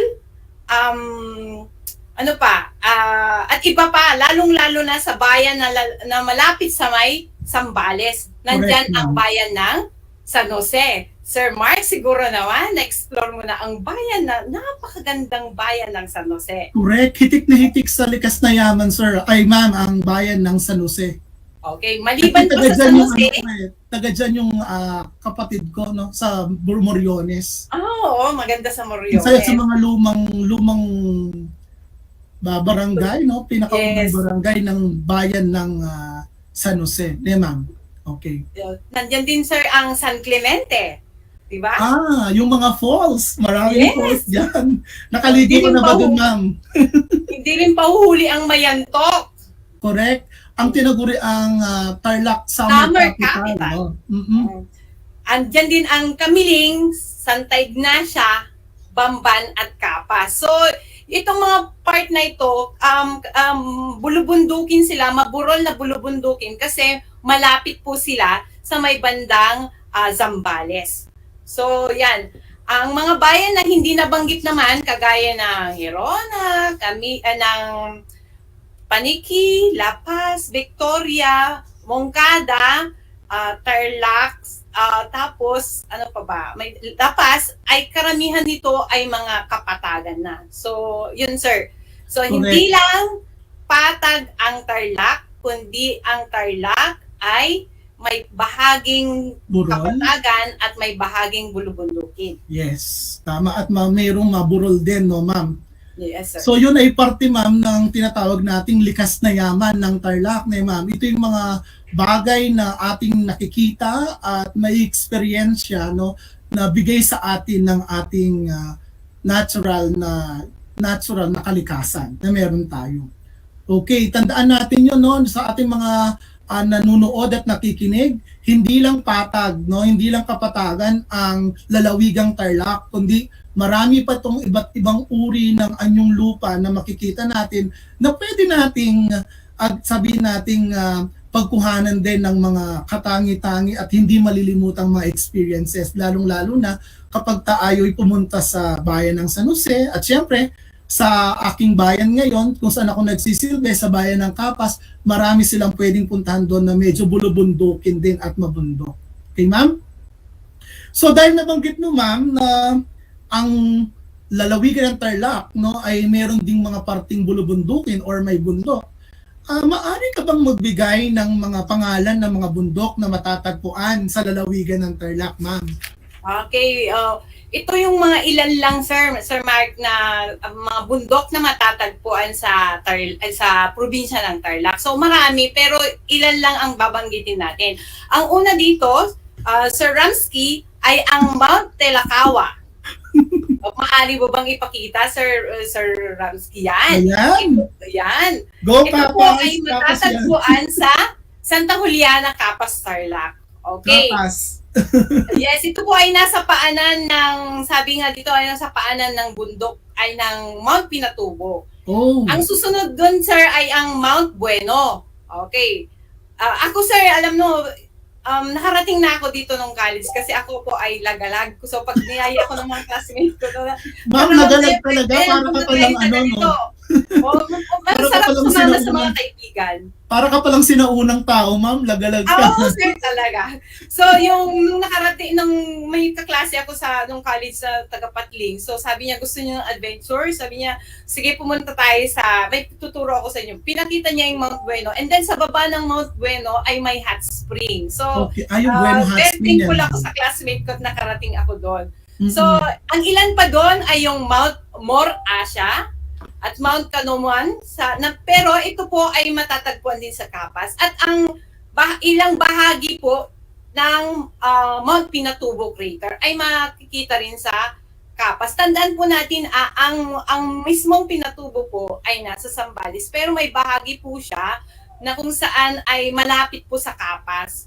So, maliban sa Mount Pinatubo, ano pa? Meron din tayong Mount Dueg. Yan. Nakarating ka na dito, Sir Mark Anthony? Baka pwede mo akong isama dyan, ma'am. Sige, sir.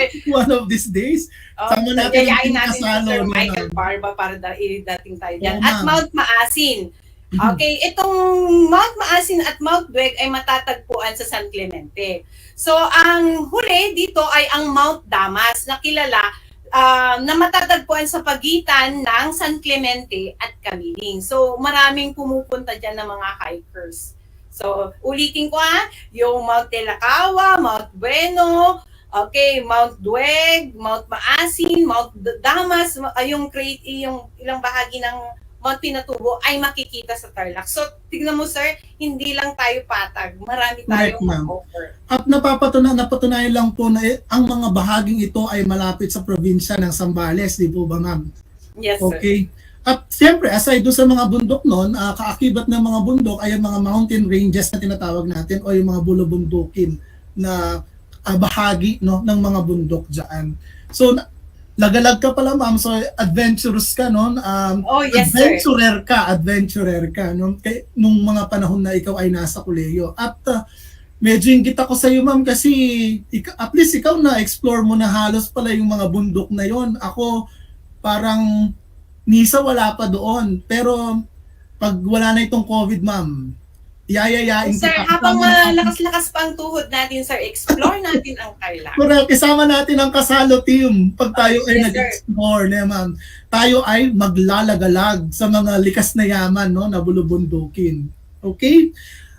Napa-hashtag wow ako dun sa mga bulubundukin at ma'am, yung yamang lupa natin na meron tayo sa Tarlac. Akala natin kapatagan lang. Kasi pag sinabi mong kapatagan, parang medyo boring, no, ma'am?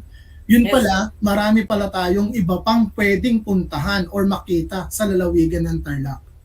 So, ngayon, ma'am, dumako naman tayo dun sa another likas na yaman na meron tayo sa Tarlac. Ito naman po ay ang mga anyong tubig na meron tayo. Ano-ano po yung mga anyong tubig na pwede nating makita sa lalawigan ng Tarlac, ma'am Dayan? Okay, sir.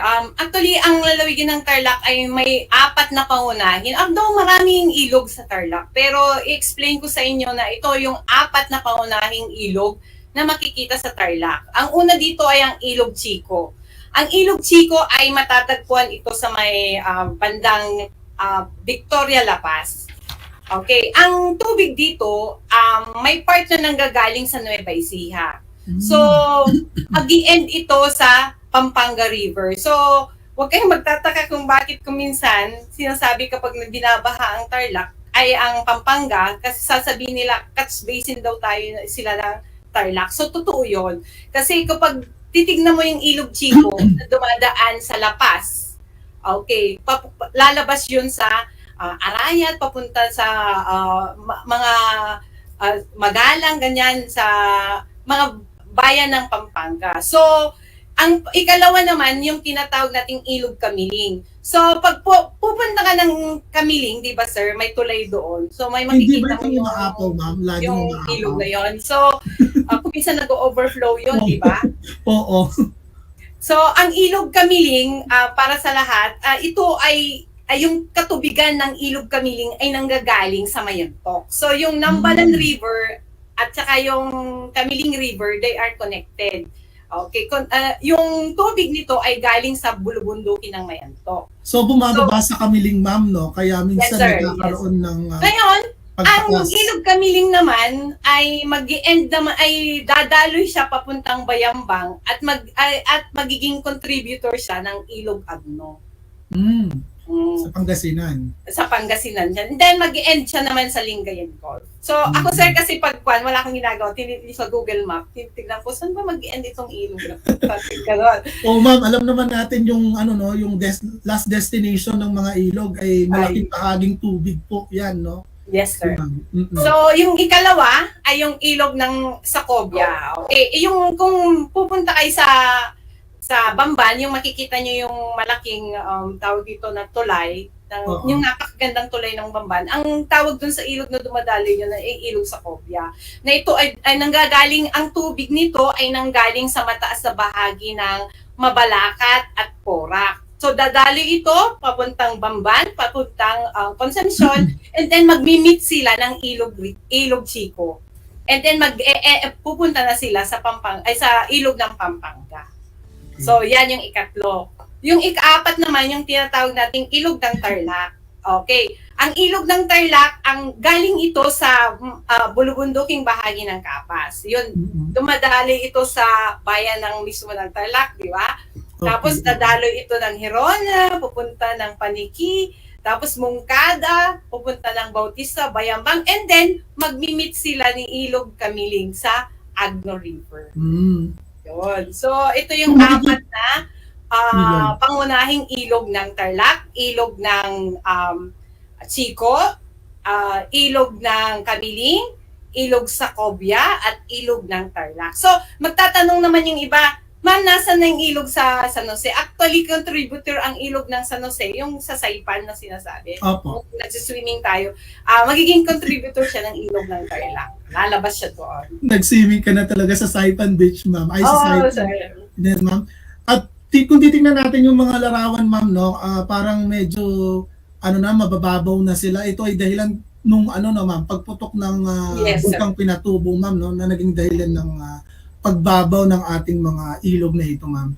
Pang-ilog lang po ba ang makikita sa Tarlac? Wala na bang ibang anyong tubig ang makikita sa atin? Magandang katanungan yan, sir. Actually, hindi lang yan ilog. Okay, maraming ilog, marami ding lawa. So, ang bibigay lang nating sample ay yung dalawa. Yung tinatawag nating lawa ng Tambo na matatagpuan ito sa Kapas. Bago ka makarating ng Mount Pinatubo Crater, makikita mo ito. At yung kilala sa larangan ng photography, yung tinatawag nating lawa ng Canarem. Alam nyo ba na ang lawa ng Canarem ay matatagpuan sa Victoria? Yan, si Sir Lambert, sana dalhin niya tayo dito. So although nakarating ako dito, sir, kasi dinala ko ng classmate ko naman ng college. So sabi niya sabi ng tourism officer ng Victoria, ito daw ay isa sa tinuturing na pinakamalagang wetland ng ating bansa. Okay, bakit? Kasi pinagmamalaki nitong malawak man na biodiversity na tahanan ng mga migratory birds. Di ba alam natin, sir, na kapag taglamig sa Siberian peninsula, ganon, o sa China, ang mga ibon, umiiwas sila doon. So, ang nagiging tahanan daw nila ay ang lawa ng Canarem. At ito, marami daw mga ibon ang makikita dito, kagaya ng great egret, blue heron, little egret, cinnamon bittern, eastern marsh harrier, long-tailed, at saka yung, at marami pang iba. Kaya alam mo sir, nung nagpunta kami doon, dinala kami ng aking classmate na si Ma'am Tam Biang ng Victoria High School. Marami kaming nadatnan doon ng mga photographers, yung mga nagpipicture sila na nahabi nila, hindi taong pinipicture nila, kung yung mga nag-bird watching sila. So, napakaganda ng lawa ng Canarem. So nakakapag-attract din siya ng ma'am, parang mga visitors natin, no? At nagiging tourist attraction din pala itong lawa ng Canarem, ma'am. Yes sir, kasi mayaman ito maraming pagkain ang makikita dito ng mga ibon, kaya nag-stay sila doon. Okay, at saka nag-migrate yung mga species ng mga ma'am. So nakakatulong din sa atin ito in terms of tourism industry, ma'am. Parang nandito na si Sir Lambert, Ma'am Dayan. Hi, Sir Lambert. Hello, Sir Lambert. Hello! So glad to be back. Yes, Sir Lambert. Yes, sir. Na-miss ka namin, sir. Baka pwede nyo naman po kami i-tour sa lawa ng Canarem, sir. Wow, okay. So ang lawa ng Canarem actually ay isa sa pinakamatandang lawa sa buong Tarlac at sa buong Luzon. Sapagkat iyan ay nasusulat sa ating kasaysayan na noon pa mang panahon ng mga Kastila ay na-explore na iyan ng mga Kastilang mandarayuhan. In fact, may kwento ang lawa ng Canarem. Canarem ka namin kasi Ilocano. But when you read it, it's Canarem. But actually, in our dialect, we call it Canarem. Canarem, Ilocano term. Yes, sir. So, ayon sa mga presentations ng ating mga local historians like Dr. Lino Dizon, si Ian Alfonso ng National Historical Commission of the Philippines, nakita ko sa kanilang presentations na ang lawa ng Canarem ay sadyang napakalaki kumpara sa kanyang hugis at anyo ngayon na napakaliit na, at ito ay pinag-aarian na ng ilang mga private na tao. Pero doon sa historical value nito, sa ating mga nakikinig, sa lahat ng mga tao, ang lawa ng Canarem ay siyang source ng life ng tao. Actually, doon sa aking pag-iimbestiga doon sa mga presentations, nung panahon ni na Makabulos, mukhang dyan din sila dumaraan noon. Ngunit sa pagdaan ng panahon, dahil nga sa sitwasyon ng erosion, Sir Mark, na itinuturo natin sa geography, yes, sir, natabunan o bigla ang unti-unti kakusanan na naging shallow na lamang ang napakagandang lawa noon. Ito'y isang magandang point of research sa ating mga mag-aaral o sa mga katulad nating nagtuturo na o sa mga may mahahabang oras upang magsaliksik. May connection ito sa Chico River. Yes, sir. At alam nyo, nung unang panahon, kwento ng mga tao diyan sa lawa. Kaya daw iyan nawala kasi may connection siya sa tinatawag na nalbunga ili o naglahong bayan or lugar. Kasi daw mythologically naging masama daw yung mga tao diyan. Kaya pinarusaan sila ng Diyos. Kaya bigla na lang nawala. Kaya maraming naging isda na makukulay. Yes, pero ngayon, isa na siyang sanctuary of birds. Kaya nga si Yusek Alain Pasqua, nagtungo na siya dyan. Ganyan ang makikita sa lawa ng Canarem. Lalo na sir, pag tag-ulan? Swerte naman ng Victoria pala, nasa kanila yung ano, no, lawa ng Kanarum. At naging isa na siyang tourist attraction bilang isang bird sanctuary. Ang UP nagpasyal na dito. Sir, kailan tayo magpasyal dyan? Mahirap pumasyal sapagkat mahirap yung daan, pero tayong mga taga-Kasalo, maaari nating pasyalan ang mga iyan sa mga susunod na panahon kapag nabigyan na tayo ng pagkakataon. Yes, kaya Kasalo team, tayo'y maglalagalag sa buong probinsya. Correct, tayo maglalagalag. Thank you, sir, dun sa mga additional information mo. So, aside sa mga ilog at saka mga lawa na meron at katangi-tangi sa lalawigan ng Tarlac, ano pa kayang mga anyong tubig ang meron tayo, Ma'am Dayan? Oo nga sir, alam mo, kung may ilog, may lawa, siyempre hindi mawawala ang mga talon. So, sa ngayon, sa panahon natin, makikita marami nang nagpo-post, pero nung unang panahon, mayroon na yung mga yan, pero unexplored sila. So, salamat na rin at sa makabagong teknolohiya, nakikita na natin at nasa-search kung paano pumunta sa mga ito. Ang una dito sa ating larawan ay yung tinatawag nating Kayasan Falls. Ito po ay matatagpuan sa Mayantok. Yan. Okay, ang pangalawa naman ay ang Ubud Falls. So, ang Ubud Falls po ay nasa boundary ng San Clemente at ng Camiling. So, next ay yung Pican Falls. Yung Pican Falls naman po ay matatagpuan sa Santa Ignacia. Akala ko nung una although alam kong mayroon ding maburo na bahagi ang Santa Ignacia. Buti na lang si Sir Harold nag-post siya, pinuntahan niya itong Pican Falls, pinost niya sa Facebook, may falls pala sa Santa Ignacia. So, and then yung Timmaguyub Falls, okay, ito matatagpuan sa San Clemente. Timmaguyub kasi yung para siyang pansungay daw ng kalabaw, sabi nila. Yung Kanding Falls, nasa San Clemente rin. At ito yung tinatawag nilang Twin Falls na matatagpuan din sa Bigbiga, Mayantok. Ito yung tinatawag nating ANSAP. Actually, yung ANSAP, ito ay acronym na ibig sabihin ay Asian New Zealand Forestation Project o ANSAP Falls. Ito rin, Sir Mark, nakita ko rin ito na na-explore ni Sir Harold. Kaya dapat si Sir Harold ang mag-tour sa atin kasi karamihan ng mga falls na ito nakita na niya. So, ang ganda sir, no? May ilog, may lawa, may talon pa. So, ano pang hihilingin natin sa Tarlac? Correct, napakaganda. Isa lang yung naririnig ko lagi dyan, ma'am, yung Kanding Falls. Sa, ano ba yan? Sa Mayantok ba yan o San Clemente? Oo nga. So, meron alam niyo nung... Yes, sir.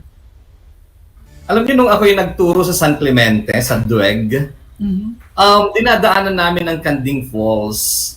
Napakaganda, napakasarap ng kanyang tubig sapagkat kapag panahong taglamig, malamig. Pag panahon ng tag-init, malamig pa rin ang tubig. Kanya lang, alam nyo, Ma'am Dayan and Sir Mark, natatakot akong nagtutungo sa ganyang mga anyong tubig. Lalo na yung falls.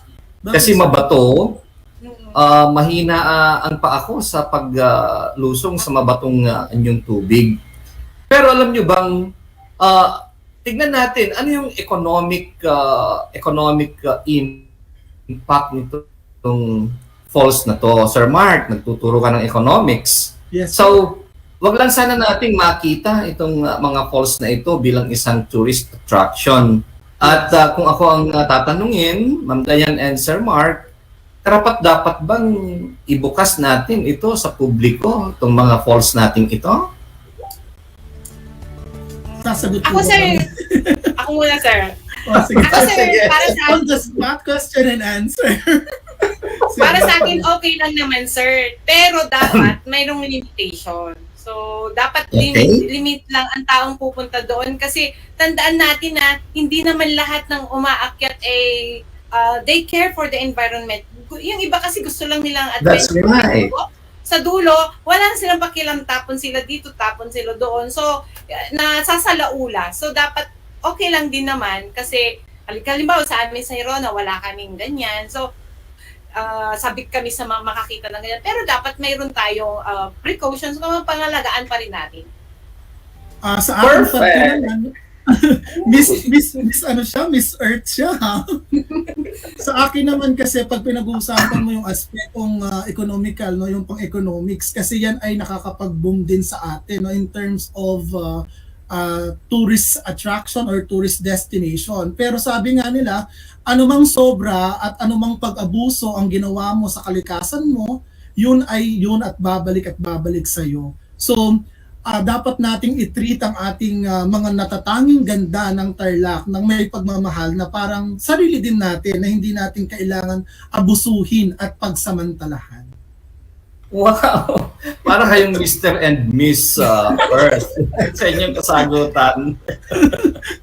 Okay, tingnan natin, napakaganda ng yamang ito.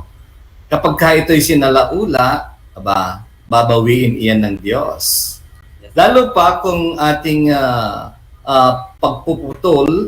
pagpuputulin ang mga punong kahoy diyan sa paligid niyan, mawawala na yung talon na yan. Kasi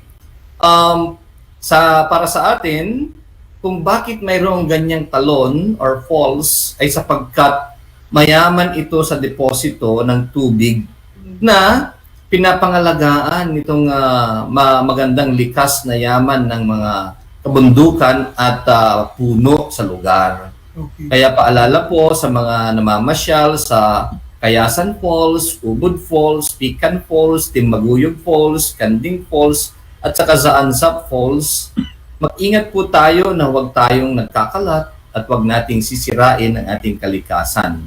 Pag iyay nawala, kawawa ang ating susunod na henerasyon. #Save our environment. Yes. Correct. At saka Sir Lambert, siguro dapat bago tayo mag-explore sa ganyan, dapat kumuha muna sana tayo, magpaalam tayo sa mga kung anong nakakasakop na, halimbawa, pag-akyat ka sa Kanding Falls o kung saan mo gustong pumunta. Dapat yung sana magkaroon muna ng permit. Tapos may seminar. Di ba pag pumupunta tayo sa ibang lugar, ganun ang ginagawa. Yes. Seminar, ito yung mga dapat mong gawin, ito mga hindi dapat gawin. Bawal kayong mag-uwi ng mga halaman, something like that. O bawal kayong magtapon ng basura sa paligid. So dapat ganun sana din ang gawin. Para mag-enjoy na. Yes, ma'am. Yes, Ma'am Dayan. Kasi parang hindi ko lang responsibilidad ito. Hindi mo rin responsibilidad yan, Ma'am Dayan. At saka Sir Lambert, kundi ito ay responsibilidad ng lahat. It's everyone in responsibility. Tama. Kasi tayo ay nasa pansinin natin. Noong unang panahon, meron na ang mga falls na iyan sa ating lalawigan. Yes po. Na hanggang ngayon naririyan pa rin. Yung hindi pagkakadiskubre ng tao sa mga falls na ito, yung hindi pagkaka-open niya sa public, ang siyang nagpapanatili sa kanyang kagandahan. Kaya kung ako sana ang masusunod, mas mainam na manatili siyang pribado para magkaroon tayo ng sapat na source ng water. Yes. Kasi ang water na yan ay nakakapagbigay ng buhay, nakakadugtong buhay sa mga mamamayan sa area nila at sa lugar kung saan bumabagsak ang tubig na iyan. Mabalik nga tayo, doon saan yung tubig. Alam natin na ang Tarlac ay tributary ng tinatawag nating Manila Bay. Yes. One time, nung in charge pa ako ng SSG at SPG, tanong ko sa isang seminar. Father, sabi ko, tree planting. Sabi ko sa mga batang sineseminar natin, marami na nga ba ang Manila Bay? Ang sagot ay, opo, mabaho po, ang dumi-dumi. Ang follow-up question ko ay, sino ang nagkakalat at nagpapabaho sa Manila Bay? Ang kasagot-sagot ng mga bata ay, ang mga taga-Manila. Yan. So, ngayon, nais nating buksan yung pananaw ng lahat ng mamamayan na ang Manila Bay ay may tributary yan. Ang tributaries niya ay nagmumula sa lalawigan ng Tarlac, Nueva Ecija, Pampanga at Bulacan. So meaning, tayo yung upstream, tayo yung pinakamataas. Ang Nueva Ecija at Tarlac, ang pinakamataas na anyong lupa pagdating sa tinatawag nating tributary. Dahil mataas ang anyong lupa natin, mayaman din naman tayo sa anyong tubig na nagmumula sa ating mga falls, nagmumula sa ating mga ilog. Ang ating pong kalat na ikinalat sa mga ilog at mga anyong tubig ay dadaloy patungo sa Pampanga. Ganon din naman ang Pampanga, babagsak siya sa Bulacan. Ang Bulacan, ibabagsak niya sa Manila. So kung napakarami na ang galing sa Tarlac, idagdag pa natin ang duming galing sa Pampanga, galing sa Bulacan, sadyang nga mabaho ang tubig ng Manila Bay. Kaya sinong nagkakalat? Tayong lahat. Lalo na tayong tributary. Kaya pag-ingatan po natin ang ating mga kanal, ang ating mga anyong tubig, pangalagaan at irespeto natin ang mga ito. Yes, sir. Oo nga, tama yun, no? Parang natatandaan ko, sir, sinabi niyo sa amin dati na yung malapit na ilog, dun sa may SM, yun yata yung isa sa nililinis at pinapangalagaan natin. No? Tama. Bumabango na ngayon. Yes, yung Masalasak Creek. Ang Masalasak Creek, yan, galing yan sa SM, patungo doon sa La Paz, sa Lara. Yes, sir. Yes, sir. Totoo yun. Patungo sa Concepcion. So, napakabaho ng mga anyong ng mga dinadaluyan ng tubig natin sa mga creeks natin. So, pero alam na nagkaroon na ng ganitong pagkakataon upang ma-educate natin ang ating mga mamamayan, ang ating mga mag-aaral at yung mga tao na mayroong babuyan malapit sa mga anyong tubig na sana'y ihinto nila ang pagtapon ng ganitong mga hindi nakakabuting dumi sa ating mga katubigan sapagkat babalik sa atin ang lahat ng ating gagawin para sa kaligtasan. Yes, Saka Sir Lambert, may dagdag ko lang nung panahon nung bata pa ako, yung Tarlac River dati. Yung nag-swimming pa kami doon, daming mga isda. Ngayon, hindi na mo siya ma-enjoy kasi yung kulay niya. Tsaka kokonti na rin ang kapag dumadaan kami ngayon sa may Tagumbao Bridge, nakikita ko yung mga mangingisda doon. Kokonti na rin din ang nakukuha nila. So siguro dahil doon sa pollution at tsaka hindi na tayo nakikare sa ating environment. Kaya yes. Kailangan nating ibalik yan. So napaka-importante na tayo maging responsable sa ating mga ginagawa. No po. Okay, so nakita natin may mga anyong lupa ang Tarlac, may mga anyong tubig. Ano pa kaya ang hindi natin nababanggit na parte ng ating likas na yaman, mga kasama? Sir Lambert, Ma'am Dayan, meron ba kayong mga idea kung ano pa ang hindi natin nabanggit? Ayan, naka-flash na sa ating screen ang yamang mineral. So I'm sure Miss Dayan can be able to share with us what are these yamang mineral na angkin ng Tarlac? Okay, sir. Thank you. Actually, ang Tarlac, mayroon din daw siyang portion na may manganese. So, alam natin ang manganese, ginagamit ito sa paggawa ng bakal, baterya, o whatsoever. So, mayroon din tayong deposito ng ginto. Okay, yan. Mayroon pala din tayong mga ginto, kaya mag-okay na tayo. So, meron din tayong apog. Yung lime o apog na makikita. Meron din tayong pulang lupa, meron din tayong puting lupa. Kaya lang noong unang panahon naging problema kaya hindi ma-explore itong mga yamang mineral nito kasi yung mga daan papunta doon ay medyo hirap. Siyempre karamihan naman ng mga ito makikita sa bulubundukin eh. So pero ngayon kaya Sir Lambert, sa palagay mo dahil unti-unti nang nadidevelop yung ating mga daan. Correct. Well, I'm one of the advocates of caring the environment. Mas mainam na hindi na-explore ang mga iyan.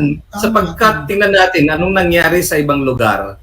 Ikinamatay pa ni Lopez ang advokasya niya sa pagpapatigil sa masyadong paggalugad ng mga yamang minerals natin. At balang araw, natatandaan ko pala nung nag-aaral ako sa University of Asia and the Pacific, sabi ng professor namin, there will come a time that that our waters will be a commodity. Noong araw, libre lamang ang tubig. Ngayon, commodity na siya. Binabayaran na ang tubig. At kasing kahalaga na siya ng 1 litro din ng darating daw ang araw, magkakasing kahalaga siya sa 1 litro ng diesel. At halos nagpapang-abot sila noon. Kaya naman, itong mga yamang minerals na ito, mas mainam siyang nandidiyan lamang sa ating kalupaan, kabundukan, upang hindi masira ang ating kalikasan. Ngayon, kung magkakaroon naman ng exploration, abay dapat maging responsable ito. Yun yung nangyari sa ibang lugar. Sa Nueva Vizcaya, nakikipagpatayan ng ilan sa mga tao dahil sa masamang epekto ng pagmimina.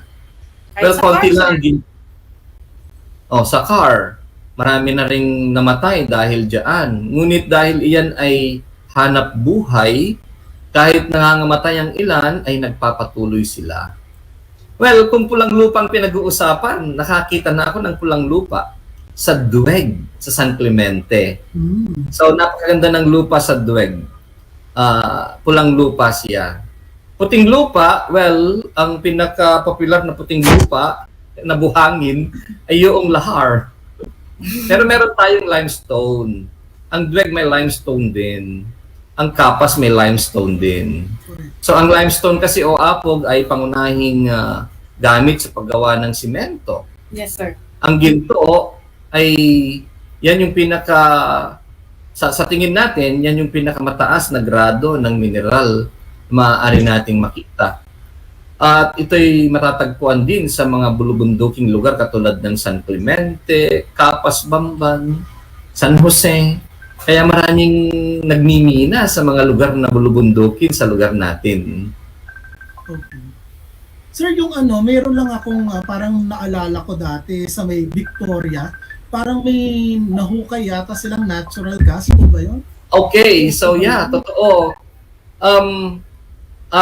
Noong 1980s, nagkaroon ng exploration ng natural gas. Pero sabi ng NAPOCOR, masyado pa siyang bata. Very young pa siya, kaya hindi pa siya ganun ka-productive. Pero yung area na yon, yung Kalibungan, Masalasa, yun yung area kung saan nandoon. At alam nyo bang doon sa mapa ng tinatawag nating Canarum Lake, parang kanugnog noon yung Masalasa exploration ng gas. Well, alam natin, geographically speaking, na kapag may gas deposit sa isang lugar, meron siyang mahabang kwento ng kasaysayan ng buhay. Yes. Ibig sabihin, may sedimentary materials na nandoon. Maaaring nung Jurassic era, maraming nangamatay doon. Kaya nga yung kwentong Albo, yung bigla na lang daw natabunan iyon at nagsank o yung lawa. Kaya marami daw nangamatay. So, well, mitolohiya lamang iyon. Ngunit kung titignan natin yung kasaysayan ng pagkakaroon ng gas sa isang lugar, ay may connection doon na hindi natin kayang patunayan sa research dahil hindi naman tayo ganun kahasa. Yes. Yes, sir. So, totoo pala po yung ng kwento-kwento na yun. Malaki ang nakuha noon na deposit.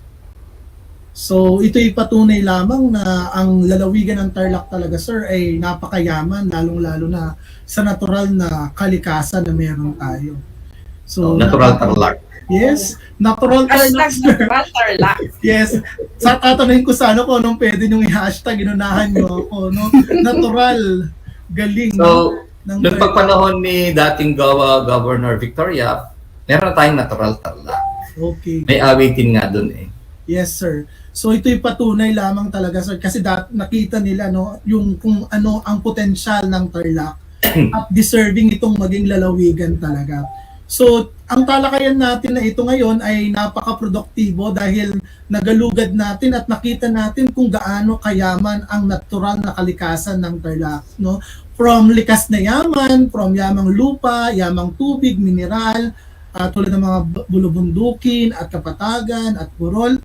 Ngayon, nais ko kayong tanungin or pwede ba kayong magbigay ng mga parang takeaways or mensahe tungkol naman sa nangyaring talakayan natin sa hapon na ito. Siguro, unahin natin ang yung apo ng kasaysayang lokal, Dr. Lambert, sir? Sa akin, imbes na take away yung aking nais na ipahayag, yes, ay nais kong tanungin ang mga sarili natin. At ganoon na rin yung mga tagapakinig na mag-aaral, lalo na. Ano nga ba yung naging impact nitong naging talakayan natin na ngayon nalaman natin ang kasaysayan ng ating lalawigan, yung mga naging unang bayan at naging kabisera, ganoon din yung mga angking anyong lupa, angking anyong tubig, angking yamang mineral. Ano kaya yung maisasagot sa atin ng mga mag-aaral, ng ating mga kababayan? Kasi sa akin, noong ako'y nag-aaral noon, pagka pinag-uusapan ay kasaysayan, sabi ko, malayo naman sa puso ko yan. Ngayon, kung nalaman ko yan, anong impact?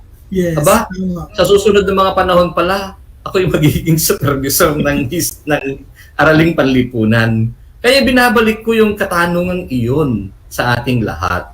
So sige, imbis na ikaw yung nagtanong, ako nga ang magtanong sa inyong dalawa. Kayo yung aking mag-aaral ng kasaysayang lokal. Ano nga ba yung kahalagahan ng ating pagtatalakay dito? Ano ngayon kung natutuhan natin ang mga to? Sir Mark? Akong mauna talaga, no? Nabigla kayo? Bigla kami napaisip talaga, well, ladies and gentlemen, may pag-ganon-ganon tayo. Ako, siguro ang kahalagahan nito sa akin o yung impact sa atin, at least natututo tayo kung ano at saan tayo nagmula at ano yung nakapaligid sa atin. At tayo ay may natutunan na lesson. Ano yung mga lesson na ito? Nalulowbat ako. Hindi kasali yun, ha? Sige, pagpapalo mo ang dayan. So sa akin naman, sir, so yung mga likas na yaman natin ngayon, na-explore natin ngayon, panahon natin kasi dahil sa pangangalaga ng ating mga ninuno, inalagaan nila ito noon para tayo ngayon ay makita natin. So kung tayo ngayon nasa panahon ito, hindi natin aalagaan. So ang mangyayari, yung naranasan natin, na witness natin na kalikasan ng Tarlac, ang lalawigan ng Tarlac, yung likas na yaman nito, pag di natin nilalagaan ito, hindi makikita ng next generation. So, sana, since we are educators, we educate children, ipasok din natin ito, hindi lang tungkol sa math, tungkol lang sa kung ano-ano, subject-verb agreement, kundi pati na rin pag-care sa ating environment. So, relax. Wow! Parang Mato Junisha lang, ano? Para sa iyo ang laban na to. Pwede ko na bang ituloy yung sa akin? Tuloy mo na, sir. Sige. Nalobat kasi, no? Nalolobat ako. May kaugnayan ito dun sa kay Ma'am Dayan, no? Napaka-importante na malaman. Last 2 minutes na tayo. Yung value ng mga natatalakay natin, no? Na hindi lang nagpa-passing through our eyes, kundi mayroon tayong values and lesson na natututunan dito na hindi lang nag-i-stop doon, pero na-translate natin to into reality at nagagawa natin sa ating mga buhay-buhay sa pang-araw-araw. Sir Lambert? Wow, so napakaganda ng inyong mga kasagutan. Okay. Dahil kung ako yung tatanungin bilang sagot sa aking tanong, ito kasing ating kalikasan, itong ating kasaysayan, ang siyang magpapayaman sa atin, sa ating pagmamahal, sa ating pagbibigay galang, sa ating kalikasan at sa ating bayan. Okay, napakaganda naman nun, no? So wala na akong masasabi. So ang ating discussion ngayon ay wow na wow at sobrang napakaganda. Lalong-lalo na tayo naka-work from home, nabigyan tayo ng pagkakataon na sa aming munting paraan ay mailibot kayo, no, sa lalawigan ng Tarlac, ang ating mahal na lalawigan, kasama ng ating mga panelists. So maraming salamat sa ating mga panelists, ang aking kaibigan, ang aming leader sa Araling Panlipunan at ang project proponent natin, Dr. Lamberto Pablos Gamorot. Walang kasawa-sawang nag-advokasya ng mga pagbabago na pwede natin pakinabangan.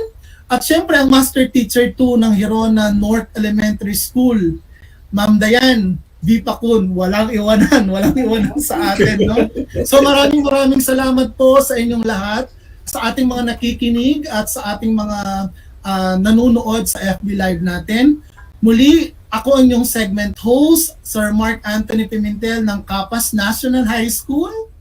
Mga kasalo, lagi natin tatandaan, ang pag-aaral ng kasaysayang lokal ay daan sa pag-unawa ng nakaraan at pinagmulan.